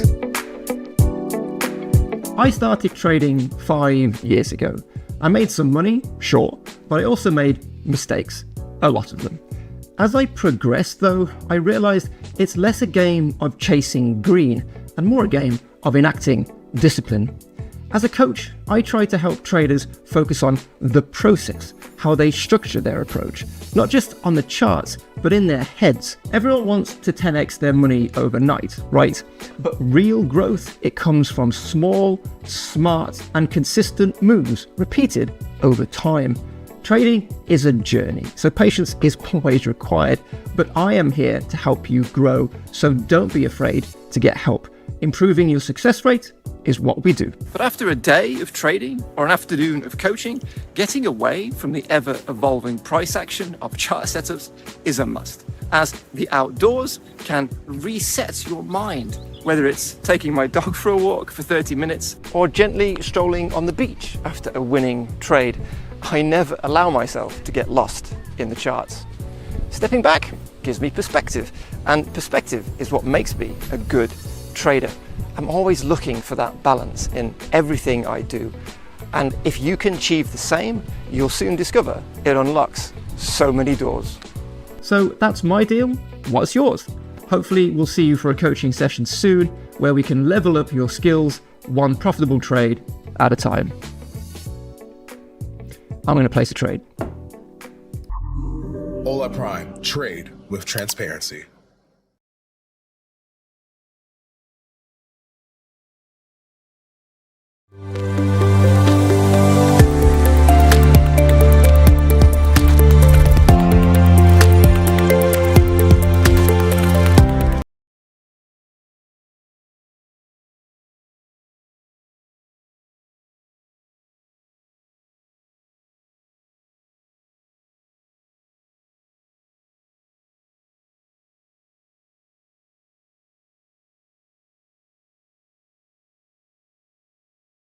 We all were beginners. We all make mistakes. Even now we also making mistakes, but less as in the past. Yeah. Oh no, absolutely. I mean, look, it's funny. Every trader I ever talk to, we all have the same story. You're thinking you can do it. You can go to 10,000. You do one little mistake. It's not a mistake. It's just you think you're the best. Your lot size too big. One negative point in the market and you blow your few $1,000. So, and after that, yeah, of course, I told myself I stopped trading. I stopped in general, and I stopped also for a few days. But after that, I rebegan on demo accounts, and I can say never give up. But it was not always easy. Hello everyone and welcome to another Trader Stories podcast. Today I'm joined by one of our funded traders, Davey from Belgium, who managed to pass his two-step pro account challenge in just 7 to 8 days, which is, vastly impressive. Davey, how are you doing today? It's great to have you on the show. Yes, hi, nice to meet you. Yes, I am. I'm doing great today, so fine to ask. Awesome, that's good to hear. Davey, thank you so much for coming on. I think the viewers would just love to know and hear about your story, as a funded trader, how you got to where you are today, your whole trading journey. Because I believe you have a 100K account, which is, really impressive as well. You've had your first payout too. So you must be feeling really good. Yes, it's nice to have my first payout, yes. Yeah, I'm very happy with Hola Prime at this moment, so everything is going good. That's awesome to hear. So Davey, can you let us know? I mean, how did you get into trading? Where did it all start for you? Oh, I think it started between 3 and 5 years ago. It was by YouTube, by viewing videos, trading on demo accounts, trading on live accounts. In the beginning, especially with trading software.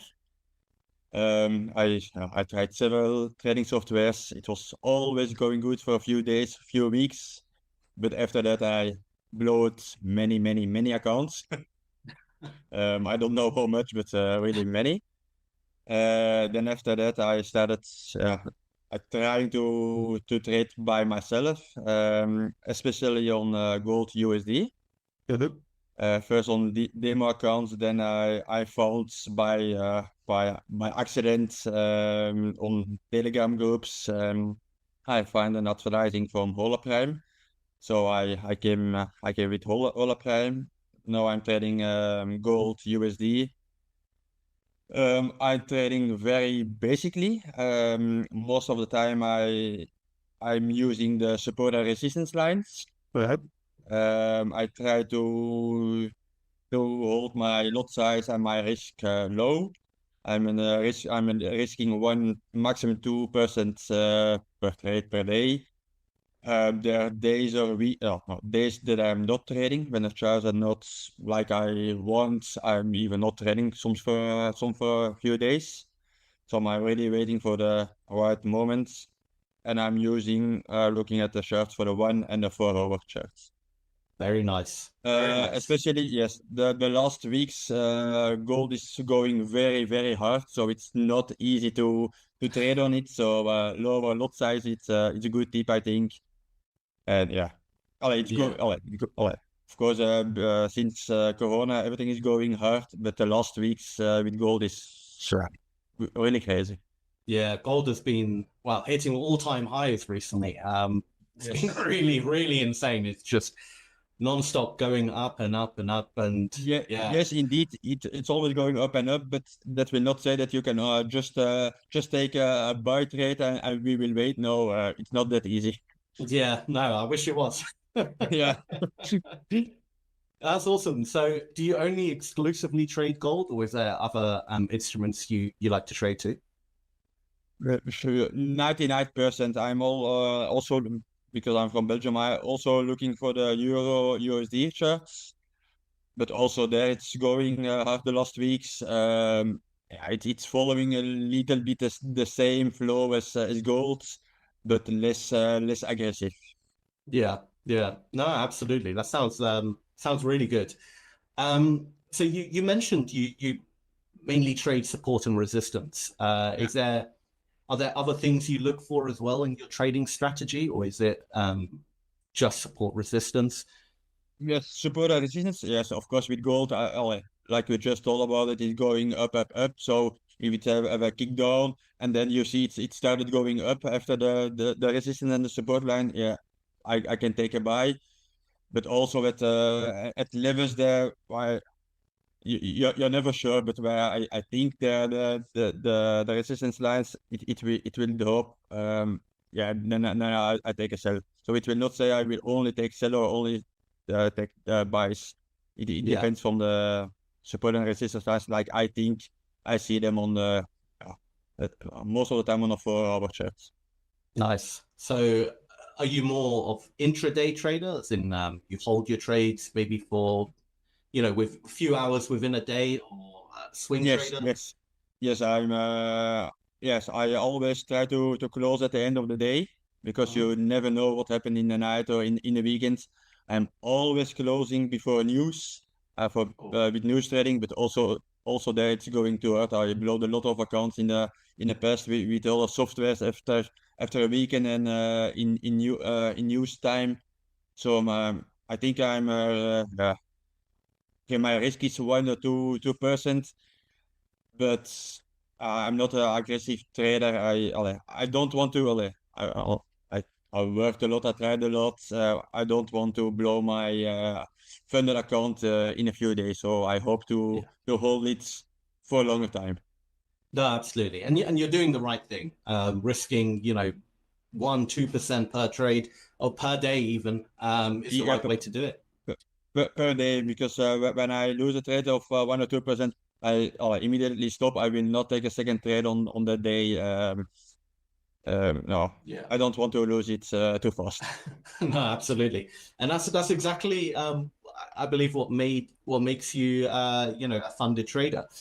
I think the biggest problem people have is they simply risk too much. They have a bad day, they lose a trade or two, and rather than stopping like what you do and say, okay, it's not a big deal, it's just 2%, I'll come back tomorrow and things will be better, they try to make it back. And yes, believe me, I did it also in the past. Oh, so we've all done it. I learned from that, but I think we all did it in the past, so it's not a good advice. Absolutely. And the fact that you avoid news as well, I mean, this is you never know what will happen in news, and also there it will go too fast.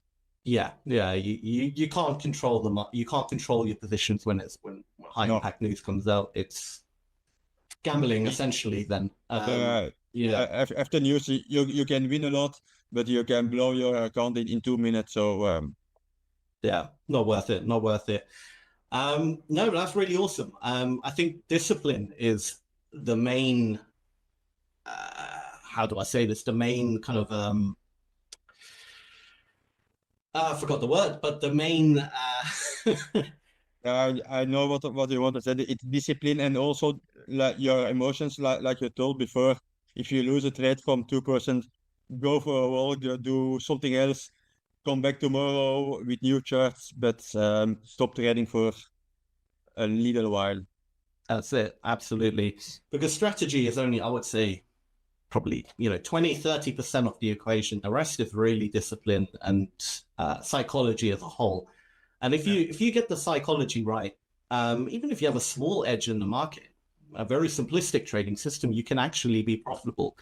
You don't have to be 90% win rate or something in order to make money. That's it's a myth.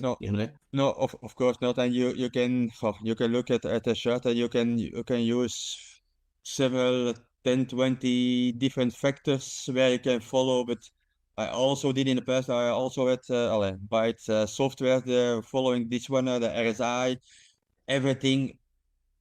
But it will not be easier to follow too much external factors. Yeah, absolutely. I think having a simplistic trading system can sometimes massively help. We find that a lot of beginners, they overcomplicate it. They use 101 indicators on the chart, and everything is telling them a different story. One indicator will be telling them to buy, the other will be telling them to sell, and they get confused. And we find 100% correct. Yeah, exactly. And even when you're in a trade, whether to hold it to your take profit or if you have too many conflicting ideas, you end up just jumping out, jumping back in, and it never really works out in the long term. So simplifying your trading to just core basics, have that edge, and then be really disciplined in your emotions. That's definitely your right way to do it, I would say. So you've done that really well. It's like you said, very disciplined. You have your trade in your mind, in your head. You place them in my times, it's most of the time in the morning.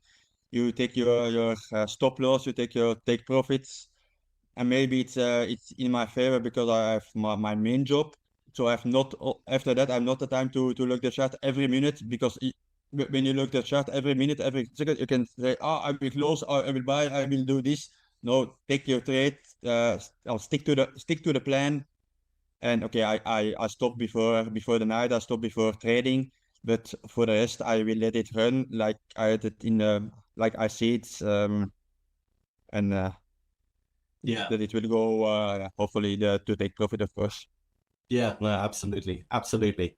So I wanted to touch up on. So you said that you started 4 to 5 years ago, correct? Yeah, it should be something like that. Yeah.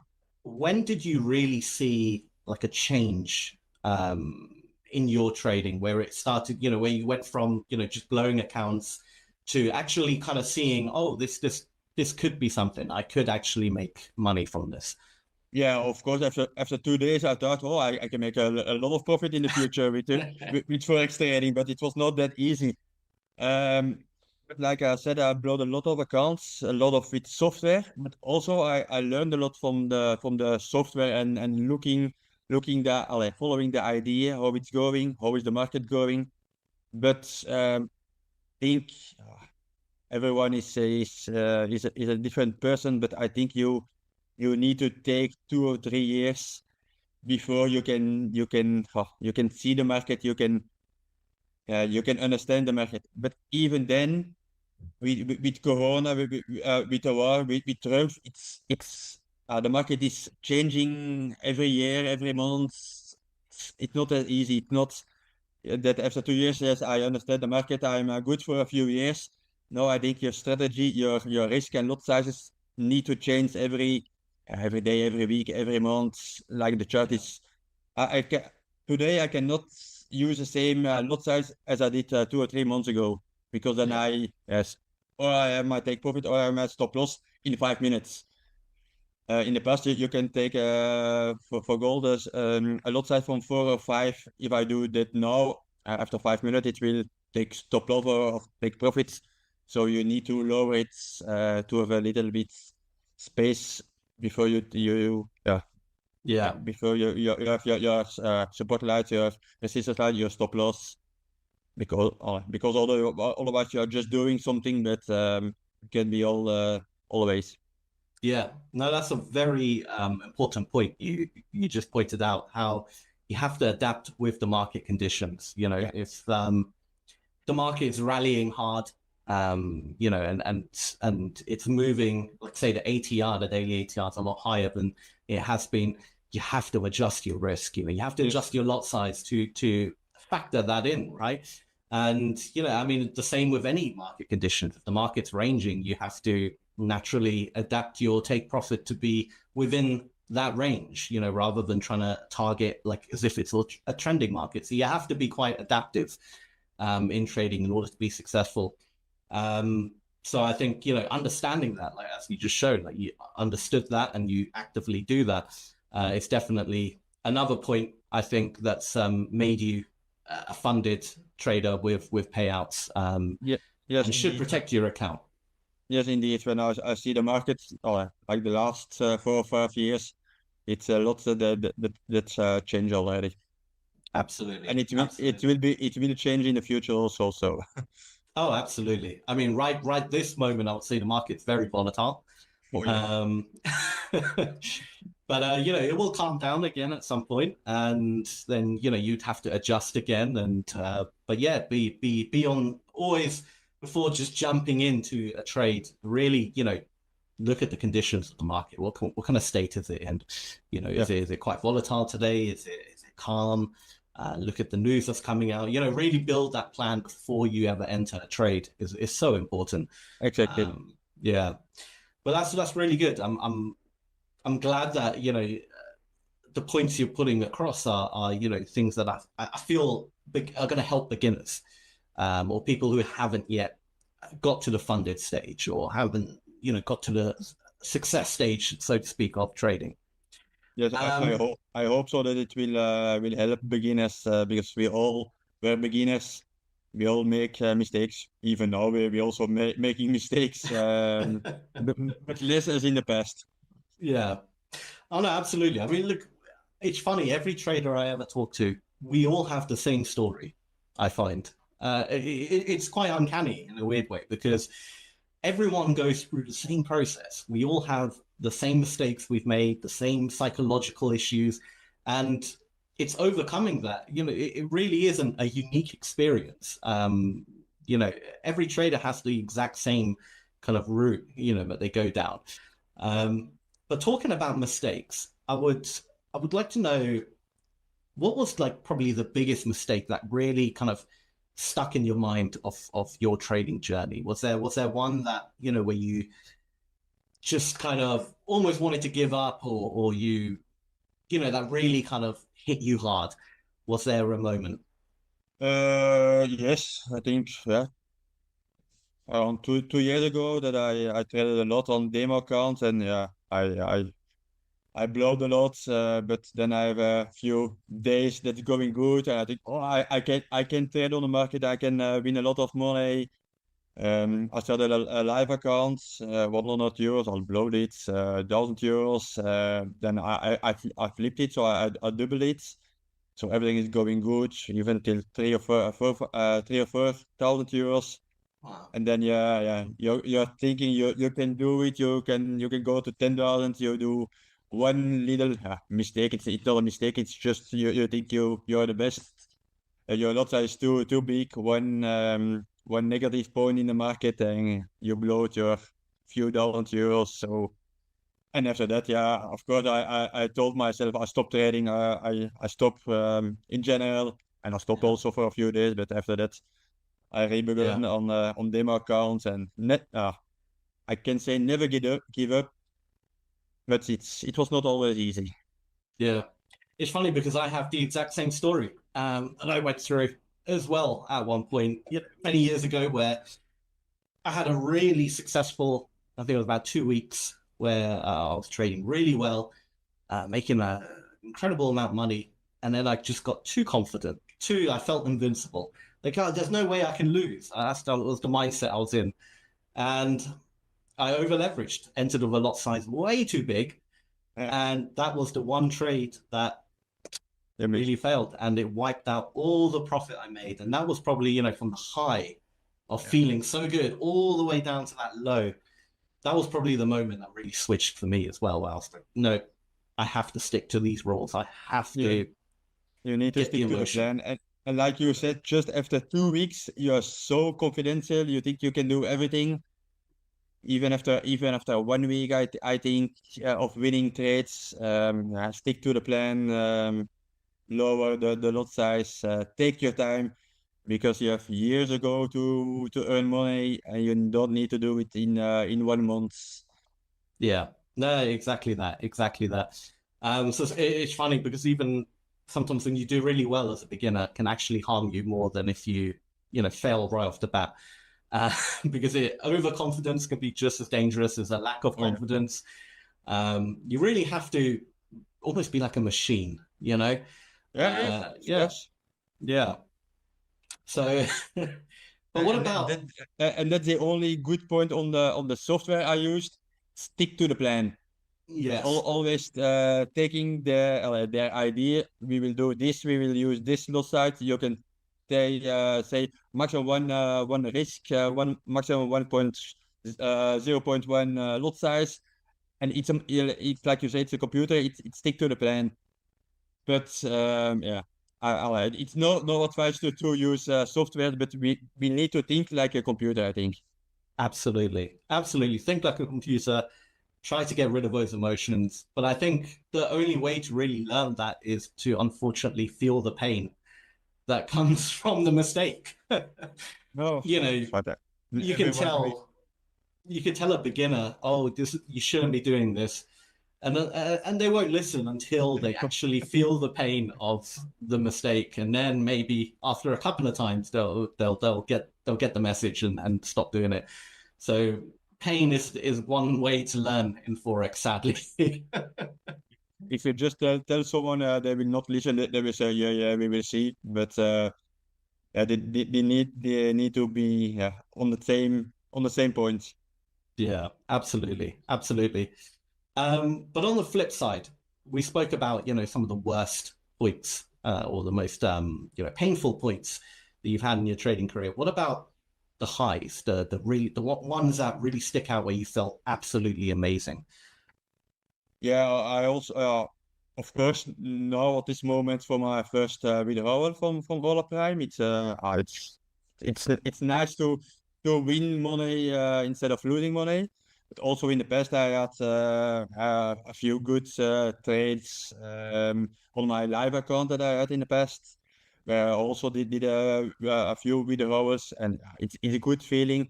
And also, it was never a big amount, but it's a great feeling that you can do it. It's going in a good direction, like I did 3 or 5 years ago, losing, blowing. And know that you can stick to the plan, that you can grow your account, you can pass the two challenge phases, you can have the points for the withdrawal, and yeah, I want to say you need to be happy with a few €100, with €1,000. I can also go for a few trades now where I maybe can make a withdrawal for €10,000 next week. But the chance is bigger that I will blow my account, so I will try to stick to the plan and have a few more withdrawals in the past from lower amounts. But you can stay with your funded accounts, and I think that's the reason. Absolutely, that's the right way to do it. 100K account, a $1,280 payout. It's good, it don't always target for the big, trying to get 30% or something. I mean, some people can do it, and sometimes there's a bit of luck involved. But to do that consistently, eventually you will unfortunately lose the account. So try target for the smaller amounts. Be consistent. That's the right way to do it. Absolutely. But I would love to know, how was your experience with Hola Prime overall? Yes, for the moment, only good things to say. Yes, from the beginning, purchase, payment, receiving the account, the email with with the credentials, logging in. When I have a question in the chats, they are responding very good, very fast. The spreads are good. It can always be lower, of course. A good hint. No, it's really going good. It's not the server. It's not blocking. It's not lagging. For the moment, I cannot tell bad points, to be honest. Oh, that's really good. And how was the payout process for you? Also, very easy to do a payout, very fast. Yes, immediately the reset of the account so you can restart trading. I haven't restarted this week because the market is too volatile for me at this moment. But yeah, everything is going very smooth. That's awesome to hear. That's awesome to hear. And we're looking forward to sending you many more payouts in the future. Which so. I'm sure you will do that because you have the right mindset, you have the right strategy and plan. You know what you're doing. And yeah, I feel we're going to be sending you lots more payouts in the couple of years. So, but what is your plan? I would love to know. So you have a 100K account. Are you looking to scale that? Are you looking to get another account? What is your future plan? I would like to scale them. That's my first idea. Maybe in the future, when we see how it's going, I will maybe buy a second one. But for the moment, I will take this one 100% my idea on it, and I will try to have a few more withdrawals and try to scale them. Yeah, absolutely. So you're going for the 4 million. That's the maximum scaling. Of course, everyone will do it, but that's a long way. Yeah, I mean, it will take time, but it's possible. As long as you stick to the rules again. I mean, that's what it is. If you try to do it, well, you couldn't do it in like a month, but if you try to rush the process, that's where problems occur. Professional traders understand it's a percentage game. Slow and steady wins the race in trading. Fast, quick, instant gratification always sadly leads to a dark place in trading. And yeah, but you already know this. But for the beginners, take your time with it. There's no time limits with the challenge as well. You can take as long as you want. You don't have to complete it. I mean, I know you did it in 7 to 8 days, which is very impressive, by the way. But also, like you can see, also in the challenges phases, I used a little bit higher lot sizes as in my funded account. But when you see all the advertising on the internet, all the videos gaining 10-20% profit amount, don't believe it. Okay, maybe you can have it once if you are lucky. But when you have a 100K account, funded account, and you just have 1 or 2% every month, but I mean really every month for months, for years, I think you can be very happy. You don't need to be 10% every week or every month. Yes, everybody want to have 10,000K a month, of course, but yeah, be calm, be happy with what you can achieve. Oh, absolutely, absolutely. Aim for, like you said, I would say anywhere from 1 to 5% a month. That's a good aim. Whatever you're comfortable with. If you try to aim too high, I mean, like you said, it can be done. Of course, people do it all the time, but your chances of long-term success massively improve if you scale back a bit and just aim for. Because look, at the end of the day, I mean, if you do 2-3% a month on 100K, it's not bad money. I don't think anyone would turn down an extra 2,000-3,000 a month. It's a good amount of money, and you can always scale that and build upon it and look at it as a business and it's a long-term it's a long-term career rather than quick payouts, or quick gains. Then you could definitely be very successful in trading, and that is ultimately the game. It's to survive another day, as traders put it. Indeed. That's also my idea from my funded account with Hola. And like you said, I also won at the end of the month 10K. But when you blow it and you can not coming back, I like more to have five payouts from 2000K and then scale my accounts, and then you already have more and a nicer future. Yeah, absolutely. And we always say this as well. We're more impressed by someone who is more consistent and actually doesn't target unrealistic numbers, trying to get 30, 40%. Because it has happened, people have done, 30, 40%. But there is an element of luck involved. Indeed, and they will not do it every month. Exactly. So we're more impressed by people who can, consistently do 3, 4%, whatever it might be, smaller amounts, but consistently. That is because that shows real professionalism in trading.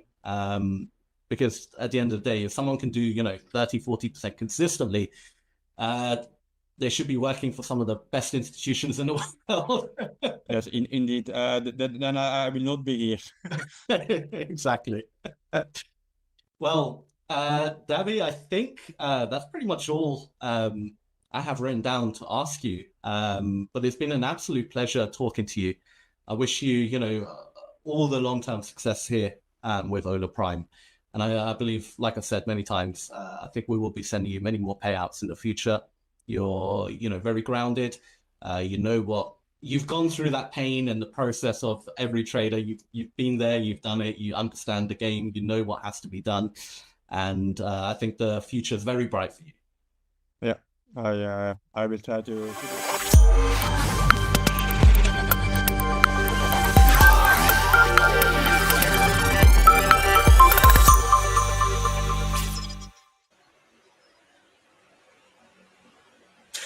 Good day and welcome to your Friday financial update. Let's start with the Forex market. The Indian rupee weakened by 12 paise, closing at 86.52 against the US dollar. This came as a result of rising oil prices, foreign investor outflows, and a firm US dollar tone. India's foreign exchange reserves dropped by $1.18 billion to $695.49 billion. However, the country's gold holdings actually increased by 150 million. Major currency pairs remained relatively stable today. The euro-US dollar held around 1.0650, the pound US dollar stayed above 1.2400, and US dollar Japanese yen traded just below 148. The Aussie dollar US dollar hovered near 0.6400, while US dollar Canadian dollar remained close to the 1.3500 level. Technical outlooks suggest euro US dollar may pull back towards the 1.1676, and US dollar Japanese yen could drift down to the 145.0 range. Now turning to futures, US stock futures were largely flat this morning following a strong week for equities. The S&P 500 and Nasdaq both hit record highs early in the week. Dow futures rose by about 0.10%, while S&P 500 futures ticked up 0.07%. Nasdaq futures also saw modest gains of around 0.01%. In pre-market action, Comfort Systems USA surged over 14% and Deckers Outdoor rose more than 12%. On the downside, Centen and Synvus saw sharp declines. Gold futures saw declining interest, with both trading volume and open interest dropping. Soybean futures followed a similar trend, with fewer contracts traded and a notable drop in open interest. In commodities futures, crude oil is making gains. Brent crude reached a one-week high at $69.38 per barrel. WTI followed suit, climbing to $66.23. Markets reacted positively to optimism surrounding US trade negotiations with Japan and the EU. There's also talk of easing Venezuelan sanctions, which could further impact global supply. Moving on to crypto, Bitcoin saw a decline of nearly 2%, trading around $116,700. It dipped below the $120,000 mark earlier this week and hasn't fully recovered. Excuse me. Ethereum also edged lower, sitting near the 3,640 level. Crypto markets continue to face pressure as expectations for a near-term US rate cut diminishes. This broader risk-off sentiment has impacted appetite for digital assets. Finally, let's zoom out for a quick macro look. Global markets are taking a breather today after a week of strong momentum. The European Central Bank kept interest rates steady at 2%. Meanwhile, investors are adjusting expectations for a Federal Reserve rate cut, with September now looking less likely. Over 80% of S&P 500 companies have beaten Q2 earnings expectations so far. Still, there were notable disappointments from Apple, Intel, Tesla, and General Motors. Eyes are now on upcoming meetings from the Fed and Bank of Canada, along with key US inflation and labor data. And of course, the August 1st tariff deadline remains a key risk on the calendar. That's your financial snapshot for Friday, July 25th. Stay tuned because up next, we have a beginner's guide to Hola Prime.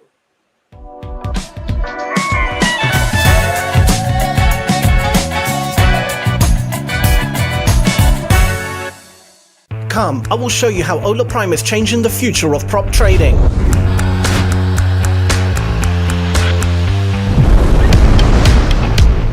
Not like this.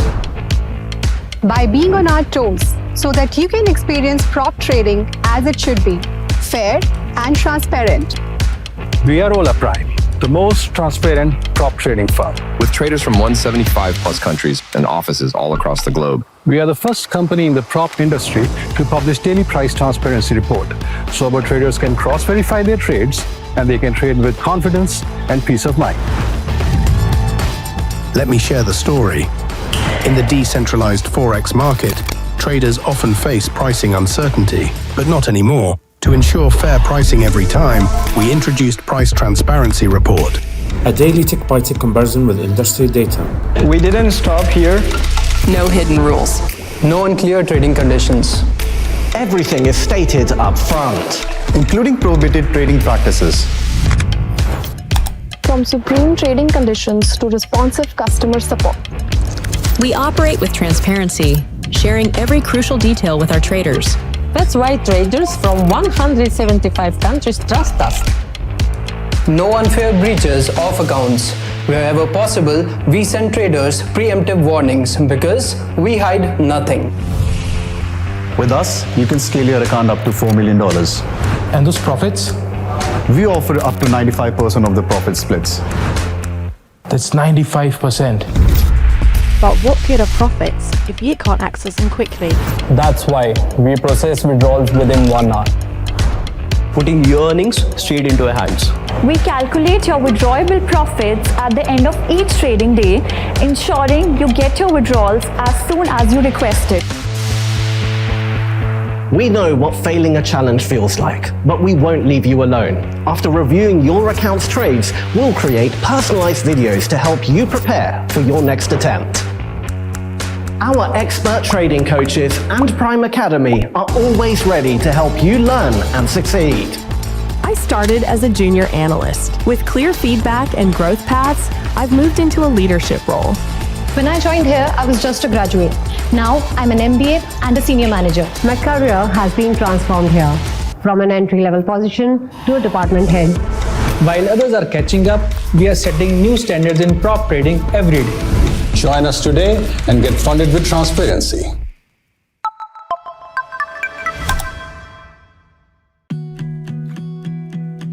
Behind each face, there's a story. A story of courage, a story of battles fought too soon. These little fighters take on challenges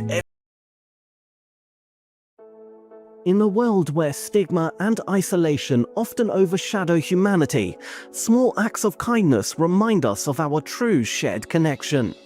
The focus wasn't just on providing meals, it was also about creating moments of care, trust, and belonging.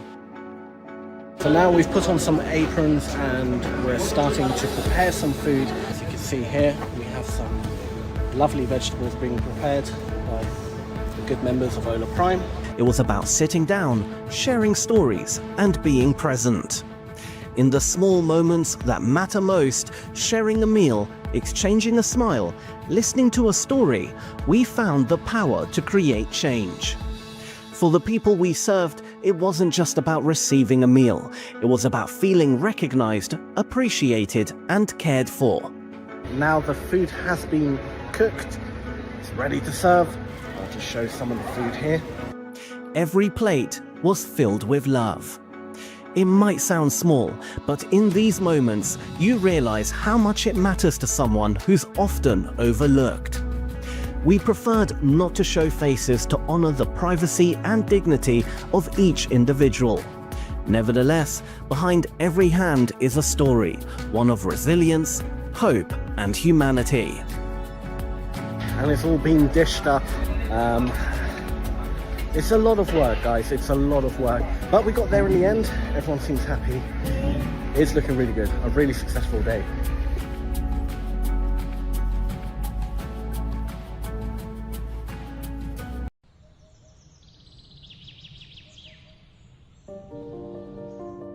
Education is the foundation of growth, opportunity, and empowerment. Yet in many rural villages, access to quality education remains a distant dream. This is school, a place where young minds come with dreams of learning and a brighter future. However, limited resources and infrastructure challenges makes their journey difficult.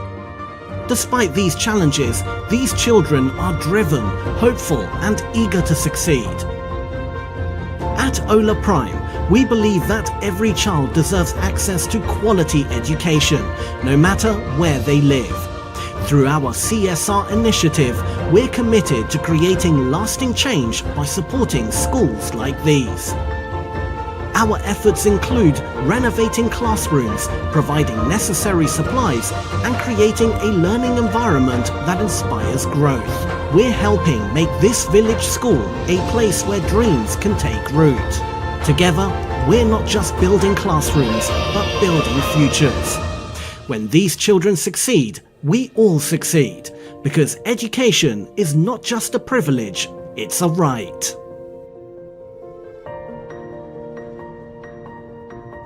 How do you feel after another victory? It's really good, so we're excited, we're happy to be here. People only see the wins. And there it is, folks, the trophies. Final buzzer sounds. The moments under the lights. But they don't see this.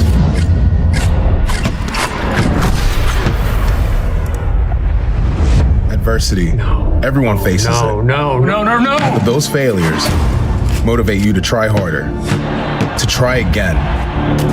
Hola Prime is the platform used by pro traders. No hidden rules, just fair trading.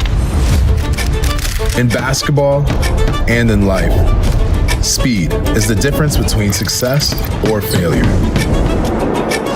Hola Prime has the fastest payouts in the industry with less than an hour. Adversity sometimes just means a new beginning. Hola Prime, trade with transparency. Got trading skills but can't risk your money? Enter prop trading, a smart way to monetize your trading skills without risking your own money. Start your journey with Hola Prime. Here's how it works. Buy a small fee trading challenge. Hit the profit target and keep losses under 5% daily and 8% overall. Pass the challenge and get a funded account. The risk rules stay the same, but now no profit targets. And yes, up to 95% of the profits are yours. Wondering, how's that even possible? Well, we selectively copy trades from top performing traders in live markets. That's how we generate profits. Whether we copy yours or not, you still get your share. While most firms take days to pay, Hola Prime is the industry's first to do it in under 1 hour. Yes, every payout is processed in less than 60 minutes. It's a win-win. You bring the skill, we bring the capital, speed, and support, including one-on-one coaching. Take the trading challenge. Get funded. Hola Prime, trade with transparency.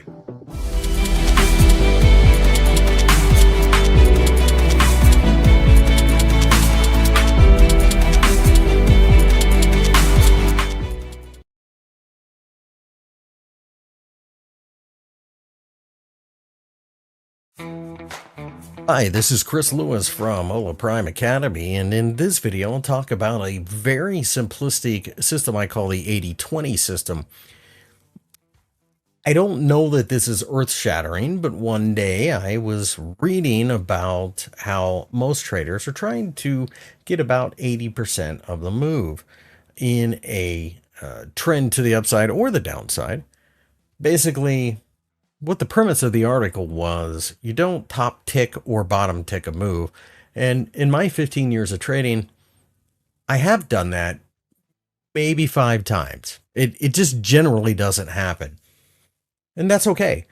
But I had to come up with a system when I was working full time. And when I first started trading, I was a contractor. So I was out on construction sites.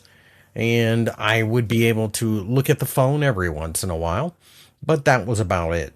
So I had to come up with a mechanical system that I thought gave the best opportunity to make money.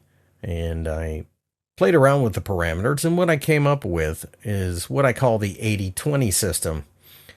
It does involve staying with a trend, and it has a very mechanical approach to either you win or you don't.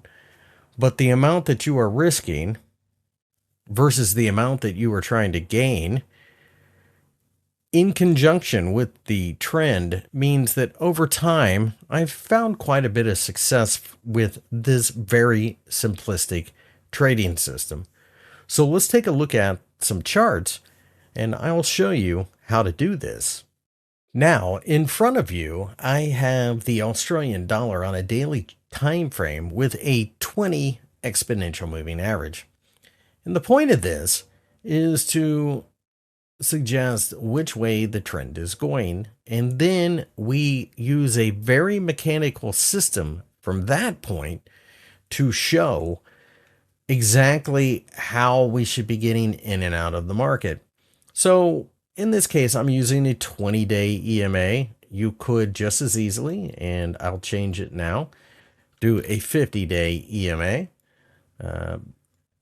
It really comes down to how quickly you want to be involved in the market.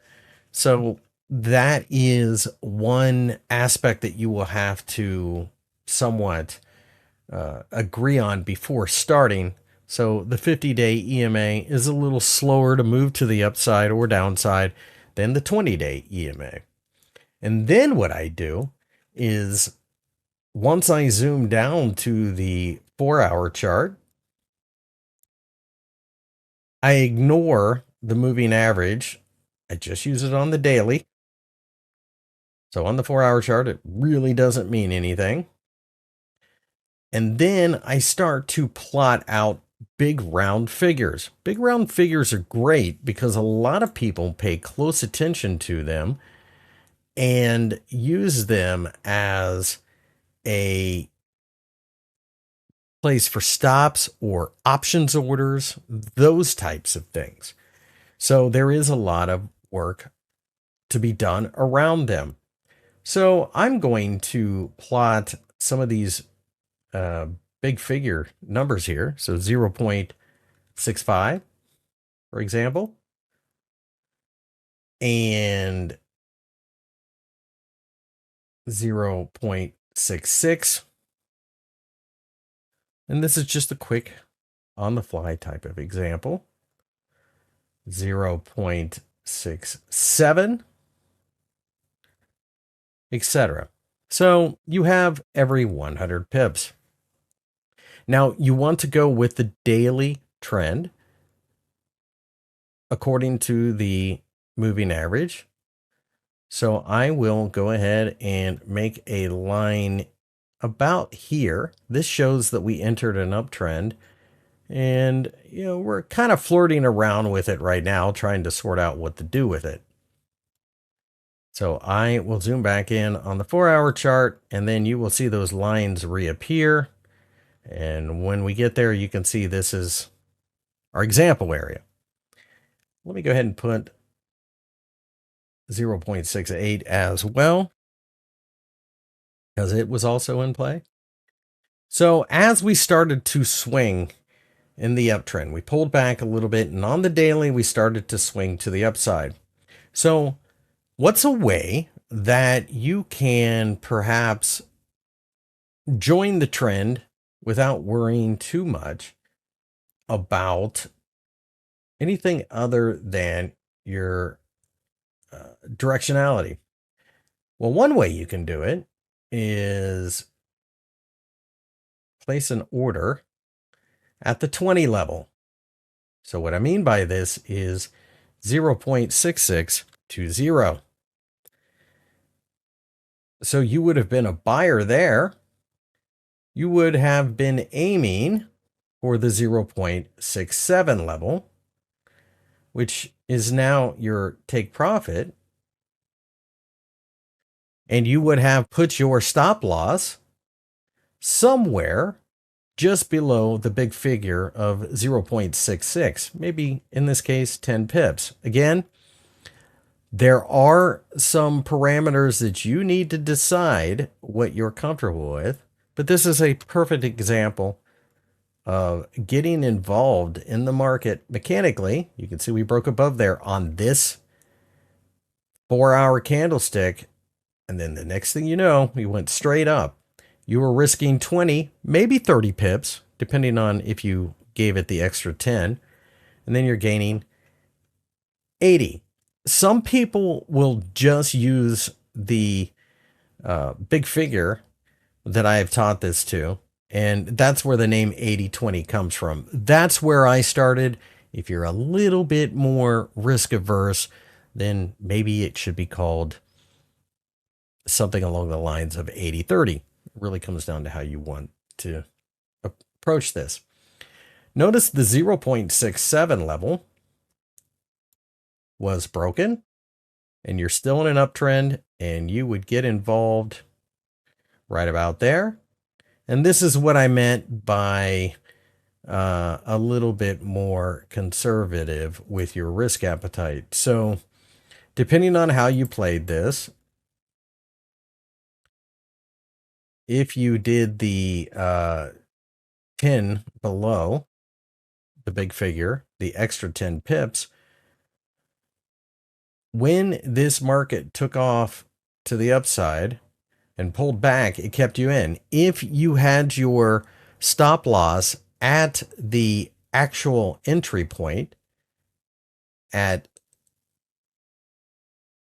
there, once it took off, you got stopped out at break even. Some people like to move their stop losses up quicker, but if you're more mechanical like I am, you entered here. If you had your stop loss at 0.67, you lost 20 pips. That's it. If you had your stop loss at 0.6690, like I said, giving it a little bit of room, the 30 pips, you stayed in, and then the next thing you know, you ended up taking profit at 0.68. So again, you either risked 20 pips or 30 pips, but you're gaining 80. Let's take a look at another chart. So in front of you, I have the dollar against the Swiss franc, which has clearly been in a major downtrend for months. So how do you take advantage of this? You wait until the moving average starts to drop. You can see that there was a trend change. And notice here, this is where you have to be careful. And this is where the idea of a mechanical trading system will keep you out of a lot of trouble. Because once we turned lower, right about there, we did have a pretty significant pullback. But notice we've been dropping ever since then. So I suspect what you'll probably see as I drill down is that the first trade or so may have taken a hit, but you've clearly made plenty since then. So let's go ahead and go down to the 4-hour chart. I will take the auto scroll off so you can see it. And right about there is your entry. As you enter into a downtrend, I should say. So then we look for a big figure. In this case, it'll be 90, 0.90 that is.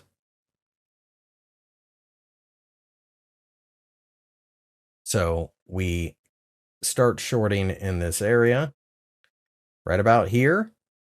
Or perhaps Depending on how this played out, you may have shorted on the way back down. Let's go ahead and say you shorted here. The question then becomes, do you take profit before you get stopped out? And even in this case, it looks like 89 or 0.89 was in fact hit.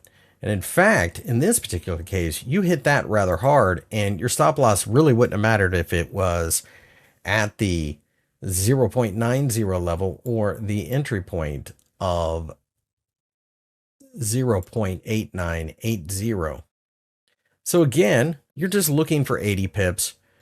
You're trying to risk only 20, maybe 30 if you want to be a little bit more conservative, and then you hit that price.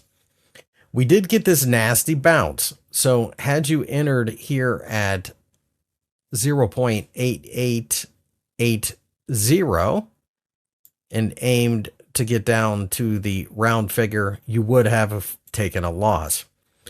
Notice how we've reached here. And then once we head back down, because remember, you're only trading in the direction of the moving average on the daily chart. So you wouldn't short it as soon as we hit this area. But once we break back down it, going in the same direction as the 50-day EMA on the daily chart, you would have the exact same setup you had here. So you break through the 0.8980 level. You come back, you touch the 0.90 level. So depending on if you use the 20 or 30 pip stop loss, really kind of comes down to whether or not you broke even or if you got stopped out with a minor loss. If you chose the more conservative, meaning 30 pips instead of 20, you're giving it a little bit of room there, you hit your target. And you can see that depending on how you got involved at 0.8880, you may or may not have gotten stopped out the first time, but the second time it ended up being a huge winner, and on and on. So the point of this system is you're risking 20 to gain 80. If you're a little bit more conservative with your stop loss and you're not so aggressive, you're willing to let the market float a little bit, like I tend to be, then maybe you add an extra 10 pips. But worst case scenario, you're losing 30 and you're gaining 80. That's still more than 2 to 1. The trick to this, of course, is going to be that you must trade with the daily direction. You will find that there are going to be times where things get a little bit tough. And that is generally when you're speaking of a trend change. Like in this area here, without running through it, I'm pretty sure you may have taken a loss or two, but they're small losses, and that's the point. Just like you can take this trade multiple times to the downside, you end up winning quite a bit more than you lose. A final thought is that sometimes what traders will do, and if you're in a longer term trend, when you get to your take profit point, a lot of times what will happen is it will go up to the next entry point, another 20 pips higher, and I might put a second position on, but it might be like a third the size of the original one. So it doesn't really hurt me if it does get stopped out and I can stay in that longer term trend. There's a million ways to slice and dice this, but this is something I wanted you to think about because it's been so helpful for me. I can set the entry point, go to work. If I'm still a contractor, I can set the stop loss and the take profit, just come back and see what happened. That takes a lot of the psychology out of this trading scenario. And when you catch a trend, you'll find multiple opportunities present themselves over the course of days, weeks, even months. If you get a really good trend, like we had seen in this particular chart in dollar Swiss, this on the weekly time frame, you can see it's dropped about 7 handles. So you can see how helpful it can be if you're really attuned to what is going on longer term. Same thing over here in the end of 2022.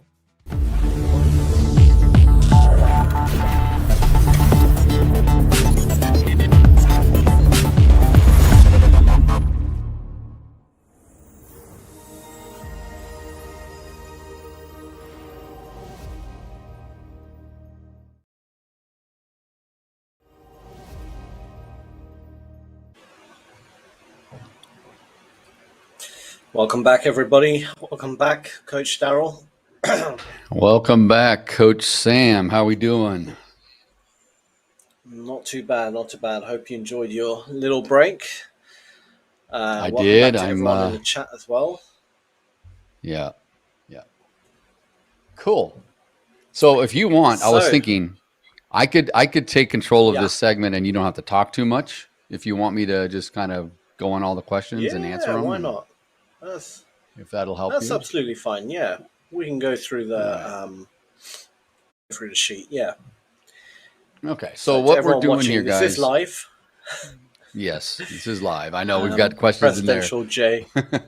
Yeah. This is live. Yeah. We are back. All right, kick it off, Daryl. All right, so we continue to scour the internet for common questions or pointed questions regarding trading, and we look. Most of these questions are from Discord or Reddit, and if any of you have specific questions, please put it in the chat because we would love to be answering your specific questions rather than picking off a list of questions that we get sent to us from time to time. So. I'm going to start with a question from Discord. This is Weekend Warrior. Weekend Warrior asks, what's the best way to review my trading week over the weekend and what should I focus on? This is a great question. Very good. I think that, look, there's something to be said for taking some time to unwind and disconnect from the market. So I'm not advocating that we need to do a lot of homework on the weekend, but I think that is important as well to go over your trades. If you do a daily journal, it's good to review that and go over things that you're trying to improve on, things that you're trying to stop from continuing to make errors if you make these errors, because that's something we all struggle with.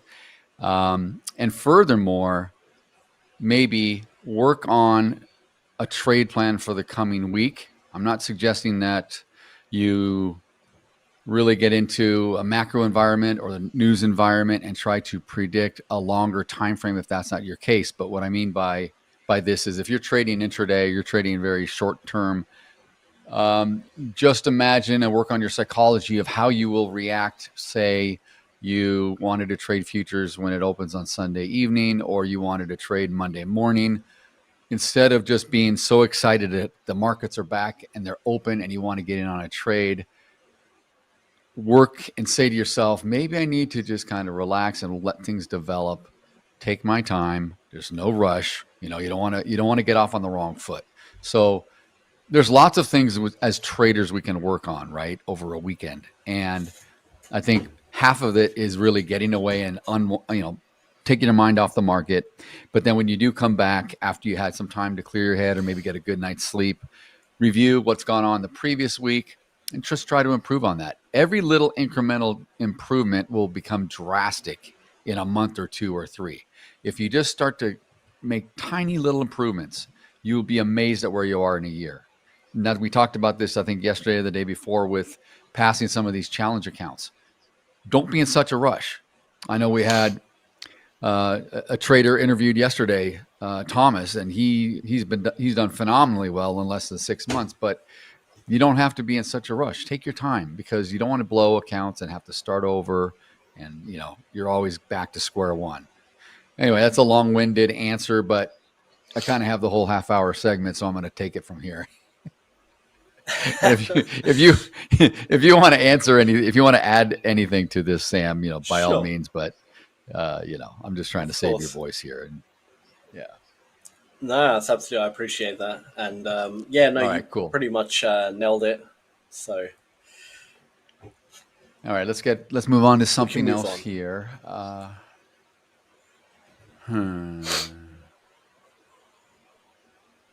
Okay, this is a good one. This came up in Reddit. This is really good because it applies to some viewers right now. And that is, I just lost it on the list. Unfunded Future says in Reddit, I just failed a prop firm challenge. How do I get over it and try again without the pressure getting to me? And I also kind of addressed it when I just wrapped up that last question. But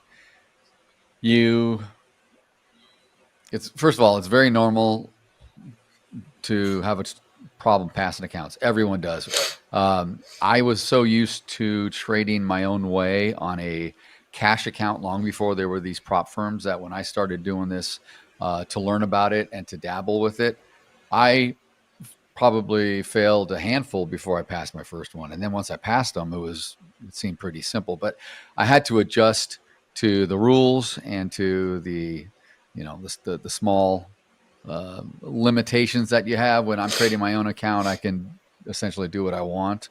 So just understand that it's normal. Even people that trade for decades like myself have a hard time sometimes.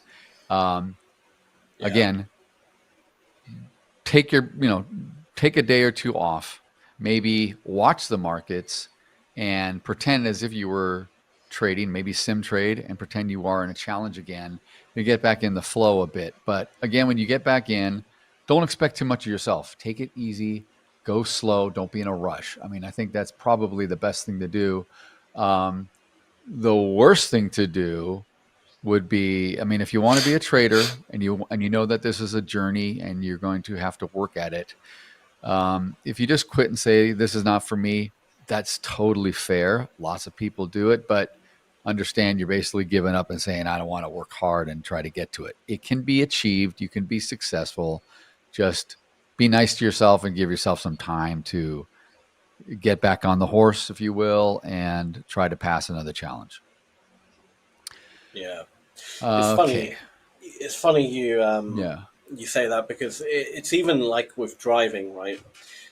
They say, the majority of, even if you've been driving 10, 20, 30 years, if you were to do a driving test, like they say this always in the UK, if you were to do a driving test in the UK now again, you'd actually fail because you have all these bad habits that you picked up that equal the fail. It's the same with trading. If you're used to trading your own cash account, going to prop can be you have to adjust. It's not that you're not capable of it. You're going to fail accounts. If you ask me to pass an account, there's a good chance I will fail as well, because I'm so used to trading cash accounts. But right, yeah, exactly. Like, it's completely normal. Don't let it get you. No, exactly. Okay, let's see what else we get here. Hello, Think in the chat. Welcome back. We are live. We're doing the Ask the Experts questions. If you guys have any questions for myself or Coach Sam, don't be shy. Put it in the chat. We'll try to get to it here in the remaining 20 minutes of the segment. Let's see here. There's some really good questions in this list. Okay. In Discord, Profit Protector asks this question. Once I am in a profitable trade, how do I manage it to avoid it turning into a loser? Okay, so the first thing I would say is congrats that you're in a winning trade. Also understand that you could be in a winning trade by accident, by pure randomness, because you can flip a coin. And I mean, I'm almost one of these guys that believes that you can flip a coin and enter a market and have a 50-50 chance of making money on a trade, because it's that random. If it's a very short time frame, of course. But if you're in a winning trade, put a stop loss in, trail it if you continue to go up, if you want to, or if you want to just go to break even once you had enough leeway and windfall into the trade, so you've locked in some profit, or you just want to at least get the break even so you can't be hurt. The worst thing you could do is be scratched on the trade, meaning basically get out with net zero, or maybe just commissions if you are right at that entry. If you're a little over, you may be able to cover your expenses. But I'm going back to the question. I just lost it. Oh, turn into a loser. So yeah, I mean, it just depends on, if you want to trail it tight and capture as much of that move as possible, that's fine. if you want to give it some time to develop. And if you have a target in mind or a take profit in mind, you can wait for that. If you do trade, let's say a risk to return ratio of, 1 to 2, 1 to 3, 1 to 4, what have you, you're obviously aiming for that. Or if you're aiming for certain levels, if you're watching like order flow or any other kind of indicator, trading with Fibonacci's or, any kind of retracement tool. So you just need to, I think if you're in a winning trade, if this is new to you and you're excited, don't keep adding. Don't be like going for broke here and just going all in on the trade. Enjoy the moment of knowing what it's like to feel like you're in profit and trail it. And at the very least, try not to end up with a loser. I actually had a trade about 15 minutes before we got on this segment, and I've been trading still, which when we get back on here in 45 minutes, I'll be able to share what I've been doing. But I was doing great, and then I got into a loss, and I was just, you have to let it take you out. I didn't want to have it turn into a loser, and it was in my favor for a bit, and I just sat in it, and it turned into a loser. So, it happens. Yeah. All right. There's a good question from Think. I'm going to address a question in the chat. He says, even after many years, a lot of traders have bad trades, and how do you manage it? I manage it. I take bad trades every day. There's no such thing as every trade being perfect. We're human, and we're not robots. We're not AI machines. We're discretionary traders. No matter how systematic or mechanical our setups or systems will be, we are still discretionary because we're human, and we have to actually click a mouse, press a hotkey, and you may sit there and say, well, what if I've created an automated system to do it for me? That's great. But guess what? You're the creator of that system, and you are human. So you built in certain things in that system that you wanted to enter in based on whatever variables, and you wanted to get out or trail out. You've created that. So again, by being human, the common denominator is that we're discretionary. But you have to manage it because it's like anything else. You just you want to have more wins than losses, or more profitable trades than losses. I know people that have a 35% win rate, and they are profitable, and they make good money year after year because their losses are so small, and when they win pretty significantly. So, and even look at baseball. I don't know where you live in the world, but like American baseball, right? If you're batting 300, which means you're getting a hit 3 out of 10 times at the plate, you're in the Hall of Fame. So that means 7 times at bat, you're either striking out or you're getting thrown out of first base or popped out or something, right?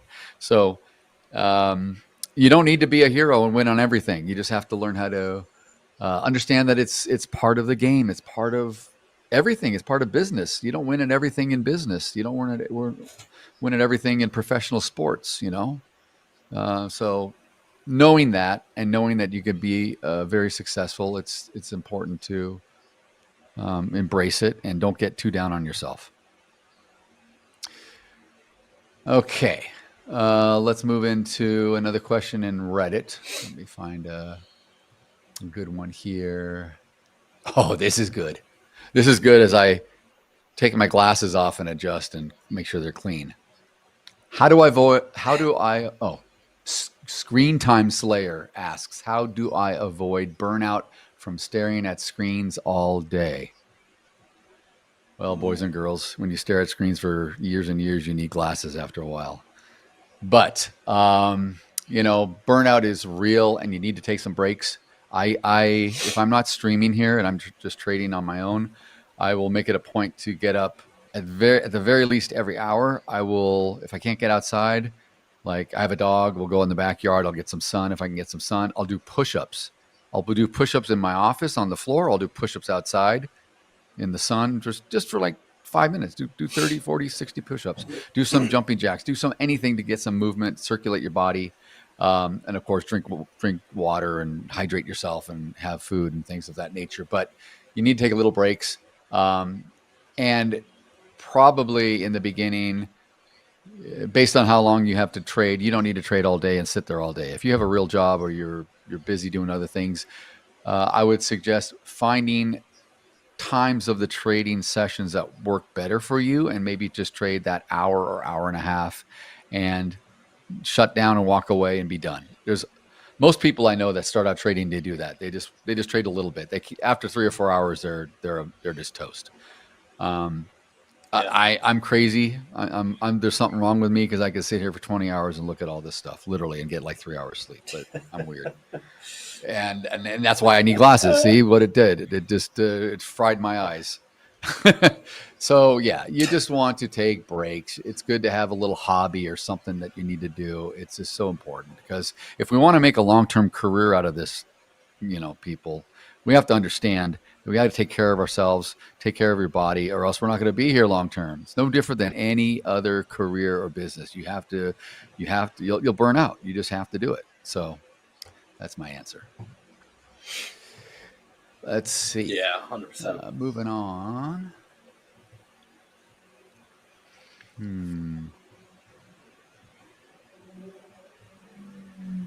This is good.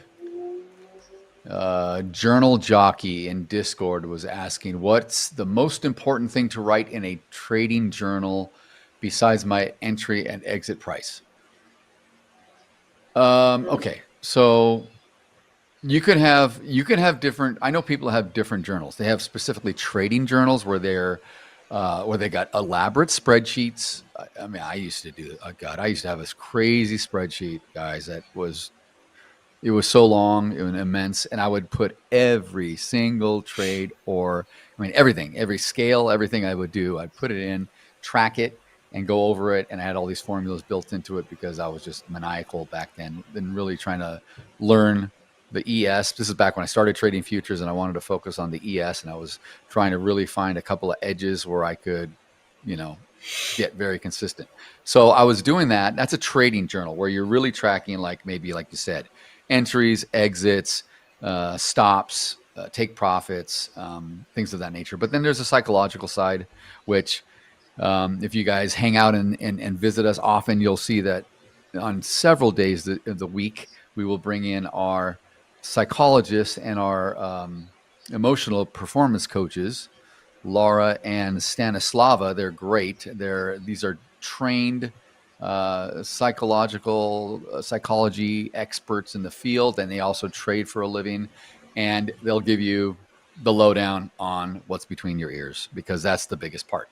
So when you are a trading journal can also be an emotional journal, because that's huge. How we feel during the trading day, or how we feel with what we see on the screen, whether you're looking at a chart pattern or whether you're looking at the dome and you're trading order flow, or you're looking at anything that tells you need to be in a trade now. That's all psychological in your head, right? And if you jump in too early, if you FOMO, if you front run it, if you make whatever error that you're trying to avoid and you think you could have gotten a cleaner and better trade out of it, I would suggest write those things down as well, because that will make you better in the long run than just simply, I got in here, I got out here, I made how many points or pips or ticks, you know what I mean? And so doing all that, you start to go back, and you'll find you can go back months and go, wow, I was saying this after every session, or on the weekend, I was going back through my trades and I would write these things down. I never thought I was thinking this back then. Now I don't think that anymore, because I've evolved, or what I thought back then that used to bother me doesn't really bother me anymore. So you've gotten better equipped to handle the roller coaster emotions, and that makes you, whether or not you're consistent yet, you're on your way, because trust me, those are the things that you have to get improved with to become more consistent, and then profitability is ultimately what's going to happen after that. It's like being in the gym and you're trying to build up some muscle. Maybe you're going to find that your strength is going to increase before the muscle size grows. It's one of those lagging things. It's like a lagging indicator. So you'll find that your confidence, your conviction, your emotional state of being will be vastly improved, probably before your equity curve improves. But then you'll start to notice that you're profitable and you're keeping more money and you're getting more payouts, and trading is a wonderful thing at that point. So yeah, I mean, I'm rambling, guys. I'm making these real long because I got time to kill. So I hope you're getting something out of it. Is there a sound problem? I don't know. Coach Sam, can you hear me? Yeah, I can hear you fine. Okay. Now Think is asking if there's a sound problem. Maybe you on your end think. Okay. Let's look at a Reddit list of questions.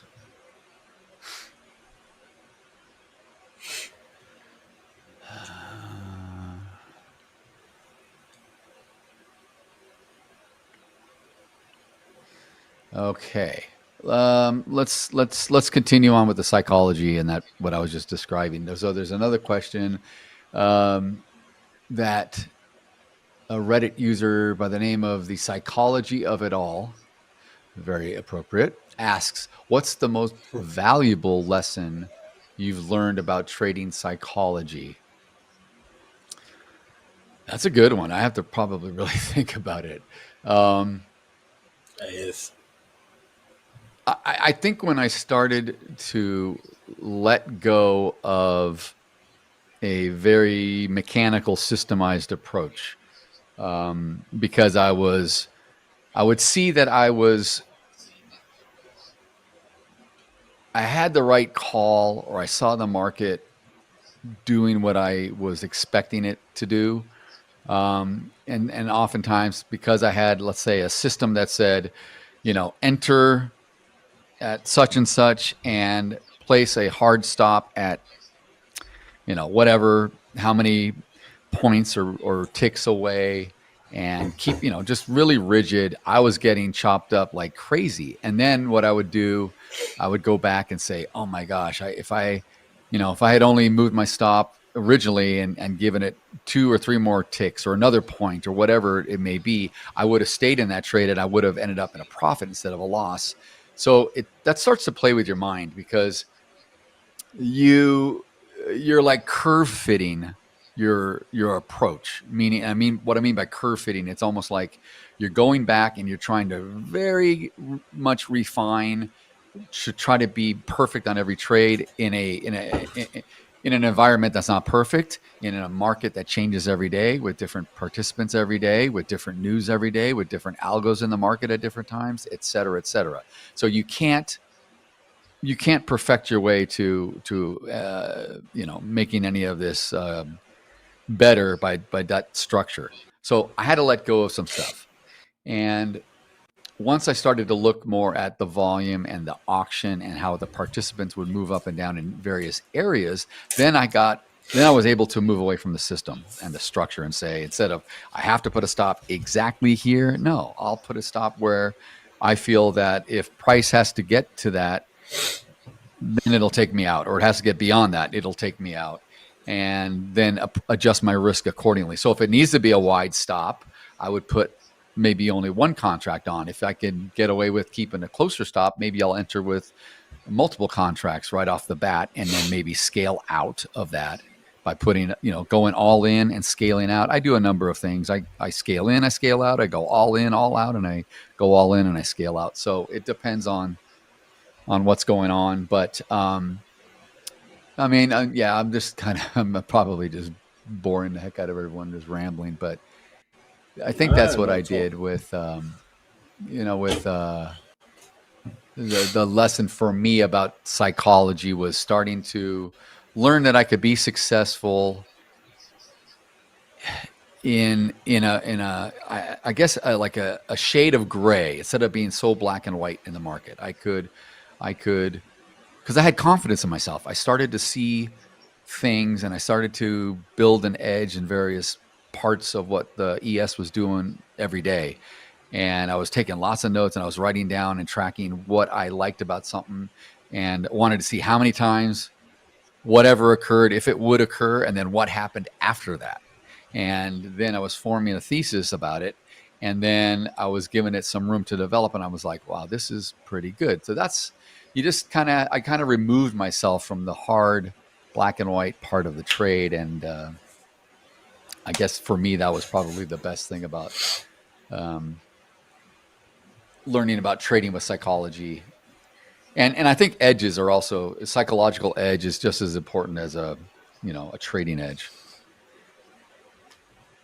All right, we got about 4 minutes left. Yeah. Let's see if I can do anything else. I'm going to go off the list here and just say one more thing. Today and yesterday, if you guys were with us, we've had slower than typical days than we've seen in the last month or so in the beginning of the session. And it probably paid off to be patient and to wait, because we've had some expansion now on both the Nasdaq and the S&P and other products. There's sort of been some good opportunities to make some money if we just kind of got through that first hour or hour and a half. So, don't be in such a rush. And I get it. A lot of you have work, jobs to go to. Maybe you're getting up earlier and you're thinking, I'll trade for an hour before I have to leave to go to my job, or I'll trade in the evening, wherever you live, whatever market is open at that point. That's all great. But if you have a window of time to trade, don't force a trade if it's not there. I was also on a segment that we call Quiet Markets, which is in the evening when the Asian session opens up. I was on that earlier this week with another one of our coaches, Coach Tiger, who trades Forex. And I remember telling Coach Sam and some of the other guys the day after that I was actually on that segment that night, and it was night for me on the West Coast of America, and I actually didn't take a trade in that 2-hour segment. It's rare for me, but it was so quiet, and it was not moving anywhere. I think we had a range of like 6 points in the ES. It was not doing anything. There was nothing for me to do, and so I spent the whole 2 hours, talking about things, and he was showing some stuff on the currencies that were interesting to him. But I didn't take a trade because I knew, I was going to wait for the U.S. session. There'd be more opportunities later. And that's really the key. Just, you can do more damage oftentimes by jumping in and forcing something than if you just wait for a better opportunity, better probability. You don't want to finish on Friday. This is another thing I used to do. We got 1 minute left. I'll be fast. When I trade my cash accounts, I want to have a good week. I want to make money. I want to go into the weekend and I want to go to happy hour with my wife and my friends. I want to go out to dinner. I want to go to sushi. I want to go wherever. I want to feel damn good on Friday that I made money. I don't want to have a good week and throw up all that crap back and give it all back on Friday. To me, that's the worst. So I'm very vigilant on Friday to be cautious. If I'm up, if I made 4 or 5 grand, 10 grand on the week, I'm holding on to it, right? And so you want to be smart about that. So that's all I'll say. Come back and join us in a half hour. Sam and I will be there along with Coach Paul. We'll be back to live markets. And again, appreciate you guys being here. And up next, Coach Sam, take care of your voice, buddy. We'll see you shortly. So thank you. Up next, what do we have? Let me see. I can take it. We've got a trader spotlight with there we go. Ulrich Traoré. I'm probably mispronouncing the name. I do apologize. I think Ulrich's right. I don't know about the last name, though. Bye, guys.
Hello.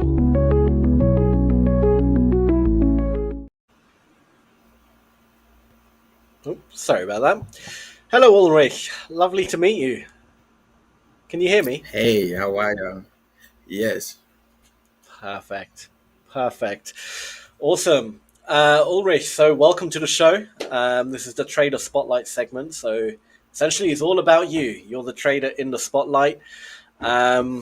And here, just for the viewers, we love to get to know our funded traders like yourself, get to know a little bit about you, your trading style, and everything trading related.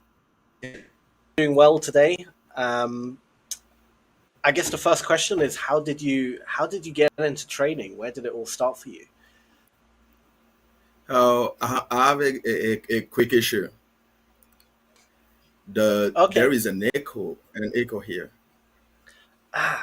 Okay, so what you want to do is go back to Zoom, and by your audio button, there's a little up arrow. Click that and click Leave Computer Audio. Okay. Oh, sorry. Give me a second. That's okay. Okay.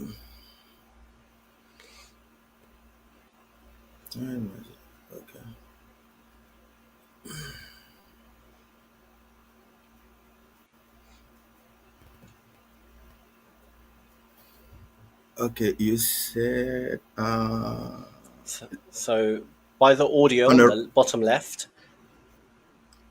there's on my an left? up arrow. Yep, where it has the audio button, there's a little up arrow next to it. Click that and leave computer audio.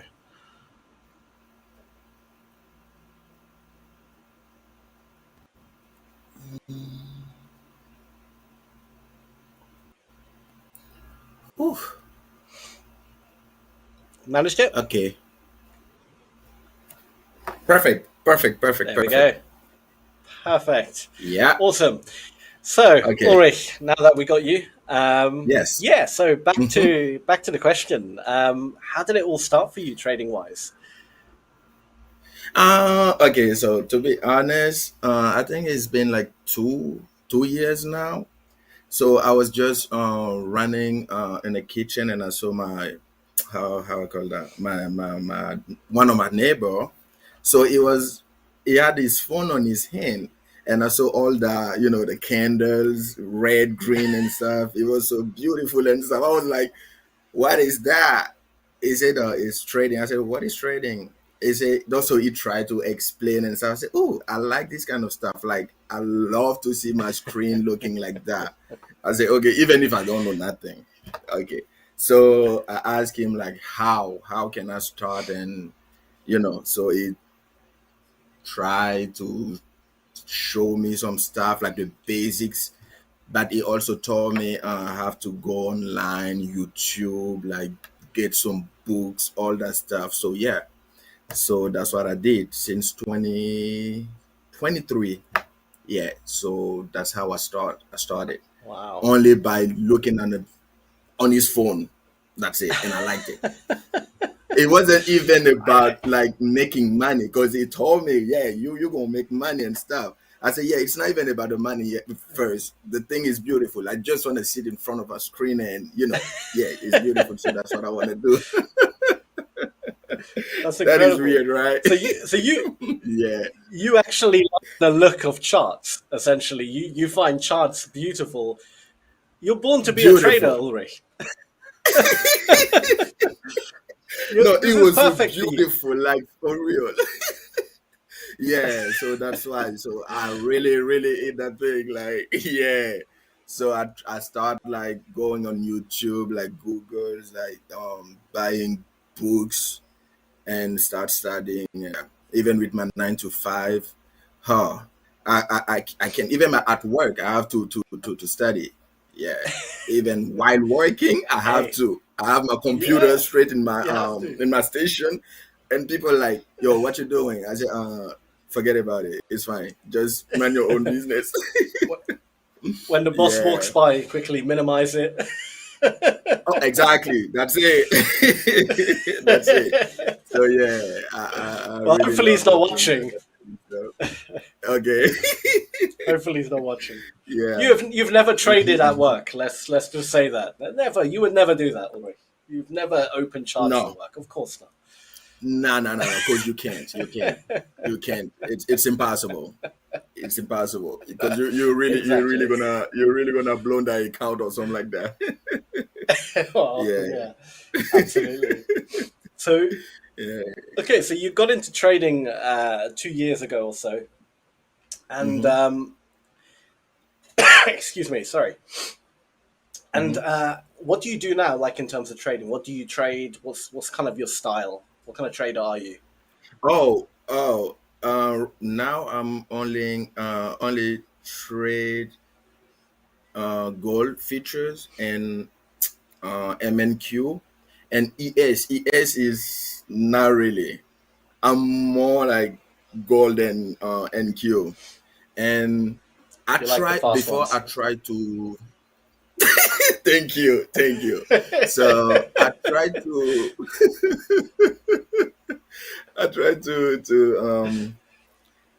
to swing trade, like try to hold a bit, but it always like come back like and really take me out and stuff. But I know why, because my entry, because I always had this problem with me, the entry. My entry is always like kind of late, because I want to be sure about But the thing is, sometimes, okay, you already have your checklist. Okay, it reached that point, the price, that key level and stuff, but you still want to see like how price react. But you're already seeing a certain pattern forming. Yeah, you're seeing, let's say, double bottom or a double top or head and shoulders, something like forming. You can see it, but I want to wait. For more confirmation.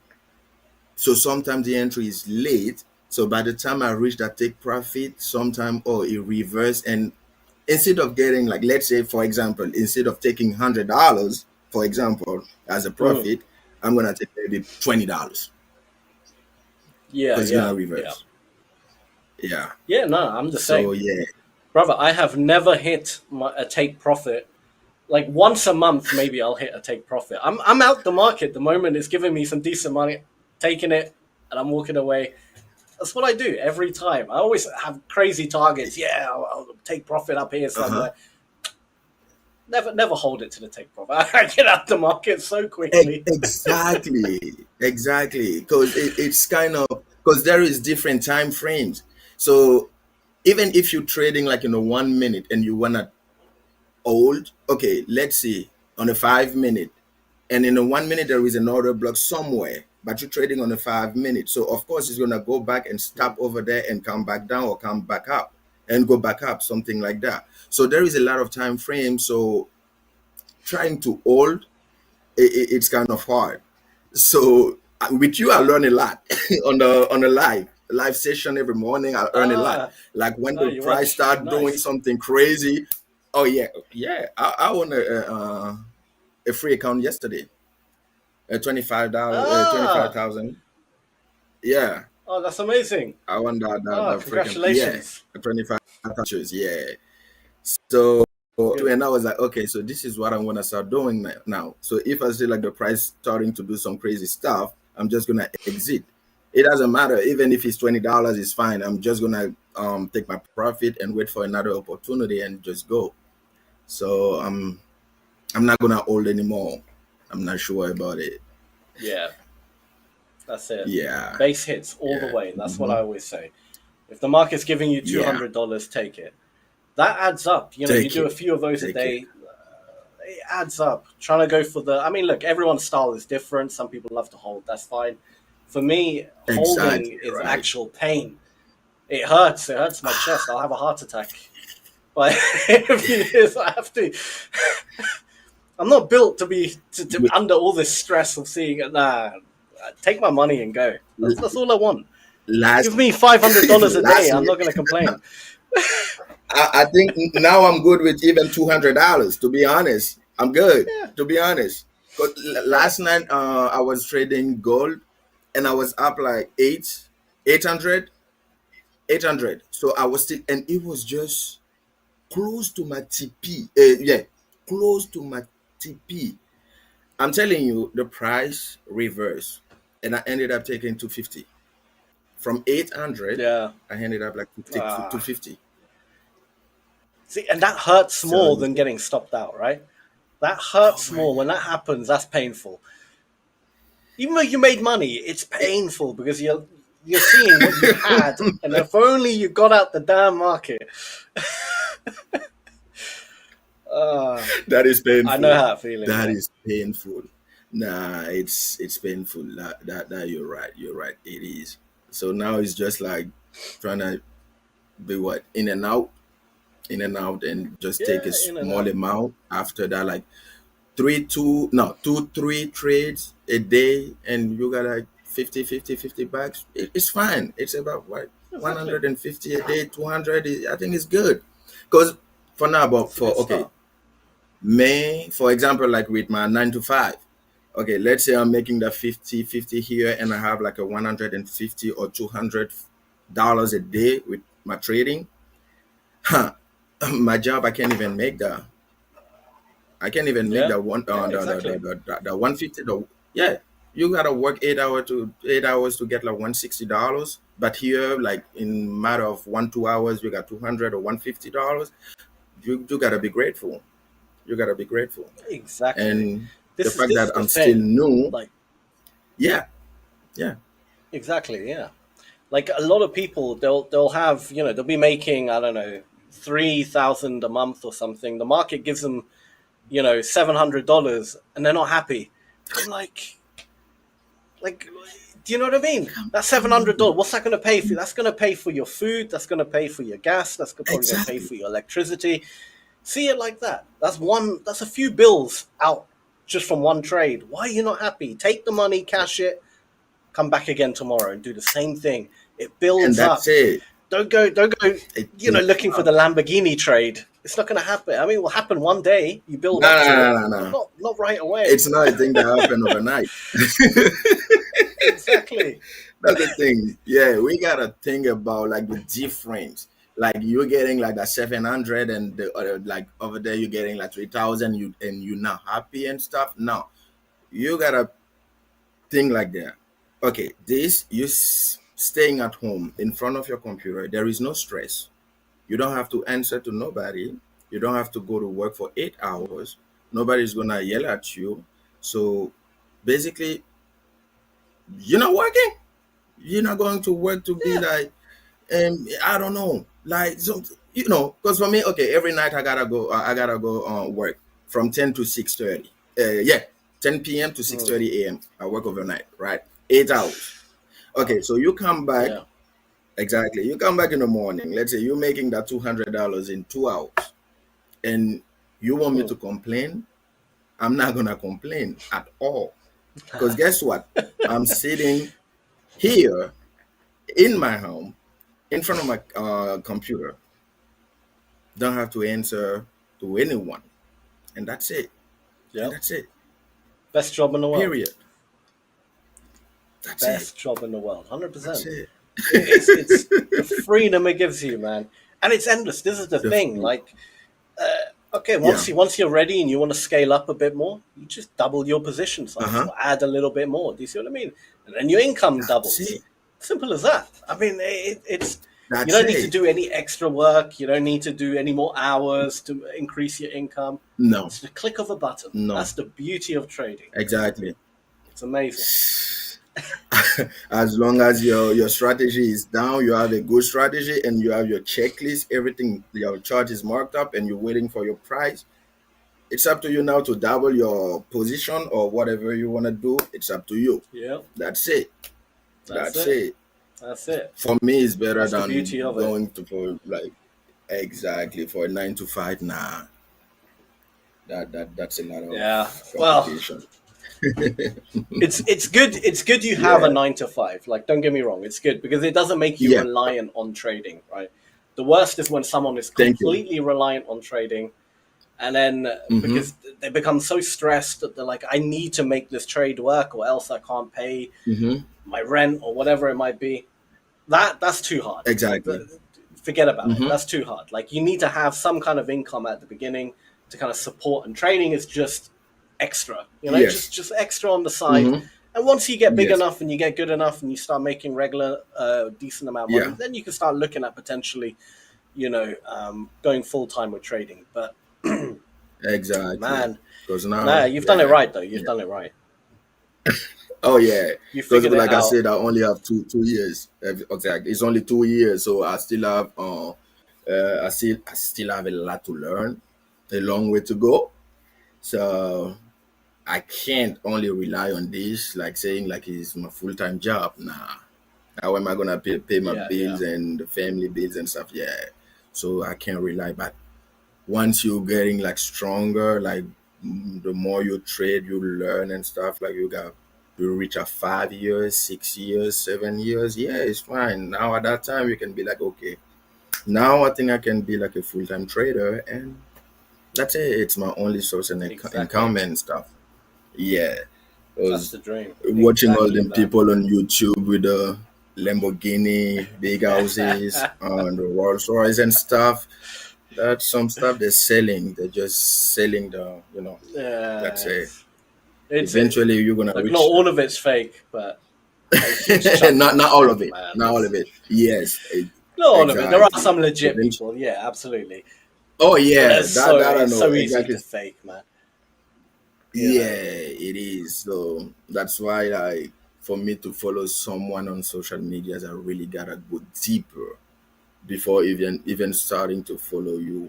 Yeah, I have to go deeper because I'm not following like everybody, like the fake gurus and stuff, like you said. You know, there is some legit. That like you that said. stuff pollutes the mind. It pollutes the mind when it comes to trading, because people join trading, they see the fast cars, they see the Lamborghini, they see the millions of dollars, and they think, oh wow, you know, this guy's 21 and he's got all this and he's only been doing it for a year. Oh, I'm gonna be rich in a couple of months. And just completely, like, the reality of trading compared to, you know, what is pitch, so different, man. Like, Exactly, that is really different. Yeah. But Exactly. the good That's the thing is same about you, thing. Ulrich, is you Uh-huh. figured it out. You figured out the aim of the game nice and early on. Like, you even said at the beginning, it wasn't even about the money for you. You just enjoyed the charts, which is crazy. But No, for real. you figured it out. Like, I love it. I love it. I love the chart. To be honest, I love the chart. You need to get some, like, chart work as artwork. You know, get a nice poster with a bunch of candles. Hey, I'm trying to, I was thinking about the same thing like once, and I was telling my wife, I'm like, you know what? Once I get that thing down and stuff, like the money is flowing, I'm gonna open a business where I can print some t-shirt and stuff, some hat, where I can put, like, I can use a computer and stuff, like, to draw some candles, like, I don't know, higher high, higher lows and stuff, like, I don't know, whatever, you know, and worry. And I'm just gonna wear it and go out. Do it, man. People would wear that. I mean, like, traders, I'd wear that. I'd be out in public with candles on my shirt. Why not, man? Hey, to be honest, I will do it. I was thinking about it, and I talked about it with my wife, and she was like, that's great, because trader, they will. I'm telling you, because last time on Instagram, I saw that lady, her shoes, it was like candles, like red, green, red, green. She was wearing her shoes, and it's like it was customized, with the candles and stuff. I'm like, okay, wow, trader. So when you love that thing, you love that thing. There is no. It's 100%.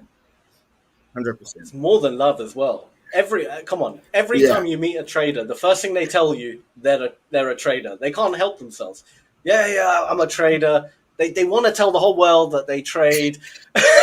Exactly. So if you put that on a t-shirt, they're buying it Oh, yeah. 100%. They'll have the They whole gear, would, the hat, they the would. t-shirt.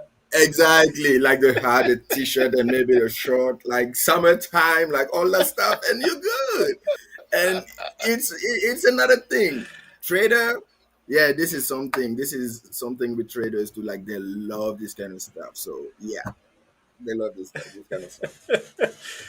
Yeah, I think I will do it though. If you ever, when you do it, let me know, because I'll be your first customer. That's for sure. I'll buy it. No problem. I'll buy a few Sure, t-shirts I will let you know. and a hat or something. And No I'll problem. post I it will on let you Instagram. Exactly, right? Rocking the trader man. That's gonna be brilliant. Yeah. So yeah. So we have 5 minutes left. Let's talk a little bit about trading itself, and like, so what's like your strategy? Like, how do you trade?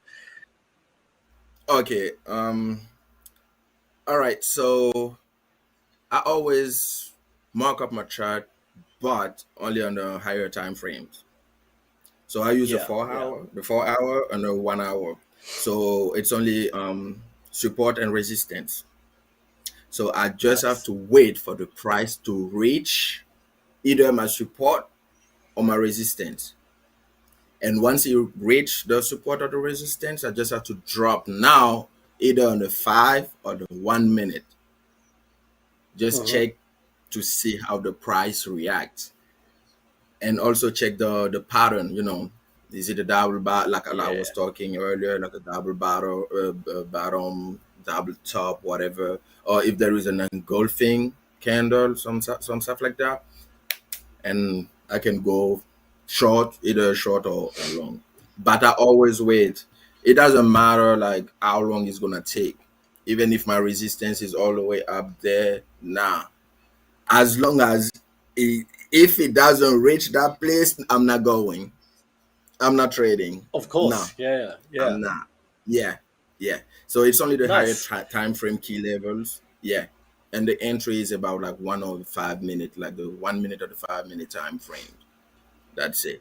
I like That's it. it. That's for really like, marked up the chart, and But also, like, don't forget like the previous day and the previous the previous day high and the previous day low, and also the overnight session, because that play a lot too. Yeah, the overnight session. So the high and lows, and that's it. Because for me here in New York, like it's 6 to 8:30. So I mark up the 6 p.m. the high and the low, and I'm just waiting. So now I have basically like previous day high, previous day low, overnight high, overnight low. So basically like what, four key levels that I can watch and see how price reacts. Yeah, this is another strategy. Yeah. So if I want to go for a quick trade, awesome. yes. But if I want to wait, if I want to wait for the price to reach like my support or my resistance that I already marked up on the 4 hours or the 1 hour, something like that. Yeah. So it's like two different styles. That's it. I like that though. I mean, the 4 hour, obviously resistance and support in 4 hours is going to be much more stronger than like the 15 minute or something. So you wait for like a strong support and resistance. Look for a good confirmation on like the 1 or 5 minute. Boom, you're in. And like you said, you take your money off. Once you're in, that's it. You take your money. That's it. That's the beauty of it. That's it. Really nice. Yeah, that's simple. it. You just have to really be patient. Simple. Very simple. You don't overcomplicate But the only thing it. you You can don't, be patient. No. Yeah. Some people love to overcomplicate it. They start drawing a million lines and whatnot and indicators left, right. I'm just like, keep it simple. Keep it really simple. Trading is ultimately the more simple you can look at it, the better. Because you don't confuse yourself then as well. You don't end up doing silly stuff and trading, we really don't have to overcomplicate it. Like it's kind of simple. even though I have only 2 years, like I don't have that much experience, but this is one thing I really notice. You don't have to make that thing hard. No, it's very simple. No. Because trading is only what? It plays in a resistance and a support. That's it. Yeah. It's resistance support, resistance support. Because Yeah. even when people talking about fair value gap imbalance, order blocks and stuff, it's a kind of support, it's a kind of resistance. We really have to Exactly. be honest with it. Yeah. It's a kind, for me, it's a kind of support. It's a kind of support. Yeah. It's a kind of resistance. That's it. So Exactly. that's it. That's it. It's very simple. But Nice. you really have to be patient. You can't like just jump in and boom, boom. No. Be patient. No, Follow your rules. Follow your rules. Like for real, you gotta follow your rule. If the price doesn't reach that key level, no, don't take it. It doesn't matter.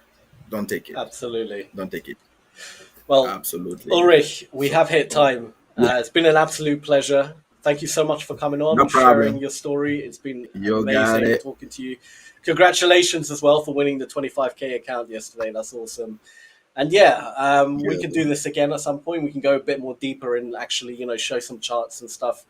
Because we only have half an hour, so it's not that long. But next time we can do something a bit more No elaborate. problem. as well. Next time. Well, thank you, No my problem. friend. Okay. Have a great one. All right. Bye-bye. Take care. Bye-bye. Take care.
Hello, Paul G and Coach Darryl.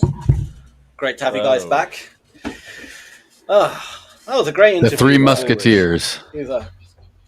That was good. He was a funny guy. Hilarious guy. That's brilliant. Definitely have him back on. We can do some charting and whatnot. But yeah, that was awesome. Yeah. Have you guys done any more trades while we're gone? I'll be honest, I haven't looked at the charts even, but I'm sure we might. Yeah, I've done a ton. I got stuff on. I got trades in the hopper. I got trades I've done. I marked it all up. I'm ready for. I have no emojis really. Well, we could share my screen. Daryl. And I can kind of Let me take down. it through. I won't let you down. I won't let you down. So basically, we left our session earlier, and then the market decided to go up. Is basically what happened, right? Yeah. So it's the worst. Exactly. That's exactly what happened. So, oh, where's my pointer? I'm gonna create a new one because I don't want to have to. I don't want to get away from what I'm going to show you guys. That's come on, drag. Oh my God. Forget it. Anyway, no, I need to show you. The pointer's helpful. Why can't I?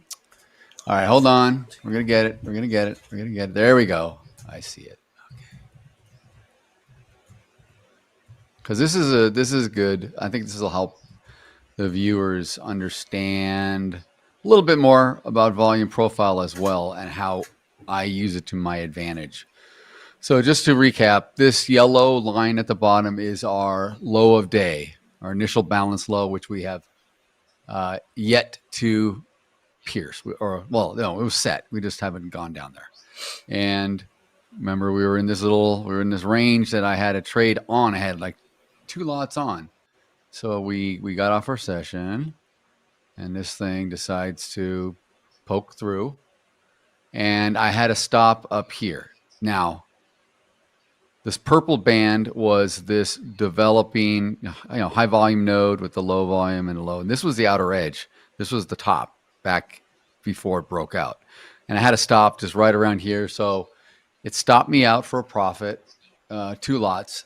I saw it pull back. It looked like it was consolidating and looking like it wanted to keep going higher. So I entered again, 2 lots. Now this thing's ripping. And so what am I doing? I added again. Long. So I got 3 on long. I have to do this while it goes. Sorry, guys. Comes up to the top, and I was trailing, and it hit my trailing stop for profit for 3 contracts. So that was great. Then it pulls back, and it starts to go up again, and I entered again, 2 lots, only to get stopped out. So that now I'm like negative 350 again, or $400 back down. Boom. And I kind of let it chop around.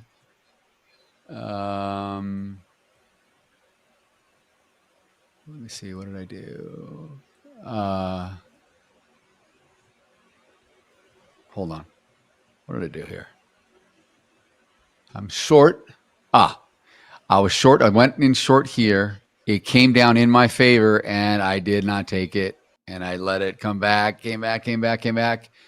Stopped me out right here for a 2 lot loss, right? But now we're above again the high of the all-time. This is all-time highs. Everything we're doing is more all-time high in the ES. So I'm looking, and I'm like, okay, shit, I'm back in. Boom. 2 more lots I'm in long, and that's where I sit as of now. And I'm just holding for 64.37 3/4. There is some liquidity resting in the book up there. It's just an arbitrary take profit. I will trail this. I've got my stop down at 64.20, basically 4 points back, 4.5, almost 5 points back. And I'm just letting it do its thing. The other thing I want to point out, and I'm not really, didn't really want to, it's not so much about the trades I took. What I want to show the viewers, sorry guys, is how clean. This is clean to me. This is freaking clean, man. I mean, this is like textbook. Even where I put my stops. So we have this first purple bar, right? This band. I mean, look at it where it came. I just happened to set it. It was right around the high and the low. We had a high volume node in there. Well, the second one, we do a second developing one right here, and I had my stop right there in the second one, just right at the bottom of that. Maybe it's hard for everyone to see if I'm doing it, but you know, it's stair step basically. It started to develop another little micro high volume here. So when I got in, I'm putting my stop just right here. I'm not putting it all the way down. I'm just keeping it kind of tight right here. As it broke out higher, now we're developing another one up here, right? And so I'm building these little. This is how I'm determining where to put my stop on each one of these things. Got one here.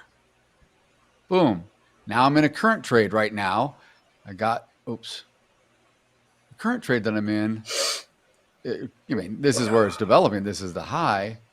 And I'm just basically putting my stop. Get my pointer. My stop right down here at the bottom of this low volume right here. That's just all I'm doing. Because this thing wants to go. I mean, I'm surprised that it wants to keep going this high, but hell, I'm not gonna argue with it, right? I'm gonna take it. Yeah. So that's kind of in a nutshell how I use all this volume profile. I mean, that is really, today turned out to be clean to explain it. And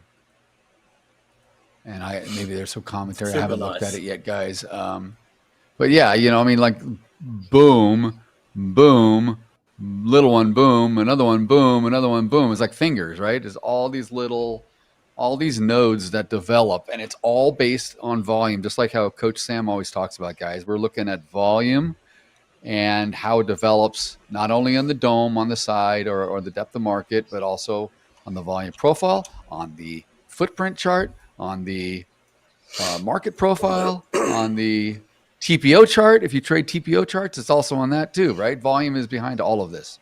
So, yeah, that's just kind of where I'm at right now. Yeah. Very nice. Very, very nice. Yeah, Really today nice. is like the classic grindy. This is like after that breakout we had after like between 12 and 12:30. It's just a classic boring bull market grind higher. Just got to be willing for 2 hours to get 8 points. Get up here, right? And it's so funny, Paul, because I was thinking about you. I'm thinking, I bet you Paul's going to get back on and say, I missed the move. I was like eating or taking a break. I went down to my kitchen and I'm getting coffee, and I come back up to my office here, and I'm like, oh, it hit because I had a stop set. So I was already in. I'm like, it took me out of my perfect, but I'm sitting down. I'm like, it's going to keep moving. So I ended up being here and taking all this. And then I ran down and grabbed something to eat before I got on with Sam. But I just happened to be here while it did this. If I was gone, if I left for an hour, if I was hanging out downstairs, I wouldn't have seen it, right? I would have never seen this. Oh yeah, of course. No, it's so true. I logged back on at like 10 p.m. and I'm like, son of a gun. Are you kidding me? I know. But this has been the kind of the curse of our early session. We get off and all the action happens right after we get off. I don't know why. I did decide to just get long one MNQ for the sake of we kind of made like a higher high and a higher low of sorts, and it looks like we want to retest the highs of day made earlier at 12:30. So I got in one lot here on the micro, and I put my stop at 23,444. And yeah, I'll just update the board here. Okay.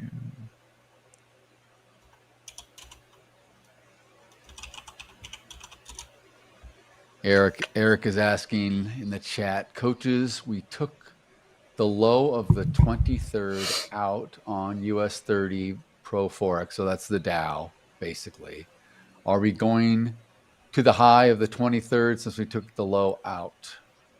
We'll look at that in a minute, I think. And then he says, it makes sense to me. Yeah, go ahead. I was looking at the Dow just like 5 minutes ago, and my thought was for the Dow, if it's going to continue its uptrend, at least get up to point of control of that day. And I believe it was 44, or let me double check. Actually, I have it literally marked off on my my chart here. 45,160. That's kind of would be my relative target between 45,160 and 45,180. Whether we would take out the highs or not, that's a whole other thing. I wouldn't personally be aiming for that, but I wouldn't blame anybody that is aiming for that necessarily. The most volume traded on that day was in the 45,160 to 45,180 area. So that would be my like out area that I'd want to get out. Yeah. Cool. I knew you'd have something to say about that, because that's that's something you've been looking at and trading at for a week or two now. Yeah. So what else did he say? He just okay. Cool. Eli Baum. Welcome, Eli. If this is your first time in the chat, I don't recall seeing you earlier, but great way to trade, but you got to be very disciplined with a good stop loss just in case. Amen, brother. Sweet. Yeah. Eric's dancing. Eric's dancing. Dancing Eric. Doo, doo, doo, doo, doo, doo. Look at him. Dabbing, dancing. Look at him.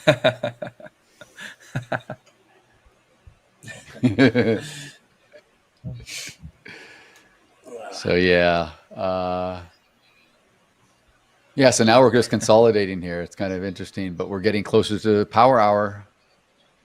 We'll see. We are indeed. You know, I'm well, in 15 minutes we also got the lull time. Yeah. We do. Which is, we're going to be doing reaction videos today, so I'm going to be reacting to a bunch of videos, so it should be quite good. Okay, cool. Nice. Awesome.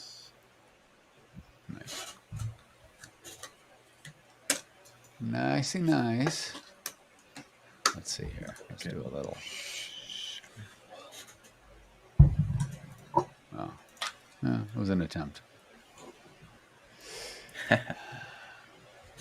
It's hard with the mouse, or I have a trackball. It's even harder with the trackball with my thumb to do that.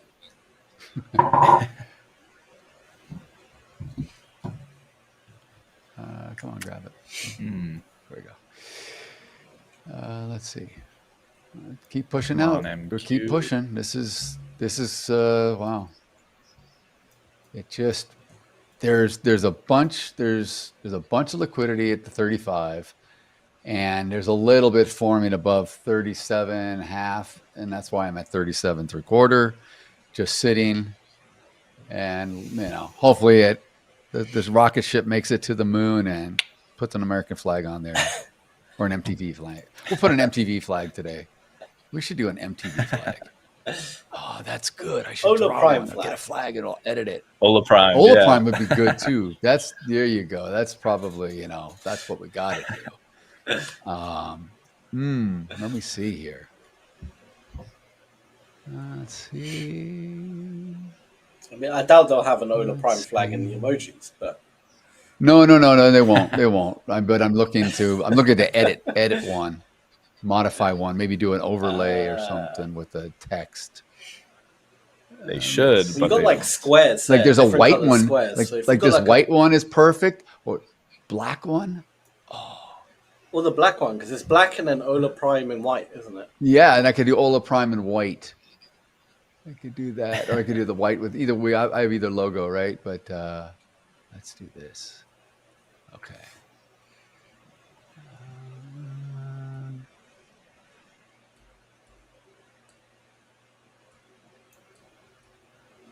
No, I don't like it. We gotta do it the other direction. I think the moon has to be bigger as well. The what does? What has to be bigger? The moon has to be bigger, right? Oh yeah, I mean, it's not proportional. I want to make the flag big. I want to make the flag real big. Nice. I want this thing to. Okay, now let's grab some Textola.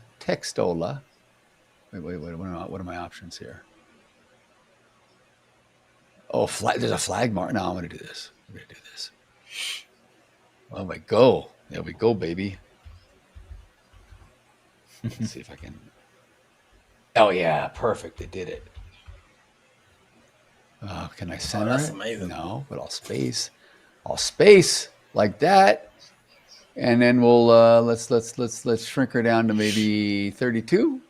Now we'll go lower than that. We'll go 28. But I don't think I can rotate it. Yeah, I don't think I can. Oh, maybe I can. Settings? No. Visibility? Can't rotate. Nah, you're gonna have to rotate the flag, sadly. I'll rotate. I can rotate the flag, or I could leave it. No, let me see. Oh, I know what I could do. Send to back. Let's see what that does. Does it hide the lines? No, it covered it. All right. I gotta keep an eye on my trade too. What's going on? Nothing. Okay.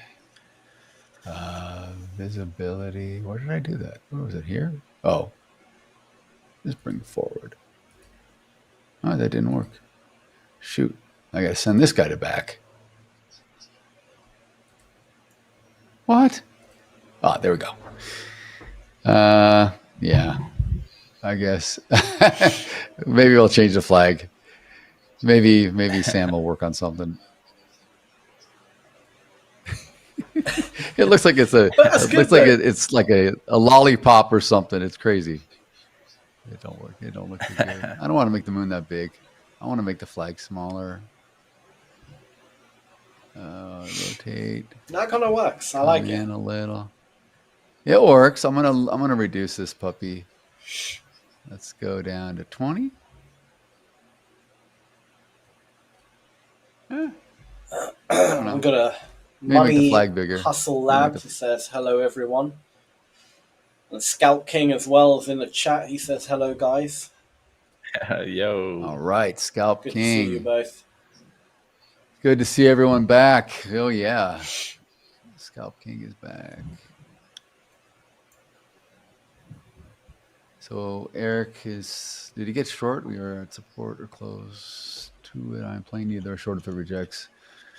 Yeah, it's coming down into some liquidity here on the ES anyway. Yeah. But I actually got out of my one long at like 2 ticks above my entry for the sake, because I just saw like volume dying out on the buy side. So I just got out and was looking for maybe a better entry here if I want to get long again. So not going to take much heat right now with with everything grinding so much. Eric's asking if it's rejection, but I don't think it's rejection. I just think it's part of the rotations and a little, the market needs to move from balance to imbalance, back and forth, take some profits to keep rolling. I still think we're grinding up here to the moon. I think we are. So yeah, let me get all my notes off of here.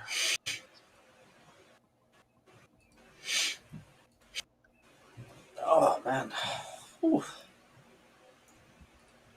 Your voice is holding up. Yeah, my voice is not too bad. You know what it is? It's more is my your throat on nose. fire? Oh, your nose. Yeah, my throat, my nose.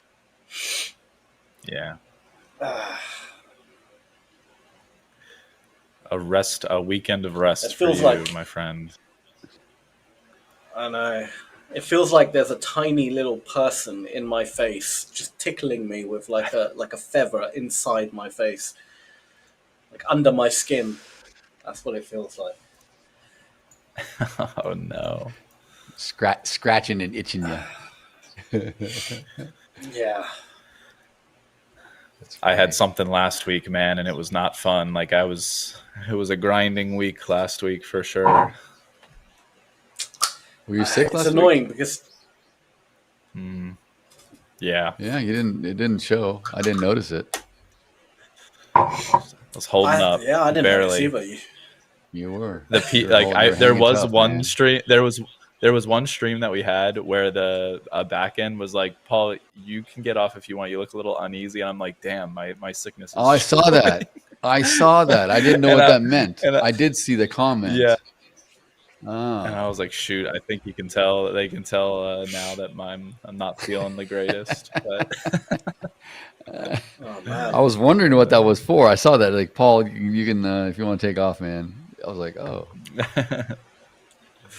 Fair play, fair play. What's annoying is I haven't been sick. This is like the first time I've been sick in well over 2 years now. And it's because I went to the damn gym to get healthy and I caught something. Like, the only reason I never get sick is because I don't actually go anywhere. I'm like a hermit here in my little cave. I barely see the sunlight. I like pop out just to get some groceries and then...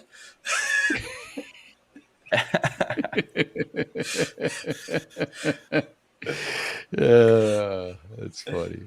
Try and get healthy by going to the gym. And look what the gym does. Makes me sick. I did take a little stab here of. Are you swimming? Of 2 contracts, by the way. No. Oh, you did. Oh, okay. Nice. We'll see what happens. So this is a very small stop loss here that I'm holding. See if it double bottoms here to return back upwards. The Dow looks like it's trying to recover as well, and maybe the S&P, but I don't know. Selling pressure's coming in. Oh, and there it goes. Yeah, I'm hopeful. We may want to go over the giveaway because Baddest here is saying he or she is here for the giveaway. Yes. Please. Yeah. Daryl, do you want to do the honors? This is what we have to do. I will. Should we pop up? Do we have anything to pop up here? The back end can get something up. Yeah, it's popped There we up. go. It's up. Good. It's up. Sorry, I was on another screen. All right. So in order to qualify for a giveaway, and I believe we're giving away, what, a $50,000 challenge account in this session? That's it. So you must subscribe to this channel, which if you're in the chat, you've already subscribed. And you also need to subscribe to the main Hola Prime channel. So subscribe to both and make sure that you participate in the chat. And also, very importantly, make sure that your email address is in your YouTube bio or somewhere in your YouTube account information so that we could reach out to you and award your the prize if you win the giveaway on the free account. So again, comment here, subscribe to both channels, and make sure that you have a valid email address in the bio for YouTube. Yes, 50 again, Eric, I know. We're just full of generosity these last 2 weeks because, hey, we just launched, guys. We just launched our futures platform. We just launched Hola Prime TV, this live streaming that everyone seems to enjoy, including us coaches. It's a lot of fun. And yeah. So we'll be giving away the account. We'll be giving it away, not right away, maybe in a little while. But stay tuned and stick around, please.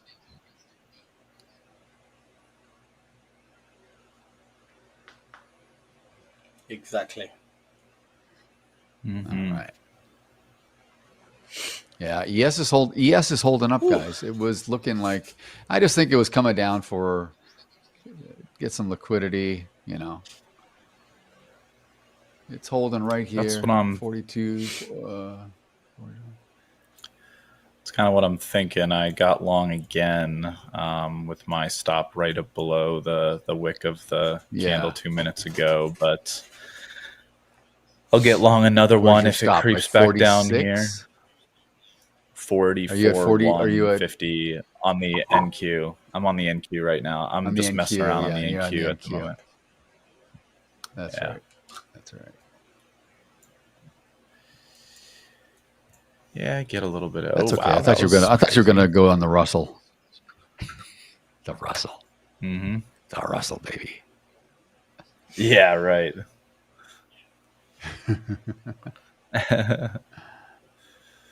One day, all right, I may do it too.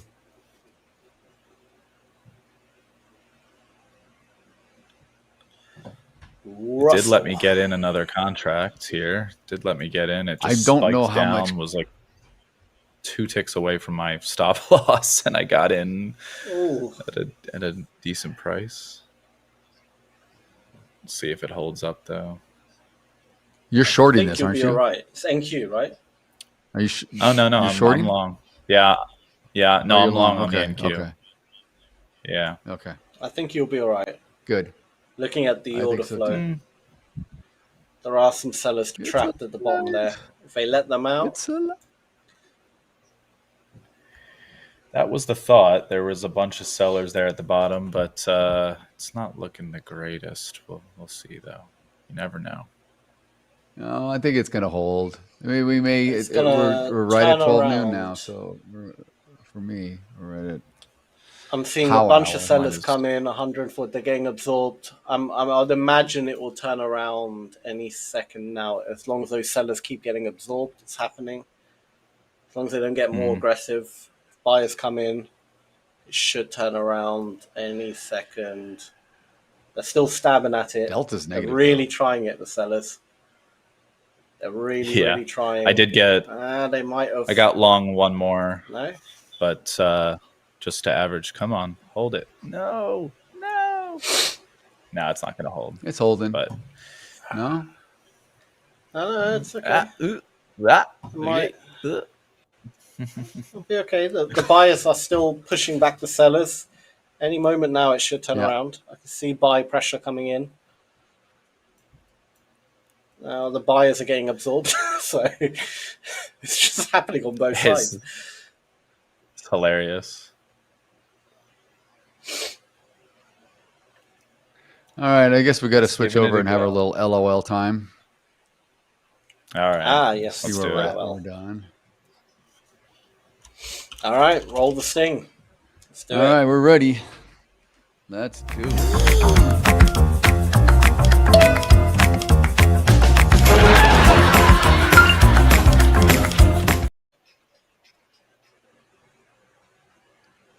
Okie dokie. So the back end, I believe you have some videos for us to watch.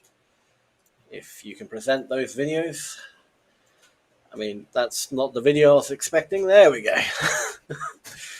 Me and bro after learning stop loss strategy.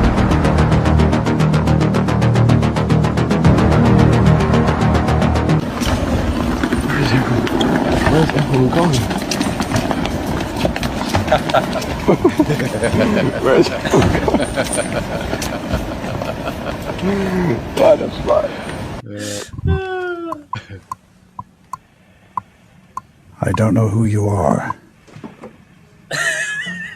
I don't know what you Look at all want. the red. Like this, 4 years, that should tell you if it happens. Oh my god. Yeah. Here goes Paul again. Good morning. Good afternoon. Oh my gosh.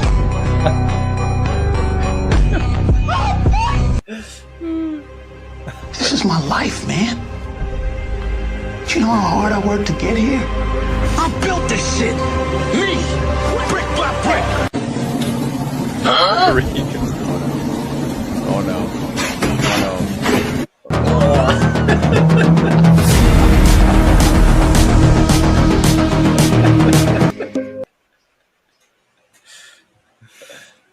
Oh jeez. If I die, I die.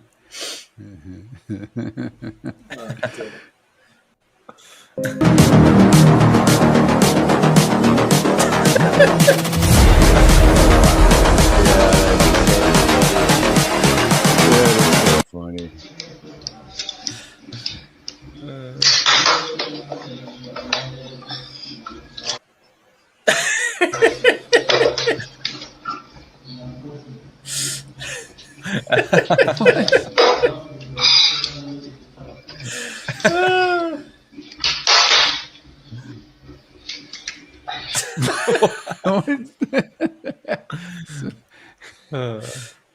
This has been all week, basically.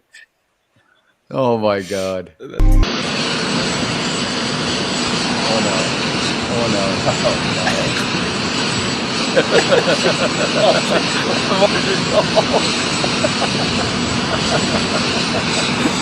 That was great. Oh, that's funny. Oh, that is so funny. I just wish he knew.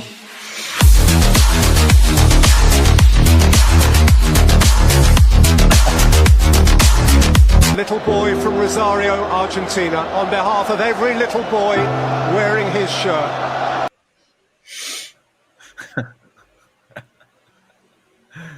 Oh my lord. Oh jeez, man. Oh, does that exist? But that's someone stopped it. Yard sale. Go collect it. Oh my god. My time has come. You must continue your journey without me. Mountain Dew. Oh, boy! Yeah!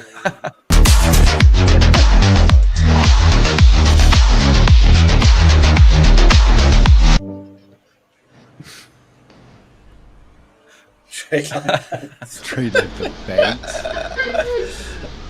Don't do it to me. I beg you. No. Nothing. You have nothing to do with this decision. Where are you going? Vincent, we can't live side by side. Don't. I have to get back. What? I can't hear you. Nobody's asked you this today. Are you okay?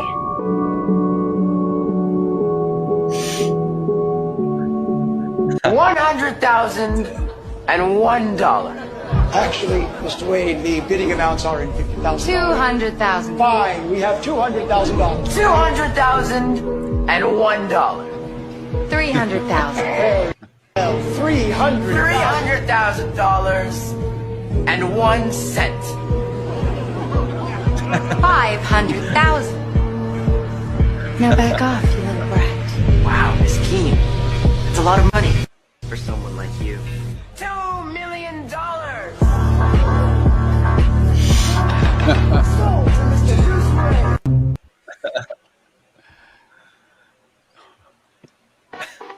Yep, this is why they like gold. Yep, that's it. That's You got gold. it. You got it.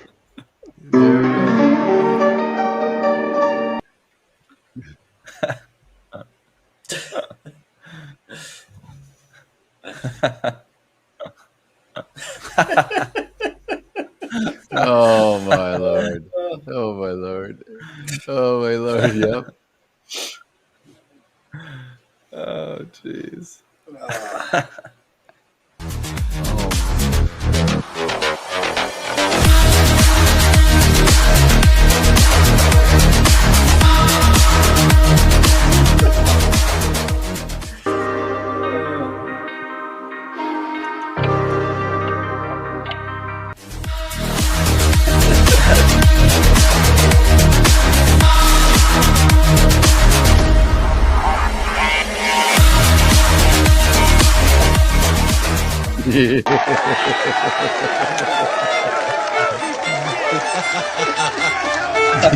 right.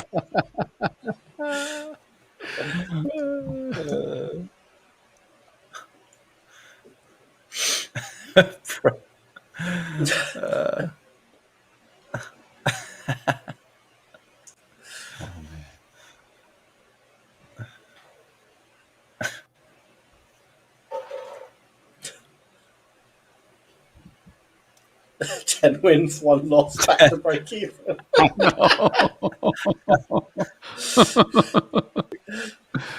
Oh my god.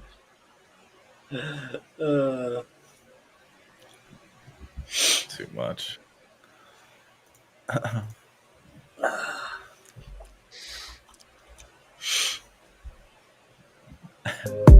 Bitch, I'm stylish. Glock talk, big t-shirt, Billy. Good afternoon.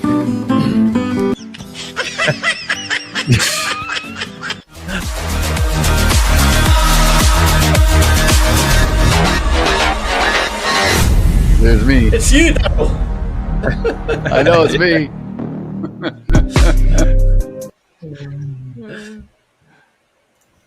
Oh man.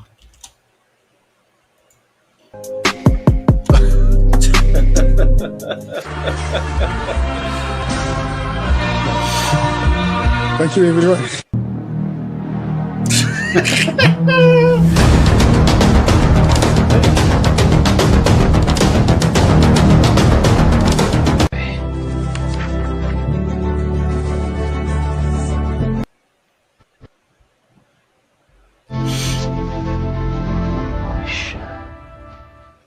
It's coming.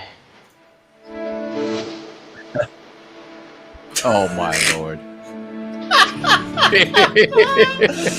What the hell? What is this?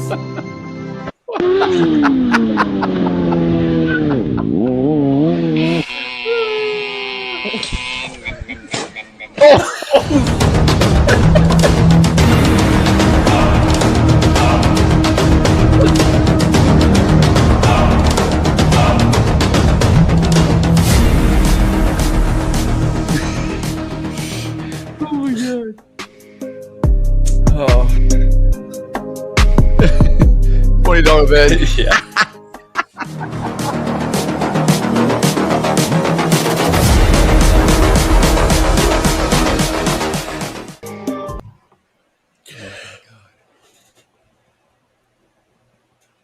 Oh yeah. Yeah. He's like, what? What? Oh my god.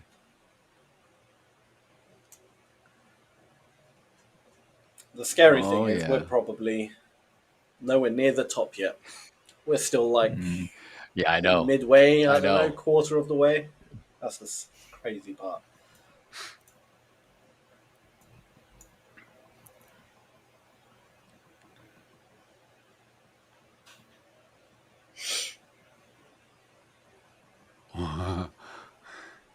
It's not gonna stop.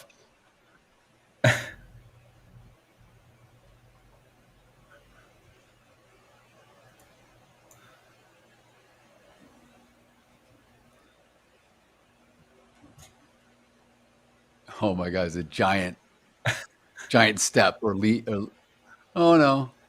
Oh man, you did it. I just wish he knew. Yeah,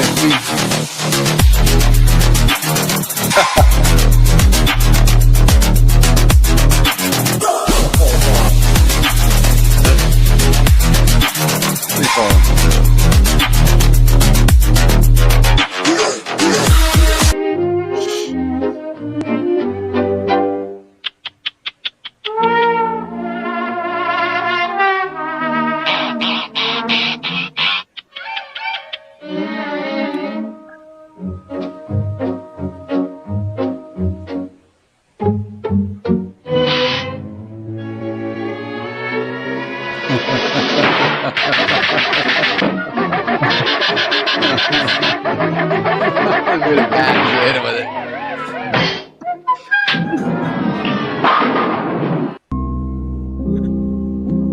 Tom and Jerry was the best.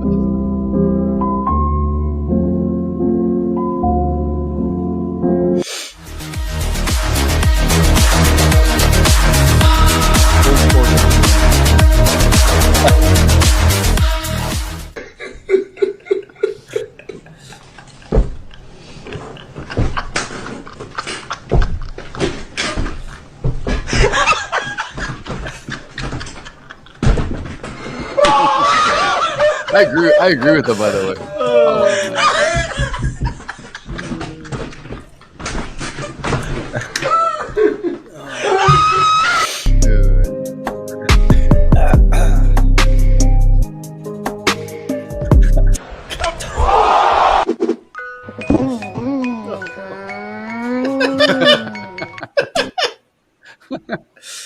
That was funny. That was funny. Gosh.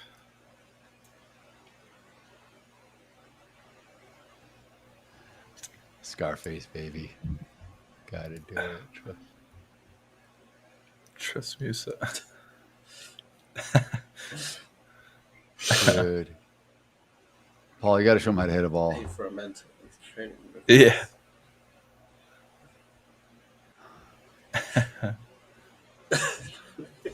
Why do you follow my plan? It's Andrew again. That was Andrew. That was Andrew in prison. That's it. Andrew Tate. Yeah. You know.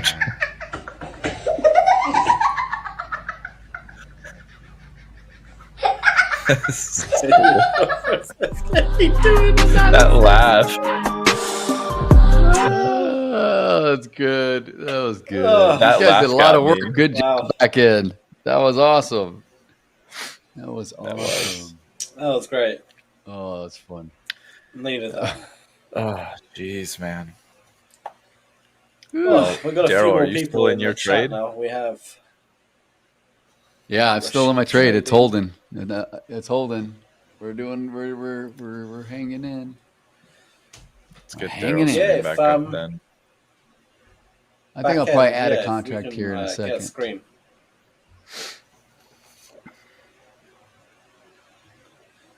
There we are. The rocket, I forgot. Yeah, I'm gonna get rid of. I'm gonna change it up though. Let's see. We're gonna do more like Sam, I think. Let's duplicate. Let's clone this puppy. Clone. You work on that. Give me 5 minutes, I'll work guys. on I this. think I need to wash my face and I don't know, sort this out. It's getting quite No bad. worries. I'll be back in a few minutes. Back end. Yeah, I'll be back in a few minutes. Cheers, guys.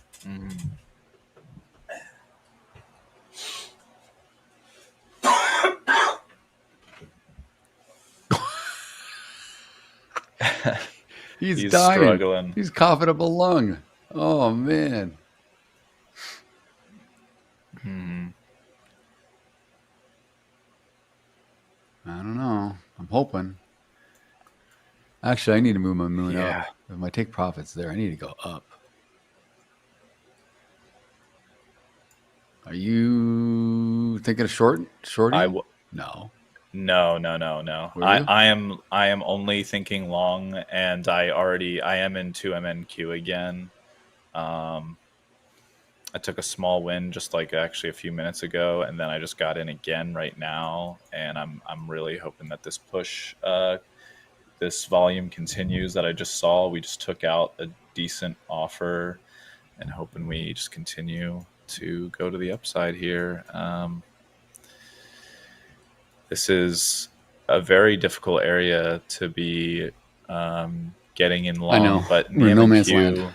No man's land. Yeah. I just want to see the MNQ go above 23,460, honestly. That's what I want to see. Because the S&P is ticking up, it's you're doing good in yours. The Dow and the Nasdaq are just kind of the Dow's closer to the S&P than the Nasdaq is actually right now. The Nasdaq's the one that's lagging, so maybe that means I shouldn't be trading in the Nasdaq. But What's the high in the Nasdaq? What was the all-time high? it you far is from it? 23,475. So we're at 23,451 right now. So okay, I literally just got out of my trade again. Just to this, gosh, man, this is ridiculous. Okay,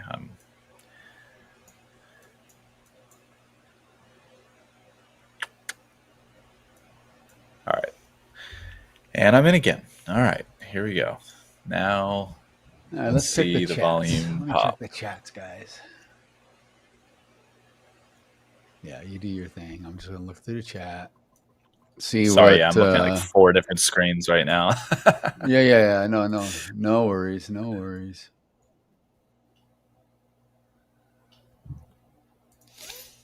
My God.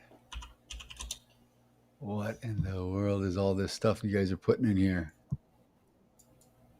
Come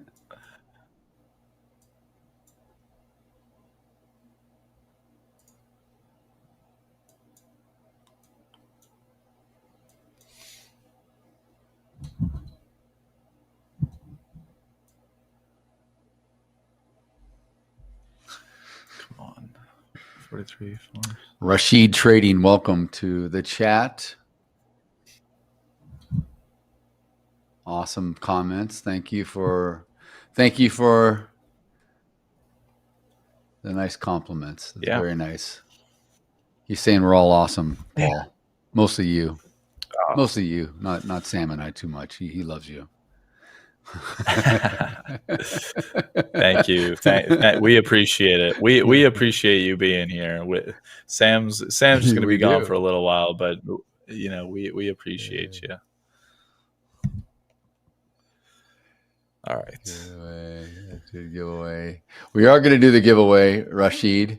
Make sure you're subscribed to not only this channel, but also the main Hola Prime YouTube channel, and you're commenting here, which is great. And be sure that you have an active email address in your YouTube bio, so that because otherwise you can't even be eligible for what's the word I'm looking for? The raffle, but I mean to randomly be selected. So you need to have an email address in there. So if you do win, we can reach out and know where to send your free $50,000 challenge account. But if you don't have everything, all your ducks in a row, you won't even be entered to qualify. So that's key. Everyone make sure they do that. And Rashid is just going crazy with these emojis. I don't know what the heck I'm looking at. My God, what is up with you guys? You guys are going nuts. What in the world? Eric, too, with the W's, man. Look at this. What the? Oh, my God.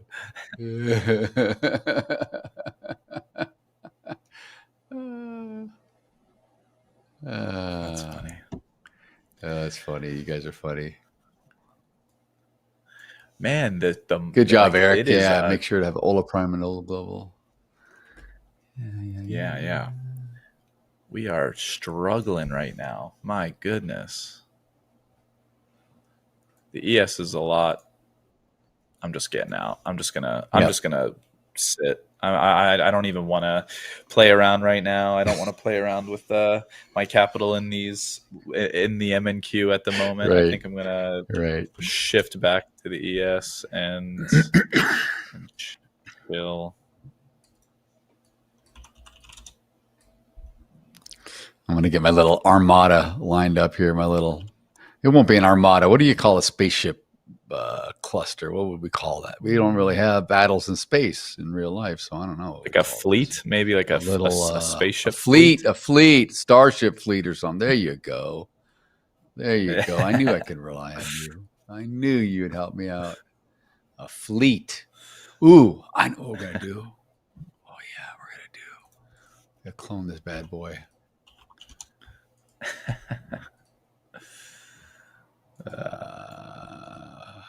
Two more. I'll just oh my God, this is so many. Oh yeah, dude. I'm gonna do like for you and Tiger. I'm gonna do a bowling pin thing, but it won't be bowling pins. We'll do like whatever, like the ducks, like an invert, like a whatever you call it. I don't know what you call it. A little turn. It's hard to turn these guys sometimes. Which one? There you go. Trade. I'm watching my trade on the shared screen more than my screen, and that's sad. That's funny. I'm looking over at you, and I'm looking at how my trade's doing from a much smaller screen than what I have in front of me. Just to keep an eye on it. Too good. I do eventually want to get long again, but it's already it's also already 3. I know we're almost at 12. We're almost at 12:30 for me, 3:30 for you. Yeah, I know. I did give away my small bit of gains on the day. Can't cover up. Well, I can grab it. Okay, good. As long as I grab it. All right. So everyone watching, I am. We're with every higher tick here in the ES, we keep making new all-time highs. And I'm trading around this higher distribution, this high volume node, with the outside edge being a low volume and a low volume here with a smaller distribution. These are low volumes that I trade around the rotations, the mean reversion. I've got to stop here at the bottom of the low volume, meaning if it's going to come down, I will let me get this out. This will probably explain it better. I will let this thing come down, and do whatever the heck it wants to do. And hopefully it will break out at some point because I am long, but that is the idea here, is that by keeping my stop where it is, it's not a measured stop. It's not a mechanical. It's just I'm moving my stop here to the low volume area. And I typically use 5-point stops. So I have a 4-point stop on, which is cool. It's better than giving up $500. If I'm wrong, I'm only going to give up $400. And so this could come and do whatever it wants to do. We are, though, getting close to close. So I expect a bunch of volatility coming through. It is Friday. It's end of the week, end of a crazy all-time high week for many instruments. So, anything can happen here.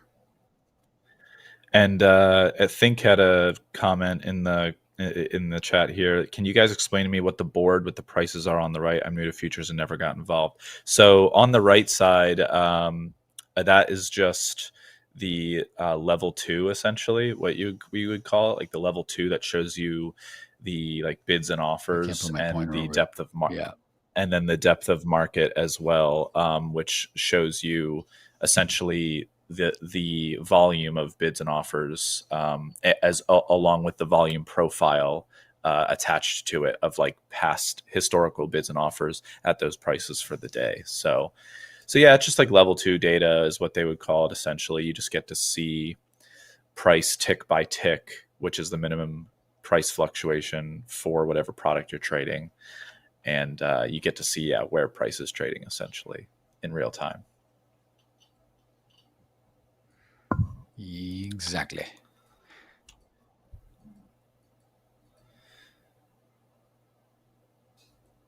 There you go, Presidential J. Yeah, slow day, but no losses. Exactly. I mean, that's completely okay. That's sometimes the slow days, if that's not the kind of day that you usually would do well trading with, it's better to just chill out, don't take a loss, and wait for your day to come where there's a little bit more volatility and take advantage. So I think that's the hard part for a lot of traders, not being involved in the markets. You want to be as much as you can because you think there's opportunity everywhere, but sometimes the opportunity is in doing nothing. So that is right. Well said.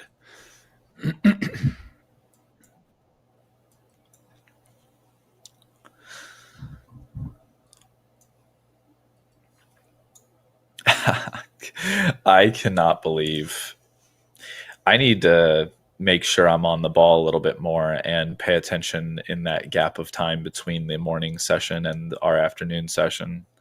That's so annoying. It's been biting you every day almost. That's when volume is supposed to be dead. That's lunchtime for everybody. That's when there's nothing is supposed to be happening. I know. I know it. Yeah. My goodness. Agree.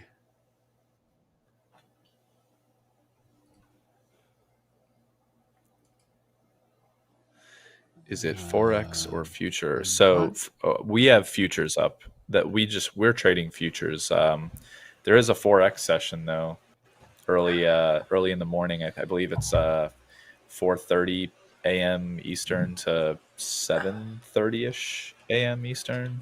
But this is right before we get on. Right before. Yeah.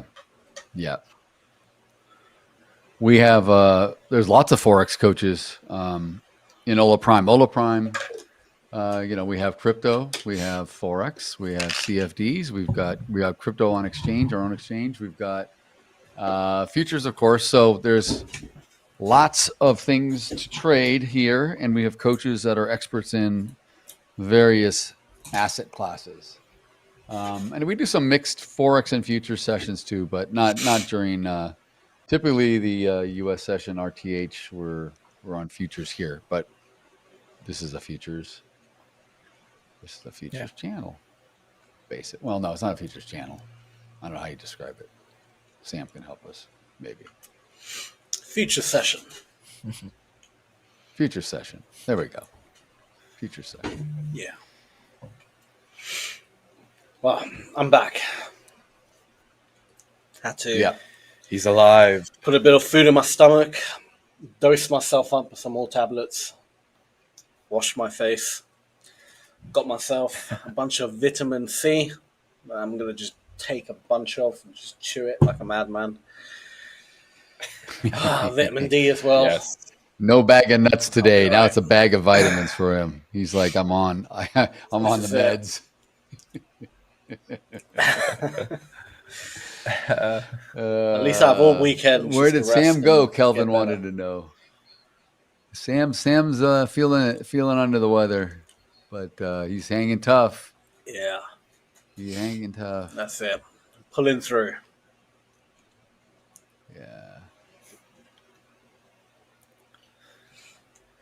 Yeah, you got a lot of support in the chat, Sam. Lots of support. Oh, that's very nice. Eric says, "Yay, Sam. Hope you're feeling better." Not too bad, Eric. Not too bad. I'm getting there.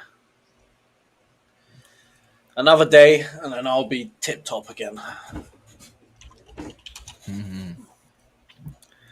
I saw a crypto comment in the chat, so it made me want to just check Bitcoin real quick. Got the micro Bitcoin futures up, trading at 117,840 right now. Pretty trendy to the upside, so man, just been going up all day.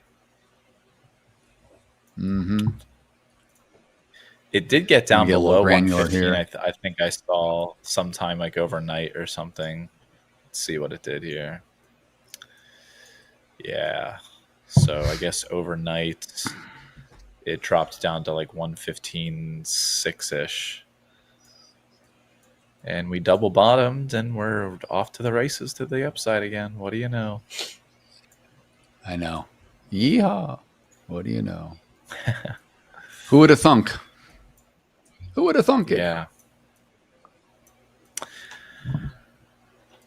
I saw some news for like the Bank of New York Mellon and Goldman Sachs are teaming up together to do some like sort of tokenization of what was it? BNY. Let me look it up real quick. Join forces to tokenize the money market industry, essentially. So to get really, I don't even. I think I just need to do more research on this and understand the opportunity, like what the opportunity is for tokenizing something like a money market fund. Is it just to give more exposure to people, like globally? Maybe is it just to give more like money market fund exposures? I think it sounds like it's the play on the crypto, maybe to to take a money market, which is a pretty, it's a fixed income product, right? And make it available maybe to people that want more stable coins without being a stable coin. I don't know. I mean, it's they're looking at it probably as how do we get a share of the pie of everything else, right? It's interesting though that who just said Goldman and BNY, Bank of New York Mellon. Wow. Yeah. BNM, And it says like unlike stable coins, tokenized money market funds will pay owners a yield. I mean, I would hope so. It's a money market fund, making it an attractive place for hedge funds, pensions, and corporations to park their cash. So I guess the point is, like, it's just a sexier way of owning a money market fund. It's just now you have a token instead of a 9-digit QSIP bond maybe in your brokerage account. Right. Or an ETF. Or a Yes. Yeah. That's pretty funny. I think that can open the market up to people. What's up, Sam? We've got a few good messages in the chat. Kelvin asks quite an interesting question. He goes, as a young trader, how can I stand out and earn your trust as someone worth backing for the long haul? That's a fantastic question. I would say show maturity in your trading, especially if you're young. Too many younger traders, they're seeing it as, as a casino, essentially, as gambling, and they try, get a Lamborghini next month and all that. Excuse me. If you show maturity and treat it as a business like you would with any other business, you're not looking for quick gains. You're looking for that consistent, build something that is worthwhile, and you're open to learn and, just show maturity in your trading. Then I think that 100% earns trust in, that just shows you're committed and, you're taking it seriously. You're not just, do you know what I mean? I don't know how to explain that. No, it's great. It's a good question. You want to also, I think, keep a track record. You don't have to have years of trading experience if you've got good records you want to show to someone. It sounds like he wants to maybe manage outside money or do something. I don't know. But today it's easier than ever to show consistency.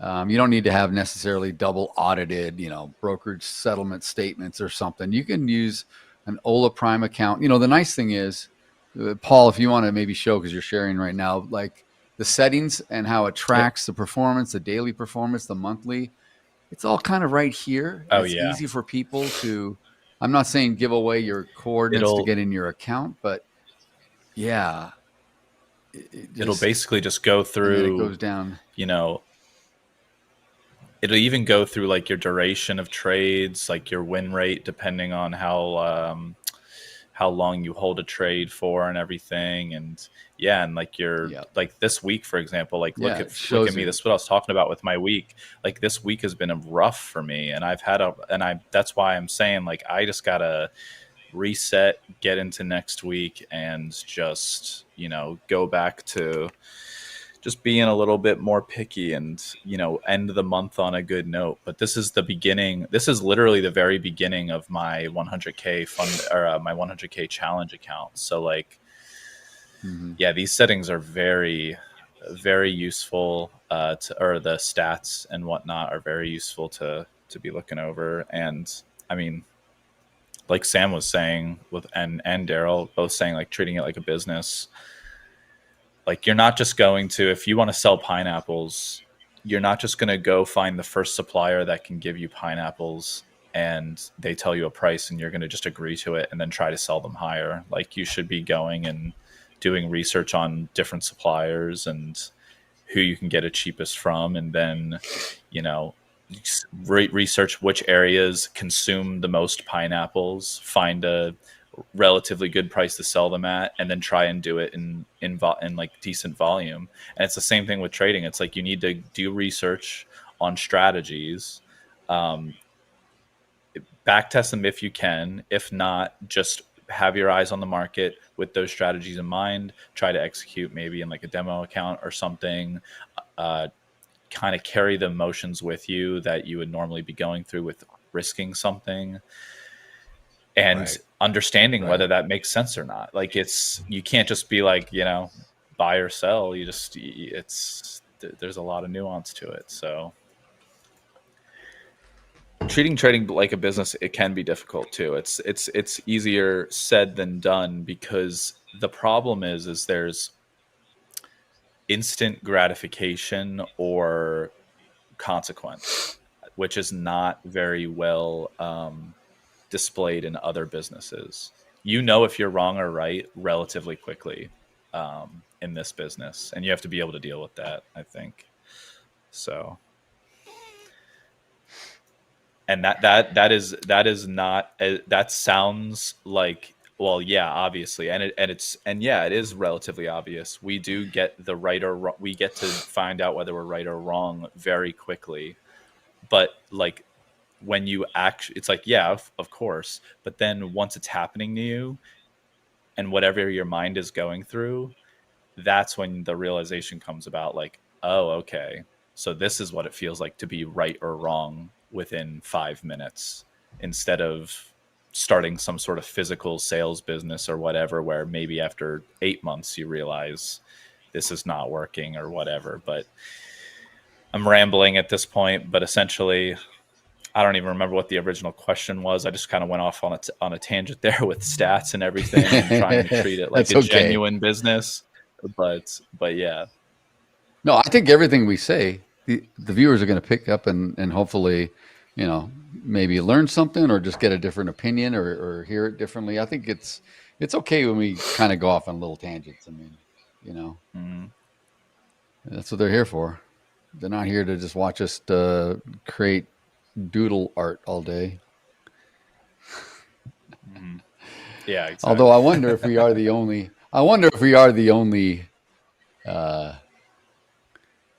group that's doing this ourselves. I think we are. I don't know if anyone braved it. Did you see anyone else do it? Others doing it. Yeah. Oh, did you? Okay. That's funny. Everyone's adopting the emoji thing. Yeah, they're good. That's good.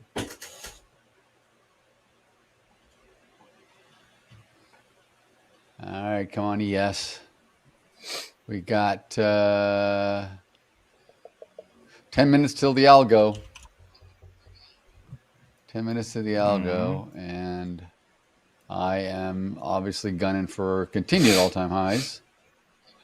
And we point of control in the ES just migrated north to 64.28 on the dot. So auction market for me is in play. That means retailers and participants love this distribution, this high volume. Also, i.e., the point of control since it shifted up. So, I mean, God, we're hanging out here and we're printing money. This is, you know, another day, another dollar. Let's see what happens. Yeah. The NQ absorbed a lot of buyers up at like 23,449, and then it looked like they might have been trapped, but we're just in a small range anyway. We've been in a small range now for literally 45 minutes, essentially. In the NQ, I mean, for even longer than that, actually, like 2 hours. At this point. I was going to say 2 hours. Literally 2 hours. But you know, I got to stop because you never know. It could whip on me. It could just freaking cliff dive and just rip and capture 50 points of stops that are down there. You know, I've seen it. Everyone's getting real aggressive and bullish, and all of a sudden, before you know it, and then everyone's trying to rationalize and understand why it would have done what it did, and you can't rationalize with the market. You just have to accept it, and you just have to say, hey, there's risk in every trade. Literally just did. And if I enter, there's a chance to lose just as much as there's a chance to win. It's just the way it goes. And I probably sound like a broken record, but we as traders are rewarded for putting on risk, for placing risk. That's our job. Ultimately, our job. It's not risk management. It's not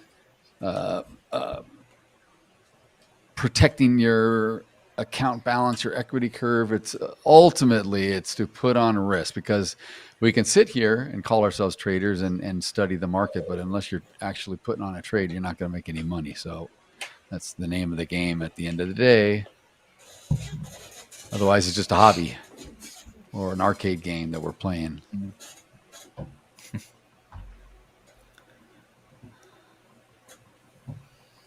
All right.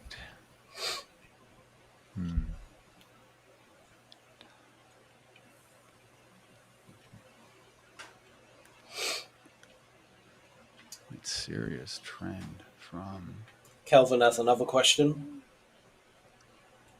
He goes, do you think AI or automation will start affecting trader evaluations by 2026, like dynamic drawdown or personalized scaling plans?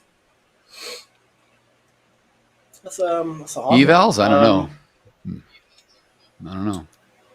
Yeah, I don't know. Yeah, I don't know.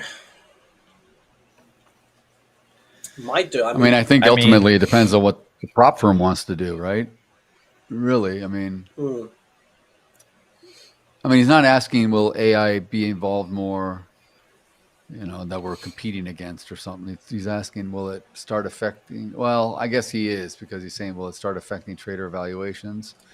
There's going to be more automation in the market anywhere. I think it's just no denying that fact. But I think there's an advantage to being a discretionary trader and human. Yeah, I think that is going to be tough, I think, for prop firms to implement, like, at this point. 2026, I don't know, maybe, but I think evaluating, I guess a lot of the times when prop firms are evaluating you, they are using statistics-based information to look at your trading anyway.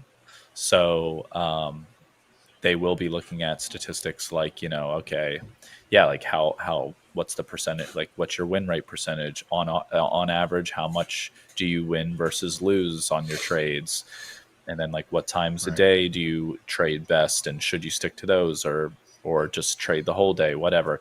And I guess AI could pretty easily I would think depict that. I think so. Whether or not it's working out well, it's just, I don't know. I feel like it's a 50-50 coin flip, to be quite honest, whether prop firms will do that in 2026. I wouldn't be surprised either way, to be quite honest. So, well, 2026 is not that far away, right? I know. 5 months away. It's crazy. So it'll be here before you know it. Mm-hmm. I can't believe that, man. 2020 felt like yesterday. What the hell is going on? I know. I know, for real. Yeah. COVID was almost 6 years ago. Can you... How is that possible? Yeah. Doesn't make any sense to me. It's literally so crazy. It was weird on my like when I was at my commodity trading job back then during COVID, and like we went from being in the office every day to being forced to trade like at home and just like be on Zoom or whatever with each other all the time to go through stuff. And then like it was like that for 2 years because of everything with COVID. So like being in a trading environment without being like in the room together, that's weird. Like it's just odd for traders, at least in like the commodity space, because there's just a lot going on, and you're constantly like, you know, dealing with clients and all this stuff, and like to not be within like earshot to just yell at somebody like, hey, this, and then or they yell at you or whatever. Yeah. Yeah, I think a physical trade desk is pretty damn valuable. I mean, we've done so much with remote and online now. Like, look at what we're doing right now. But like you said, Paul, and commodities for a fact, or if you're trading, you know, bank money or some large institution, those you get a whole floor, half a floor of guys able to talk and communicate and point things out and share things. It's more immediate, I think. And you get the frenzy. You can feel the energy of the room, you know, when something's going on. It's almost like being on the pit, but not being on the open outcry on the pit. Okay, so we're 2 minutes from this algo, and I'm still sitting in here. So I don't know. I need to get prepared here for a little whippersnapper action potential. I still want to keep my flag. I want to keep my artwork. I need to keep it looking cool. Let's see where we're at. Where's my stop? 64.24. I'm going to get ready to flatten out if I need to. I hope it doesn't take me out, but if it does, it does. So again, this thing could, we could have this kind of for a bit. Yep. And still go long. So that's the crazy part. 1 minute. Yeah, I know. I'm looking at the clock.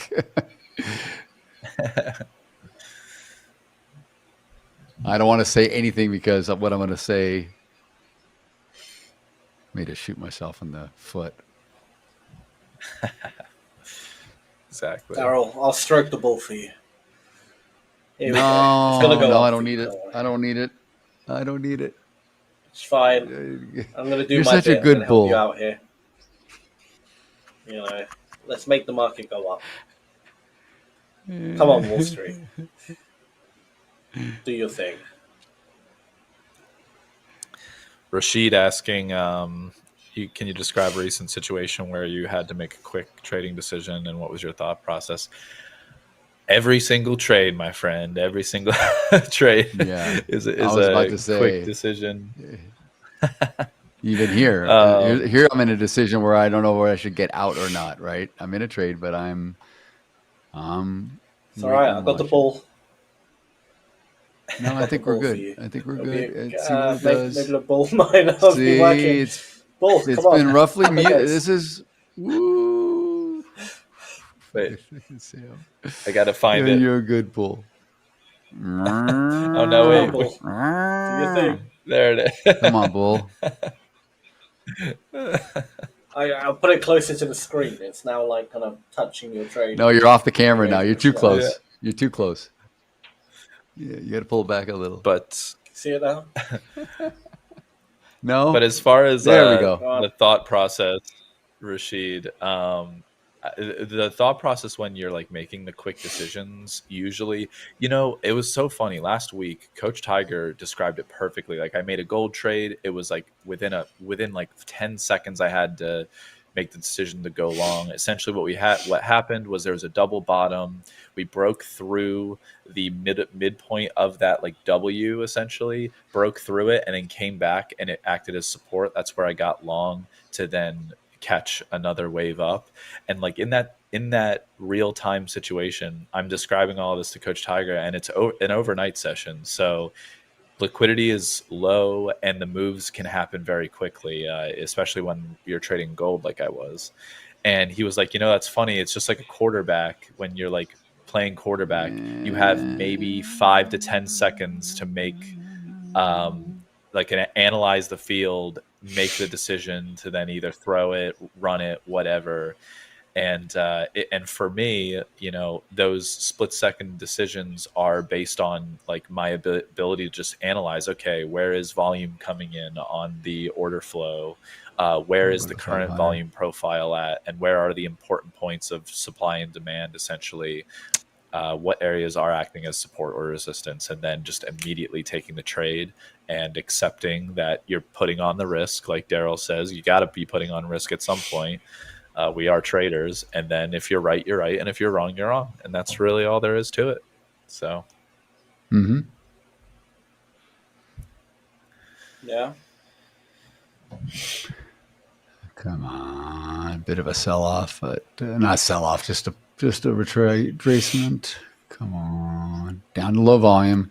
I'm holding here. It's down in low volume, so I'm cool with that. 64.24. Part of what I've accepted as. Yeah, 64.24, 20, and 0.25 is the 50-period EMA, by the way, on the 5-minute chart. So it's like literally so we're touching right on and it, respecting it. We're right on it there. Yeah, and yeah.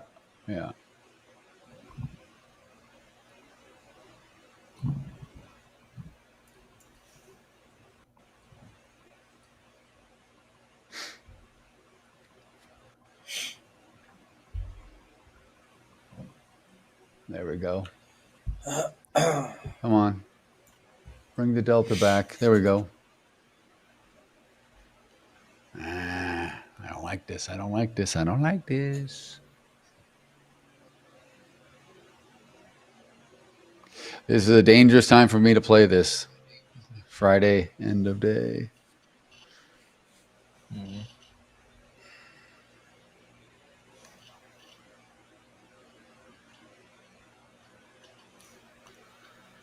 Just like cracked my neck big time. Jeez Louise. I heard it. Crazy. No, I didn't hear it. It sent like a chill down my spine. That was crazy.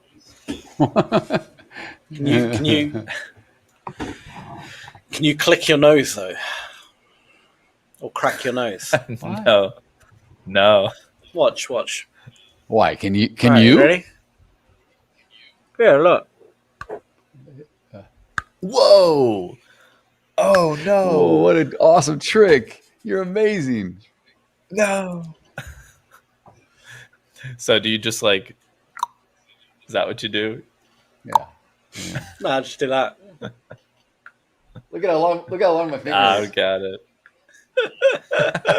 Wait, I'm off the front. Look at how long that finger is. My freaking God! What's going on here? Amazing. I'm trying to figure this one out. Oh, I got it now.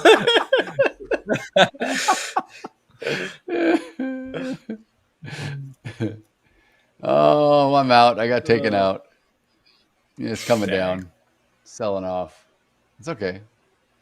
Yeah, actually, it's healthy to see this. I'm not surprised. Wow, Nasdaq. Now, jeez. I'm gonna get back in long here in a second.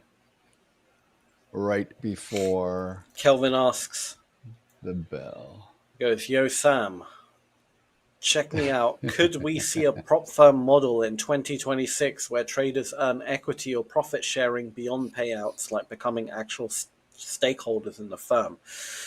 Oh, that's a real prop good. Real prop good. I mean, I don't know about this guy. You could start your own and do it that way, but I'm doubtful you got to any be prop firm registered would and offer you. that at that moment in time. Yeah. Agreed. Like, giving actual like equity of the company itself, I'm highly doubtful. I mean, most employees don't even get that option, let alone. But I don't know. I mean, can I see like firms potentially offering, if you have a really good track record, potentially offering like a base salary, and actually having you as a full-time like trader for them with exclusivity? Yeah, I could see that happening. I could see that's probably the direction most it might go into as well. But that would be for the best of the best. So yeah, You'll get equity in prop growth. Yeah, you'll get it like in privately held proprietary firms like a SMB or a Point7 or some of these others where, to get equity, you got to bring capital or raise capital, right? So maybe they're raising 25 million or 20 million.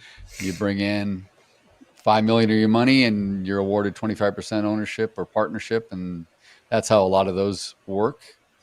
But you're putting real money at risk and you're hiring traders and having them trade your style and risk managing them. And it's a lot. It's a lot. This style of prop is different because you can leverage people globally without skin in the game. Now there is there's other prop firms where you have to pay to put money in and they will add to you, but that's a real cash scenario where you're not having to pass accounts, but your money is at stake. Can't think of the name. There's one in New Jersey. I can't remember. Doesn't matter L3 or the something. name, Or yeah, it don't matter. Don't matter.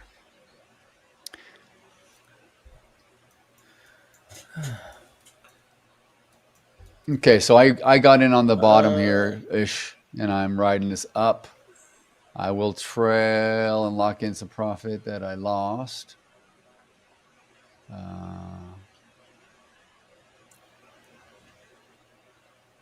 Taken out, that's okay. I'm cool with that. Maybe do it again here. We're at near point of control. We may end up closing here and coming back. So I don't know if I'll close at all-time highs. What's market on close? I didn't check. Oof. I say this, I don't look at it. Minus 375 mil. Everything's. I know. I say it every day. It doesn't matter. I've never been able to trade with market on close data, but I still look. I don't know why. It makes me feel good. Yeah. What was it? Sorry, I'm not getting in long. I'm done. Minus 375 million. Okay. In the S&P, everything else is negative. Nasdaq's negative. Magnificent Seven's negative. Which just tells me that just means there's more sellers on close than buyers, right? So it's just the imbalance. But profit taking shouldn't surprise any of us after a week we've had. Look at that. Look at that. Ooh. Yeah.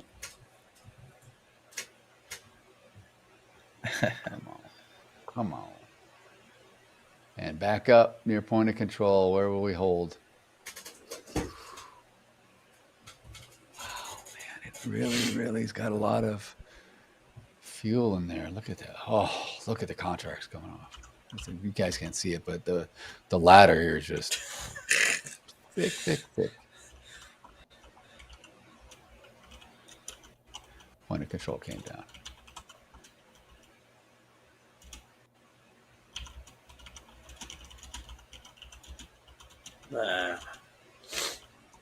Yeah. I don't know how you guys trade this time of day. This is just madness to me. Utter madness. Well, I don't. So I definitely. Yeah, no, sorry. I'm doing this. I'm doing this for your entertainment. It's all for. It's just. I'm not. I'm not generous. I don't know. You are. I mean, hey, you picked that bottom pretty decently there when you got long, to be quite honest. I mean, yeah. Good on you. Yeah. That's only been me seeing how that behavior was. I knew we weren't done yet, and it was a pretty aggressive, it's just positioning. There's a lot of contracts that need to get filled and exited and everything, and it's at this end of the day, so it's going to move around a lot. It just looked like it had kind of pushed and stopped, and I'm like, I'm getting back in for at least maybe 3 or 4 or 5 points, which is what it did, and then grab back what I could. So anyway, yeah, that's probably it for me. I have a feeling, though, we're going to probably still settle down here somewhere, maybe 64.20, 64.19. But it doesn't really matter. I'm not trading anymore. So we can go back to questions. But still, hell, all-time highs again. Yes. Yep. All-time highs is green. Where's my 64.31? 64.31 even. That's our all-time high as of now. Craziness.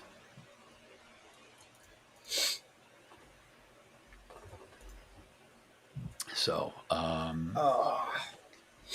anyway, let me look at the chat. I've been a little preoccupied, guys. I apologize.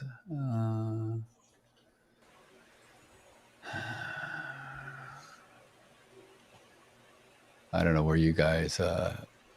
And by the way, I'm in agreement with you two for whatever. On that, awesome. I wasn't typing. Let's see here. Rashid Trading. Did we cover this question? Hey. He's including Eric in here too. I love it. How much time do the trading styles you've chosen reflect the reality of the amount of time that you can devote to trading? Did we talk about that? Any of you? I wasn't really quite listening to the last 5 minutes. The amount of time the trading style reflects the reality of the amount of time.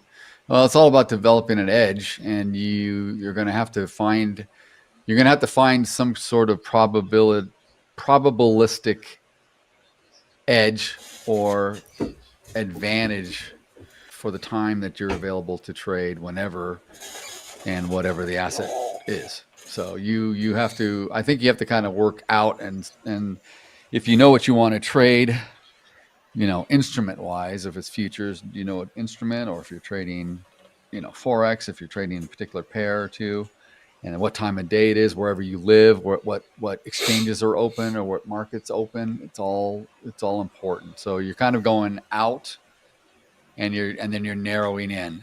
So then it's like, if you only have an hour or two to trade before work, maybe you have to go to a job and you have to leave and you can only sit there, then you're going to be limited to what you have to do. But you can work around that if you, devote the time and just trade only what opportunities afford you in that time period, but the trading style, yeah, I mean, I don't know how to answer it, man.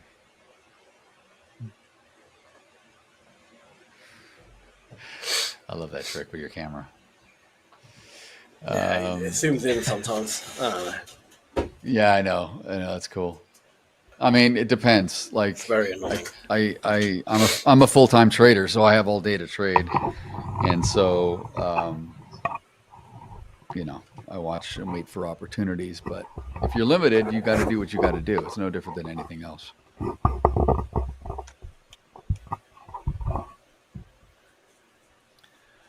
I think the bull was running across your desk there, Sam.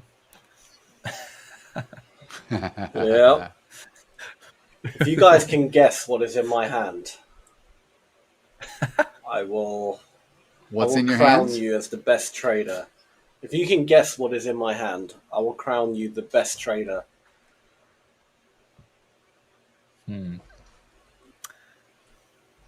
Hola Prime button. I think I know. It's a vitamin C tablet. All right, you say vitamin C. Paul, you'll guess. Vitamin C. You'll never guess it. This is the reality. I just said the Hola Prime button. I don't know. It's your earbud. It's one of your earbuds. It is the thing for my microphone that goes on. The little phone thing. And you crushed it. What the heck? Oh, man. I think the medication is getting to you, Sam. Yeah, it's definitely affecting me. It's starting to hallucinate. Oh, man. Eric says Only study thing I AMD. can think of. AMD, accumulation, manipulation, distribution. I mean, everyone has an opinion on things. We are ready to announce the winner of the $50,000 Let's do it. challenge account. Let's do it. So, ladies and gentlemen watching, the winner of the $50,000 challenge account goes to, drum roll, Kelvin Benjamin. Kelvin Benjamin. Yo. Oh, okay. What was that? There we go. Dancing. Kelvin Benjamin. Woo! Way to go, Kelvin. And great questions, Kelvin. Great participation today. You earned this one, baby. That is awesome. Awesome. Absolutely. Good for you. Good job. Should have like a hype song play at the same time. I know we should. They're all guessing what was in your hand, Sam. Nothing. The bull. Oh my God, that's funny. That's just funny.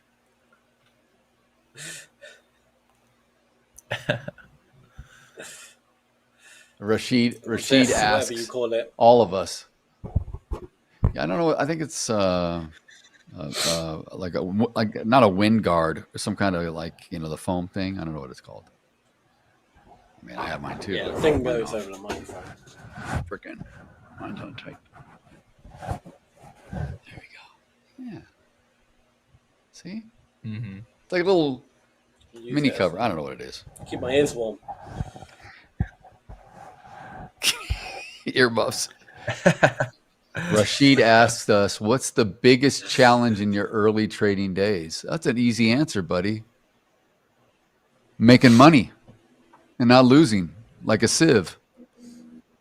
Losing and bleeding out like a sieve. I did it for years. No joke. I mean, I'm serious because I tried anything and everything. And I started, and these boys know my story now, but I started when we really didn't have online trading, day trading in general. The internet was relatively new. The high-speed internet didn't exist. Cell phones definitely didn't exist. When I started trading, we didn't have decimalization. We had to trade with fractions, and you mostly had to call a broker on the phone to place a trade. So for me, I was learning, for someone who was in Southern California, outside of Wall Street, outside of Chicago, not having any connections to real money people that would, I guess you'd call them stockbrokers, but any trading, anything. I was learning by doing, man, and I was failing and trying anything and everything, reading books, reading articles, trying to find anyone on the internet that maybe could show me that they can really make money in day trading, because I was very skeptical in the beginning. I wasn't sure if it could be done, and I desperately wanted to find, I wouldn't say a mentor, but I wanted to find proof that there was someone that could do it, that didn't have to go into a firm or a bank or a hedge fund or something like that. Because I wasn't going to be moving back east. There's no way. I had a family. I was not going to do that. So I was going to be where I was. And for me, it was a lot of trial and error. That was the biggest challenge for me anyway. Yeah. No, yeah, for sure. It is tough to come across people in this industry. I feel like that that you can like just depend on for good advice and whatnot, which is why I think, this is what we're doing. We're trying to be here for traders that, don't have really anybody to lean on for, any quick advice or tips throughout the trading day. And they can see, what we're doing and maybe gain something from our trading and what we see. So, and what we say on stream. So, like I don't have anybody in my friend group or anything that are traders at all. Like there's nobody in my friends or family or anything that is in this business. So I did have one of my previous, not that I would call a close friend anyway. I'm the same. Right. Yeah. Totally same. Like I worked, obviously I was like a professional, like I was a professional working for firms and whatnot. And I've done that in the past, but so like I had my one boss was a fixed income trader. And then my other boss was a commodity trader, and subsequently, I learned from them, but yeah. That's even then, that's kind of hard to come by too. So.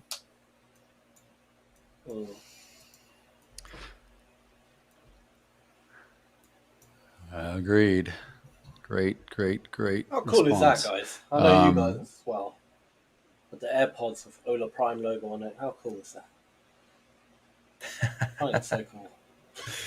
And then like even on the side as well, they had them custom made for us. How nice is that? I know. Probably can't see it, but it says Hola Prime there as well. Beautiful.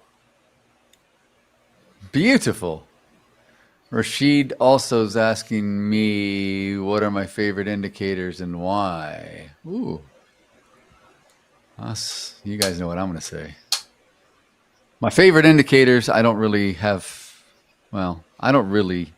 use indicators anymore. But I mean, my favorite indicator, and the reason I took the graphic off and I zoomed out on my chart here, is to show you is the volume profile, which is the shape of every price with as much volume that traded in that price for the day. This is, if you follow my little circle here, this is the opening of the US session here, 6:30 my time. Oh, I'm sorry, right here, 6:30 my time, LA. And we did all this today. So all this price action, all this movement is reflected on the right side in the shape of these distributions, these high volume, because they're volume. We call this high volume. We call this low volume. low volume, high volume again, low volume, or out of the edge. So I look at that. I can't get my pointer off to the far right, but you will see that depth of market or dome or DOM, some people call it either way. That's resting liquidity in the book. So I do rely on liquidity and order flow and heat map as an indicator. That is probably an indicator, but it's, to me, indicators by definition are lagging. These are real time live from the exchange data flow that's coming in from Chicago Mercantile Exchange. In this case, for me, this little thin white line is VWAP, which is an acronym for volume weighted average price. It is only basically the median or the average of all this volume that's reflected over on the right side here. So as the day develops and this profile, so if I zoom back, watch this, you'll see this profile start to change because it's only showing what is on my chart, right? So it's very high up here, and there's a couple little nodes down here because there's a lot of volume. But the volume weighted average price is the average of everything for the session. I know that Eric was in, I think I saw Eric saying, pay attention to VWAP. You know, it's not anything I live or die by, but it's something that I pay attention to. And the other thing I do is I mark probabilistic levels. So this yellow line here is the initial balance. Now, initial balance is something that comes from volume profile terminology. It means the first hour of trading. There's also an IB30, which is the first 30 hour, but I only track the first hour. This is the IBL, or the initial balance low of the day. This is the initial balance high of the day up here. So all this means is this distribution here within these two yellow lines was created in the first hour of the regular trading session this morning. Okay. And as this, now we could have broken down and traded below, but we never got down here. This orange line is the overnight low. So I do want to know where the market traded in the overnight sessions, and I will mark those. The top green is the all-time high. If we weren't in all-time high territory, this line would say RTHH, which is regular trading hours high. That's just something I use. And then I would have something down here, RTHL, regular trading hour low, but I don't need to put it in because the IBL in this case is reflective of the low of day. So low of day, high of day. Pink is point of control, which is the price at which the highest volume traded for the entire session. And that's it. And that's important to me as well, because that tells me where it's popular, where participants like to trade. They like to trade up here. The last 2 hours they've been trading up here, which is why this big that's why we have it's almost like a square shape profile, right? But I think he sees this. All that was formed in the last 2 hours. And so we just had this, you know, if you look here, we just kind of had these rotations in and out of this range here, this distribution. This is where we ended up. This is where we currently are. So I use this, and if it were to break down and come south, then I'm now leaning on these lower volumes and higher previous. This was where the previous point of control was. This was where the previous point of control was. Every time you get a high node like this, typically a point of control was there at some point during the day, and it changed. And it's what I call point of VPOC, volume point of control migration. Migrate up, migrate down, whatever. So it's very visual for me. It's volume based, it's participant based, it's auction market based. That's just how I've gotten to trade now at this point. And I'm very discretionary, meaning I will instinctively jump in and take a trade and react pretty quickly because I'm used to seeing. The other thing is I trade only this product, the ES, and I'm just used to it. I know it's long-winded, but hopefully that gives other people one way of doing it. This is not, trust me, this is not the best way, the only way. everyone has a different style and a different take. This is just, I'm just answering his question. He wanted to know what I thought was best indicators for me. And this is just how I use these things to trade and find my edge. Yeah. There are plenty of people that use. Sorry, Sam, you go. No, carry on, please. You go. All I was going to say is there's just plenty of people there are people that are successful traders that use, 10 indicators, and there's people that are successful that use 0 indicators. So honestly, I don't think that there's a right or wrong indicator. It's just dependent on how you use it in combination with whatever structure you're seeing in the market and, your ability to just do like any sort of correct analysis with the combination of the 2 or 3 or whatever indicators it is. So I think, a lot of people will say just keep it as simple as possible and allows you to see things more clearly. I usually abide by that a little bit more. I don't have 40 indicators on my screen, but if 40 indicators helps you make good trades, then you should do that. It just requires a lot of different type of research and understanding is all. So, yeah. Well, Coach Michael, Exactly. he uses quite a few indicators, and he does very well. So, absolutely can be done. We have so many questions in the chat. I know. Also, something happened with Eric. I think he blew an account. I'm not entirely sure. Eric, did you blow the account, or what exactly happened? Oh, maybe he didn't get out before the close. Anyway, I'll just say this, Rashid. These are all great questions. We come back and visit us every day or whenever you're available to come into the streams. We're going to be here. You'll learn a lot. You'll probably pick up a lot from us and other coaches too. And ask away. It's with 8 minutes left, we're not going to be able to get to all of this. And these are pretty loaded questions, honestly, because they're open-ended. There's a million ways to answer them.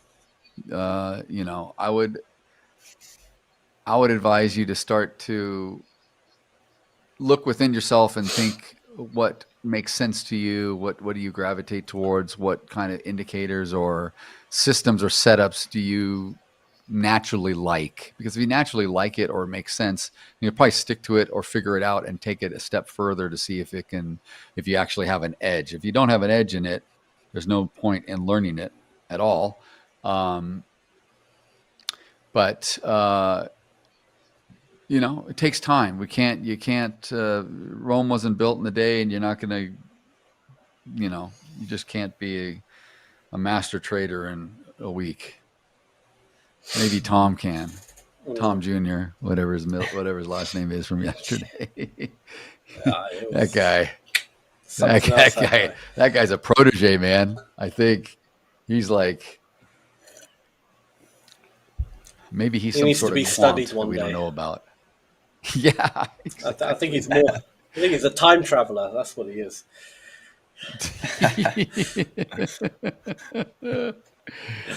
Yeah, for sure.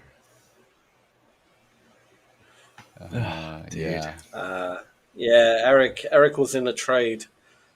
And basically didn't close it until. Man. I'm assuming that's the account you won with us. I'm assuming it may be the funded one. I think, didn't he win a funded one? He didn't win a challenge, I think. So he was good to go right off the bat.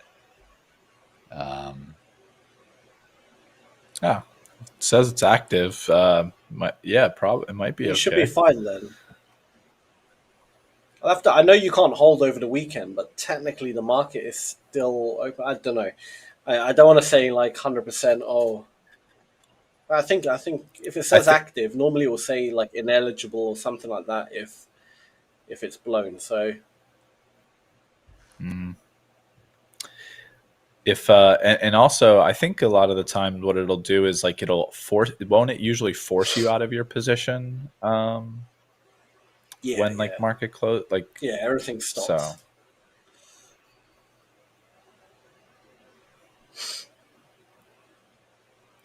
Good.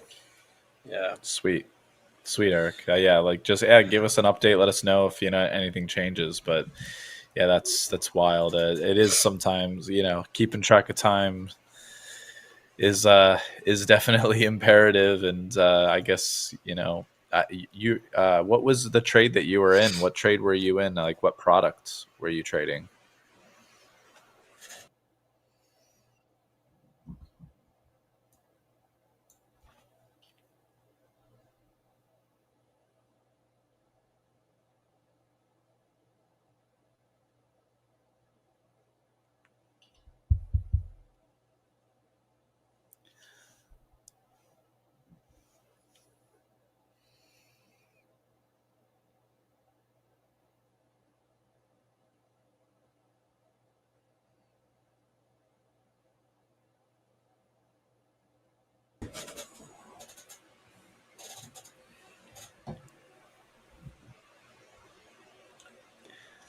I think Daryl is maybe frozen. Oh, yeah. Didn't even notice that. Yes, he left the Zoom, so I'm assuming internet or something. Some connectivity issue. All right, so Daryl.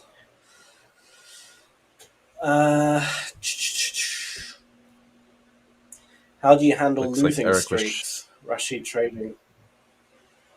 Okay.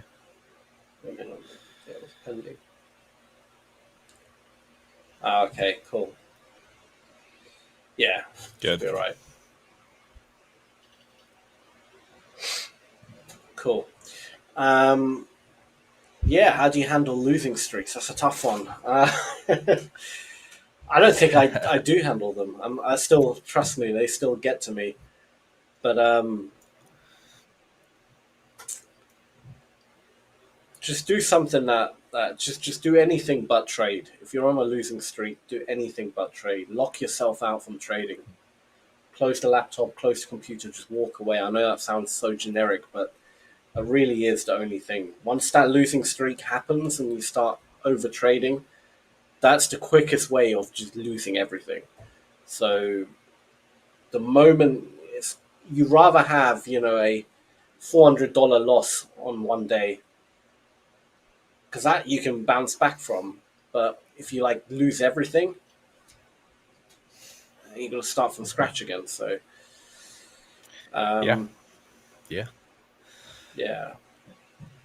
I mean, I'm a prime example of this. Like I was saying, this week I have a bunch of small losses, net for the week, from Tuesday through today. But it's nothing like I can't come back from in literally one day. So it gives me peace of mind knowing that I'm keeping my loss very minimal in relation to what my account is. And I can bounce, and it doesn't make me lose sleep or anything going into next week. If anything, I've got a lot of motivation to continue to trade the correct way, keep my losses small, and go and get some big trades, some good big trades, green trades, locked in for next week. So yeah, I'm excited. Even though my week wasn't the greatest, I learned a lot this week, kept the losses small, and I'm looking forward to next week. So that's it. Yeah, absolutely. It's the best way to do it. Yeah. That's a lot of cash. Well, guys, we are nearing the end of this session. I'm not entirely sure what happened to Daryl. I think he had some technical issues. But yeah, guys, we will start wrapping it up. We're going to have a 5-minute break, and then myself and you, Paul, I believe, right? Yeah, we're doing a prime wrap-up. So join us for that. I'm sure Daryl would also say goodbye, but Daryl's left us because he doesn't find us important enough to grace us with his time. So I'm only joking. And no, real quick, Michael Savage said, close the screen and take up ping pong. I actually have a ping pong table in my garage, which is hilarious. Love playing a little bit of ping pong, a little bit of table tennis. It too. Yeah, dude. I've got one as well, but not in my garage, literally in my living room, but folded up. And I don't have a dining room table, so when the family came around for Christmas, I literally set out the ping pong table, put like sheet, not like whatever you call it, like dining sheets on it. Amazing, best table ever. Bunch of bar stools round. We all had Christmas dinner on a ping pong table. It was great. I know that sounds tragic, but it was great. No, that sounds perfect. That literally sounds so good. That's such a good idea. Oh man, that's awesome. Love it. All right. Well, guys, we're gonna have a 5-minute break, and we'll catch you. Myself and Paul will be on the Prime Day wrap up. So, see you there in 5 minutes. See you in 5 minutes.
Hello, everyone. Andy's back.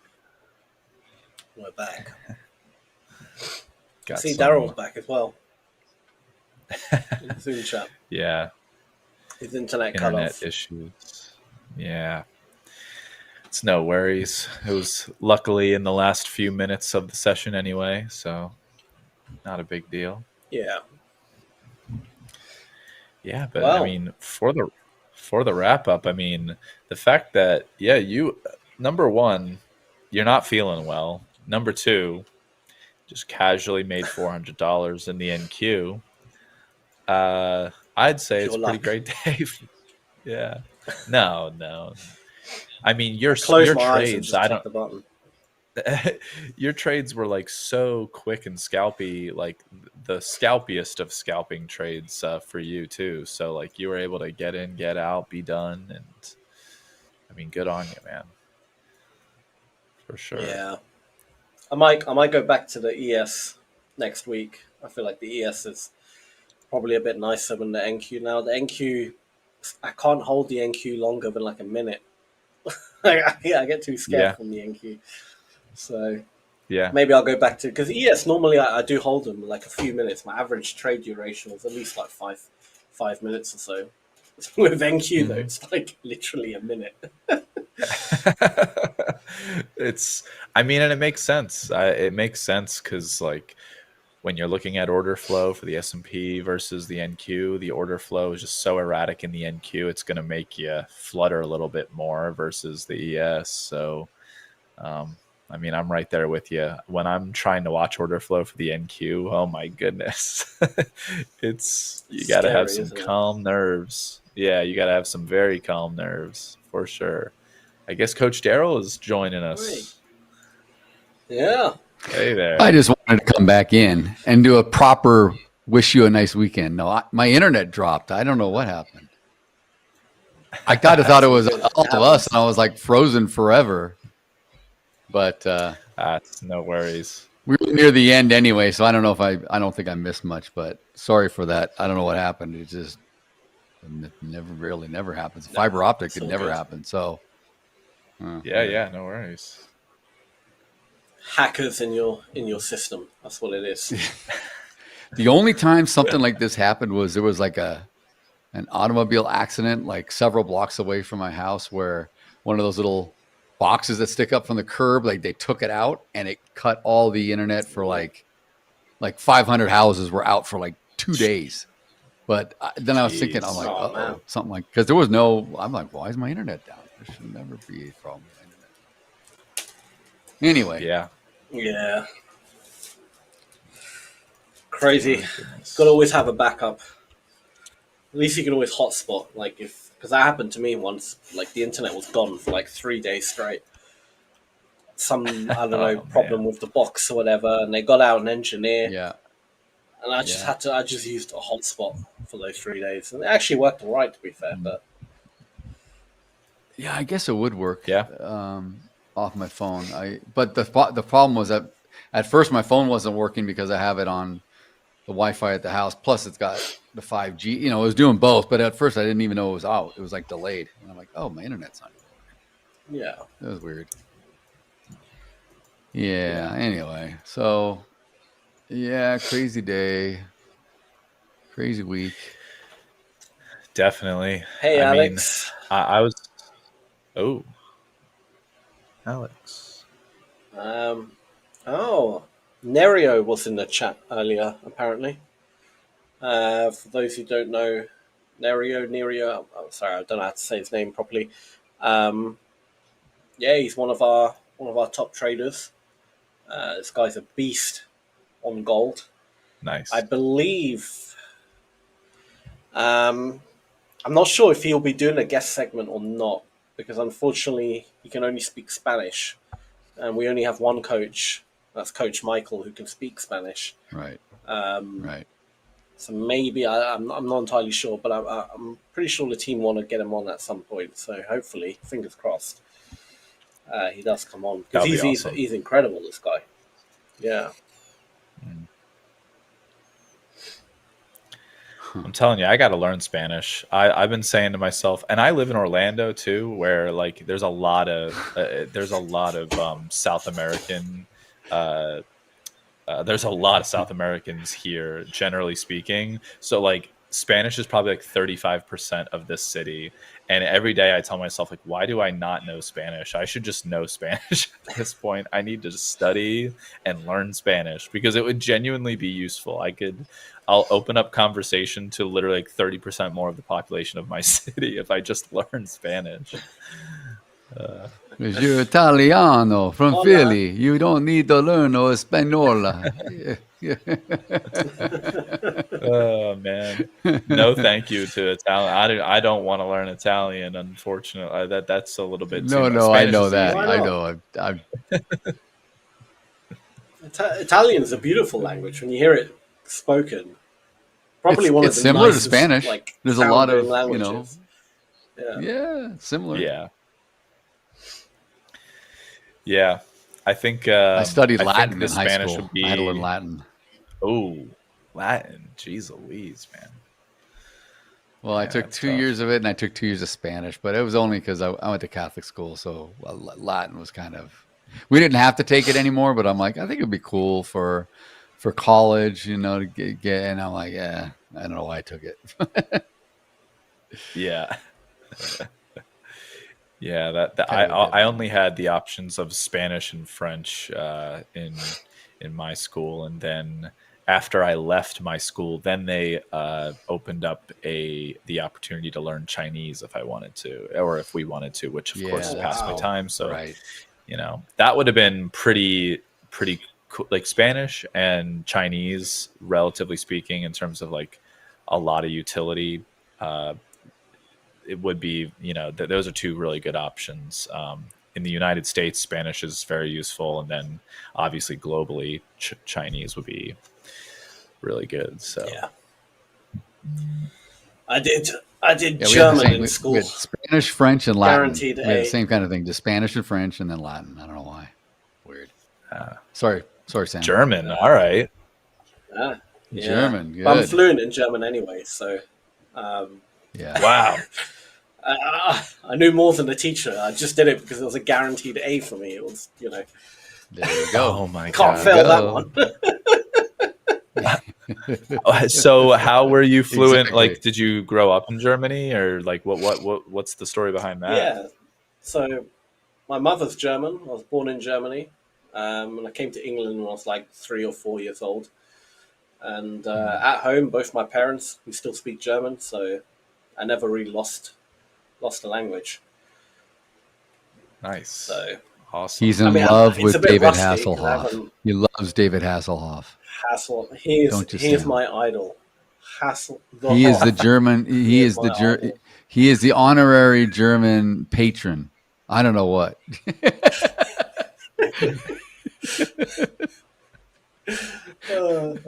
Everyone goes crazy for the Hoff. When I was in Berlin, I was telling people, I know David Hasselhoff. They're like, what? They were going crazy. I'm serious. I went to the Brandenburg Gate, and I'm like, yeah, where's the Hoff? And like, where is it? Is he here? David Hasselhoff? No, I'm kidding. Oh my God. Isn't David Hasselhoff? He's I American though, right? He's not actually German though, is he? Yeah, he is. He's American. No, he's American. Yeah. He's American. I actually ran into him jogging down my parents' road like 20 years ago or something. Yeah. He was coming out of one of the we used to live by one of the canyons near Mulholland Drive, and he's jogging down, and he's like lost. He had his shirt off. He was doing Baywatch at the time, and one of my sisters comes out. She's like, "Oh, David Hasselhoff, David Hasselhoff," and then he was just like asking directions on how to get to Ventura Boulevard. Like he didn't know. He's like, "Well, I'm lost. I came down a trail. Am I in Encino?" I'm like, "No, you're almost at Calabasas, man. You're Woodland Hills." He's like, "Oh, I'm so turned around." And he's tall. He's like 6'4", and he's just he's going jogging in like his dolphin shorts, dude, with like more thigh than I want to see. But that was him. That was the Hoff. It sounds like he was probably drunk at the time. Maybe, I don't know. I don't know, man. It was funny. was so random. Like, I'm pretty out sure the of guy's nowhere. drunk all the time.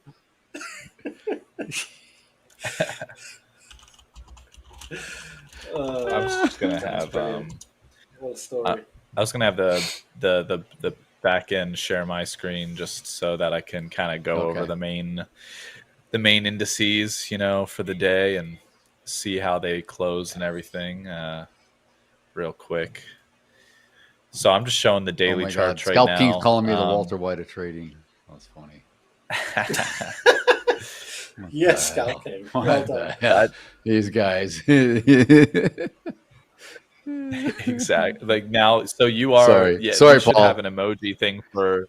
We should have an emoji thing for Walter White for you. It shouldn't have been the California Cowboy. It should have been something Walter White related. I don't think that's funny. But yeah. So I mean, when I'm looking at the.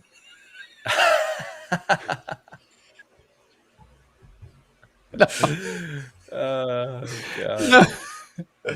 I'm never gonna get to this. Sorry, Paul. Go on. No, we're gonna keep interrupting you. We're just gonna keep talking over you and interrupting you. Good. Oh man. No, I'm just trying to think of just generally going into next week what we should expect or what we could expect based on today and the last few days. On Wednesday we had that big bullish, and then yesterday formed where sellers tried to come in, but buyers just scooped it back up. Today, something similar, but even more bullish, closing above those previous highs and making an all-time high in the Nasdaq. And I think you're going to see the same exact thing for the ES here. The ES was a little bit more bullish yesterday with the doji candle settling above where we opened, and then today obviously it's very similar to the Nasdaq. So I mean, I'm thinking going into next week, and we can look at the Dow here real quick. The Dow is a little bit of a different story though. You can see the all-time high here we broke all-time highs on Wednesday, came back down, settled below the previous all-time high area, but we're kind of flat topping, double topping here. So, and we didn't close above any of that today, and we didn't make all-time highs on the Dow. So that's kind of interesting. I would think going into next week, we're just still bullish, generally speaking. We'll see how it opens up in the overnight session on Sunday night, and whether or not there's any sort of sell-off overnight or something. But I'm going to assume with no data or anything, it just will depend if there's any headlines regarding tariff stuff, as far as to whether people get get a little antsy and start selling things or start buying more. So, but I think that we would all agree that it's relatively looking bullish. So going into next week until we have the FOMC on Wednesday and the tariff deadline on the 1st, which I believe is Friday, right? So, yep, that's kind Friday, of and we got a lot of corporate earnings next week too, more than this week. Big stuff. So, it's could be more of the same here. I don't know. Yeah, a lot. So, guys, exactly. We want to play something really quick. It's a short video from Nero, who's like I said, one of our top funded traders. So if the back end, if you want to pull up the video, absolutely. Esto que estás viendo aquí es un reconocimiento que me ha enviado Hola Prime por mi desempeño como trader. Pero lo más importante que yo te quiero mostrar son todos estos certificados de payout. Mira, 1100, 2200, 4100, 5100, 2300, 5000, 4000, 1400, 1700, 2500, 1900, 2200. Aquí hay 12 certificados de payout y hay otros que vienen en camino. Yo he obtenido más de $30,000 en este 2025 gracias a la estabilidad que me da Hola Prime en mi sistema de trading. ¿Por qué? Porque tiene reglas claras, transparentes. Y eso es lo mejor que trae Hola Prime al mercado. Pero lo más importante de todo es que todos esos payouts que estás viendo allí, los obtuve, fueron enviados a mi cuenta en menos de una hora. Ese récord no lo tiene ninguna empresa de fondeo en este momento a nivel mundial. Ninguna, solamente Hola Prime. Todos enviados a mi cuenta. No importa si es criptomoneda, no importa si es Sunrise, no importa. Todos en menos de 1 hora. Eso es Hola Prime. Great. Look at that. Look at that. I did understand some of What that. a legend. I did understand. Yeah. Yeah, That's awesome. Yeah, I did too.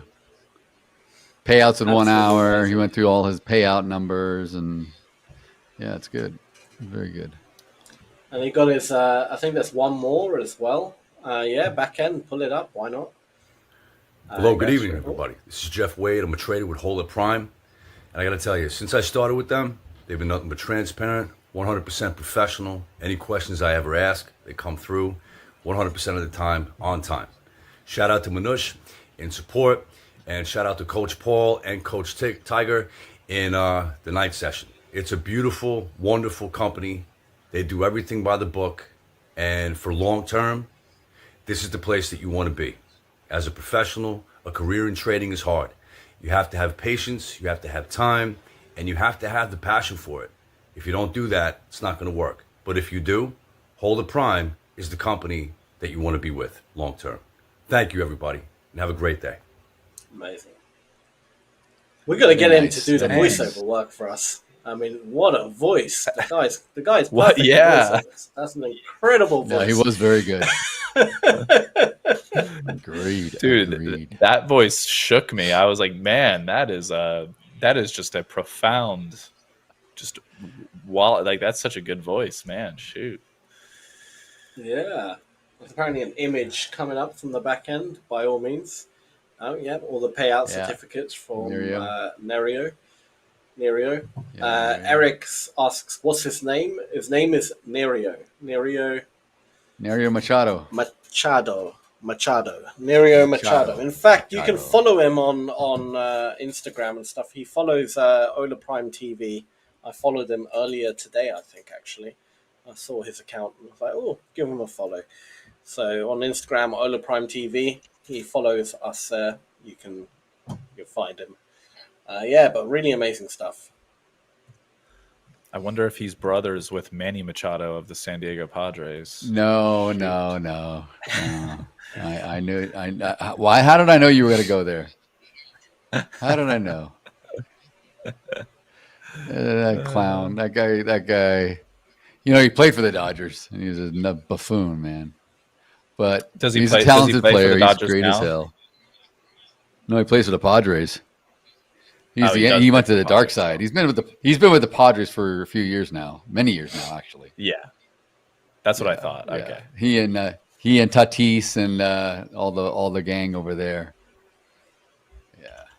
Yeah. Sam's like, what are you guys talking about? I only know football. Oh, cricket, guys. football. I'm actually. Oh, you want to hear something crazy? Oh, sorry. Oh yeah, sure. You want to hear something crazy? So my son's going to his first year in college, and he got matched up with his roommate a few weeks ago. So this is an Indian kid, nice Indian kid, really tall kid. He hasn't met him yet, but they did a bunch of FaceTime and talking and just, kind of get to know each other, what they're going to bring to the room for, moving in and all this stuff. So this kid, he lives south of us. My son's going to go to school in Orange County, kind of near Disneyland, not far from Disneyland, where my son's going to go to school, private school. And this boy lives down there from like Irvine, which is South Orange County. And he says, I come up to LA every weekend because I play in an adult cricket league. This guy is 18 and he is like top 10 cricket player in the Western United States or something. And I don't know anyone. We don't hear cricket anywhere, right? And he's like asking my son, "Do you know what cricket is?" My son's like, "Yeah, I know what cricket is." And he's like, "I don't know anyone that plays it." He goes, "Oh, no one plays it, man." And he's Indian, obviously. He's like, everyone on the team's Indian. We dominate. We dominate everybody. But it's it's Southern California cricket. I was like, what the heck? That is crazy. Yeah, India love their cricket. They do. They're obsessed with cricket. Do you see much of it in the UK, Sam? Is it played much there, or is it? Not really. I mean, truth be told, like you rarely ever see it. I mean, football is or soccer for you guys. That's the sport. So outside of India, you're not going to see it. Okay. Yeah, it might be on occasionally on TV, but like, it's not really followed. Yeah. Right. I did want to mention one last thing about like just wrapping up some of this stuff today. Like looking at gold, like I just want to quickly make a note of this on the daily chart here. Earlier this week on Monday and Tuesday, I had like mentioned breaking out and getting close to like the upper range here of its consolidation period over the last 2 months. Look at the last 3 days. It's come down literally over $100 and like a little over $100 per ounce just in the last 3 days, and just consolidating back in this triangular range. It's kind of reminiscent of like, I think that all the risk is on the indices right now. So gold is chilling out. And then once something breaks in the indices, maybe gold will then break out above 3,500 or something again. But that's honestly something to watch because this range is getting smaller and smaller. We're we were in let's say a 400 point range or 350 point range. And then we were in a 200 point range. And now we're in a 120 point range. So it keeps getting smaller and smaller. And as it compresses more, I think it'll just make whatever the move is going to be, whether it's to the upside or downside, relatively explosive at some point. So very interested in gold going over the next like month or so. Maybe when the tariff stuff comes out, maybe that's when it'll make its big move. But yeah. So sorry, I just wanted to say that before I forgot to say anything. And that's awesome. You're good. Yeah. And then you're good. Bitcoin. Look at Bitcoin just chilling like a villain. I know. Yeah, but it's down off its high, but it's still what 118,000 or something. I think. Yeah, it rallied back up after having the dip today, so looking pretty strong. It's funny, about 10 days ago or whatever, it had this big spike rally and then came back down, and now we're in this range. And then today we have a spike to the downside, comes back up into the range. Right. So it just doesn't know what it wants to do. Doesn't know if it wants. I think it's consolidating bullishly for sure. But as far as when that next move up happens, who knows? It could consolidate further down here into like the 110 to 114 area before it genuinely just rips upwards. So I don't know if you guys pay too much attention to crypto stuff. I'm trying to pay more attention to it because of our good old coach Paul Pico, and I was looking at like XRP the other day, and I know he's not a fan of XRP. He can go into his views on XRP and all those other guys, but I remember him telling me, he's like, yeah, I'm not a huge fan of it, but I know it ripped to like $3.50 a coin from like $2 a coin last week or something, and I was just like, geez Louise, man, that's crazy. Wow. I think that goes into line with like what's going on with the Bank of New York and Goldman with the tokenization of like money market funds and stuff, and now I think it's all going to be tying in. Yeah. Yeah. It's very interesting. All right. Well, I'm going to skedaddle. Okay. I only came back on because I got cut off so rudely. Not by you. Yeah. But good to see you. I'll let you boys finish up the last half hour. And no problem. Yeah. What does this say? Back. Well, we might. And Breaking Bad. We These might guys want end this a bit early. They're already asking the back end. Look at the comments. They want the back end to have me. They want to put me in a Breaking Bad style, and these guys are ready to do it. Oh my god. Yeah, we should totally do that. Yeah. Your nickname is High and Low Bug. Highs and Low Bug. Highs and Low Bug. Highs and Low Bug. That's it. That's so funny. All right, gentlemen. Have a great weekend. Feel better. All right, Sam. you too, Daryl. Get some rest. See you, Paul. Thank you. Thanks for everything. See you. It's good Take seeing care, you. guys. You got it. Take care. Take care. Cool. Yeah, we could probably Eric's finish saying- this Prime Day wrap up a bit earlier than normal, I would say. Yeah. There's not a whole Sorry, lot going carry on. I Didn't mean to mean, cut you off. no, you're good. There's not really much going on. The only other stuff that I saw really was some headlines that Donald Trump was making about hopefully making a deal with the EU on Sunday, 50-50 chance of an EU deal. And there's like a bunch of talking points, and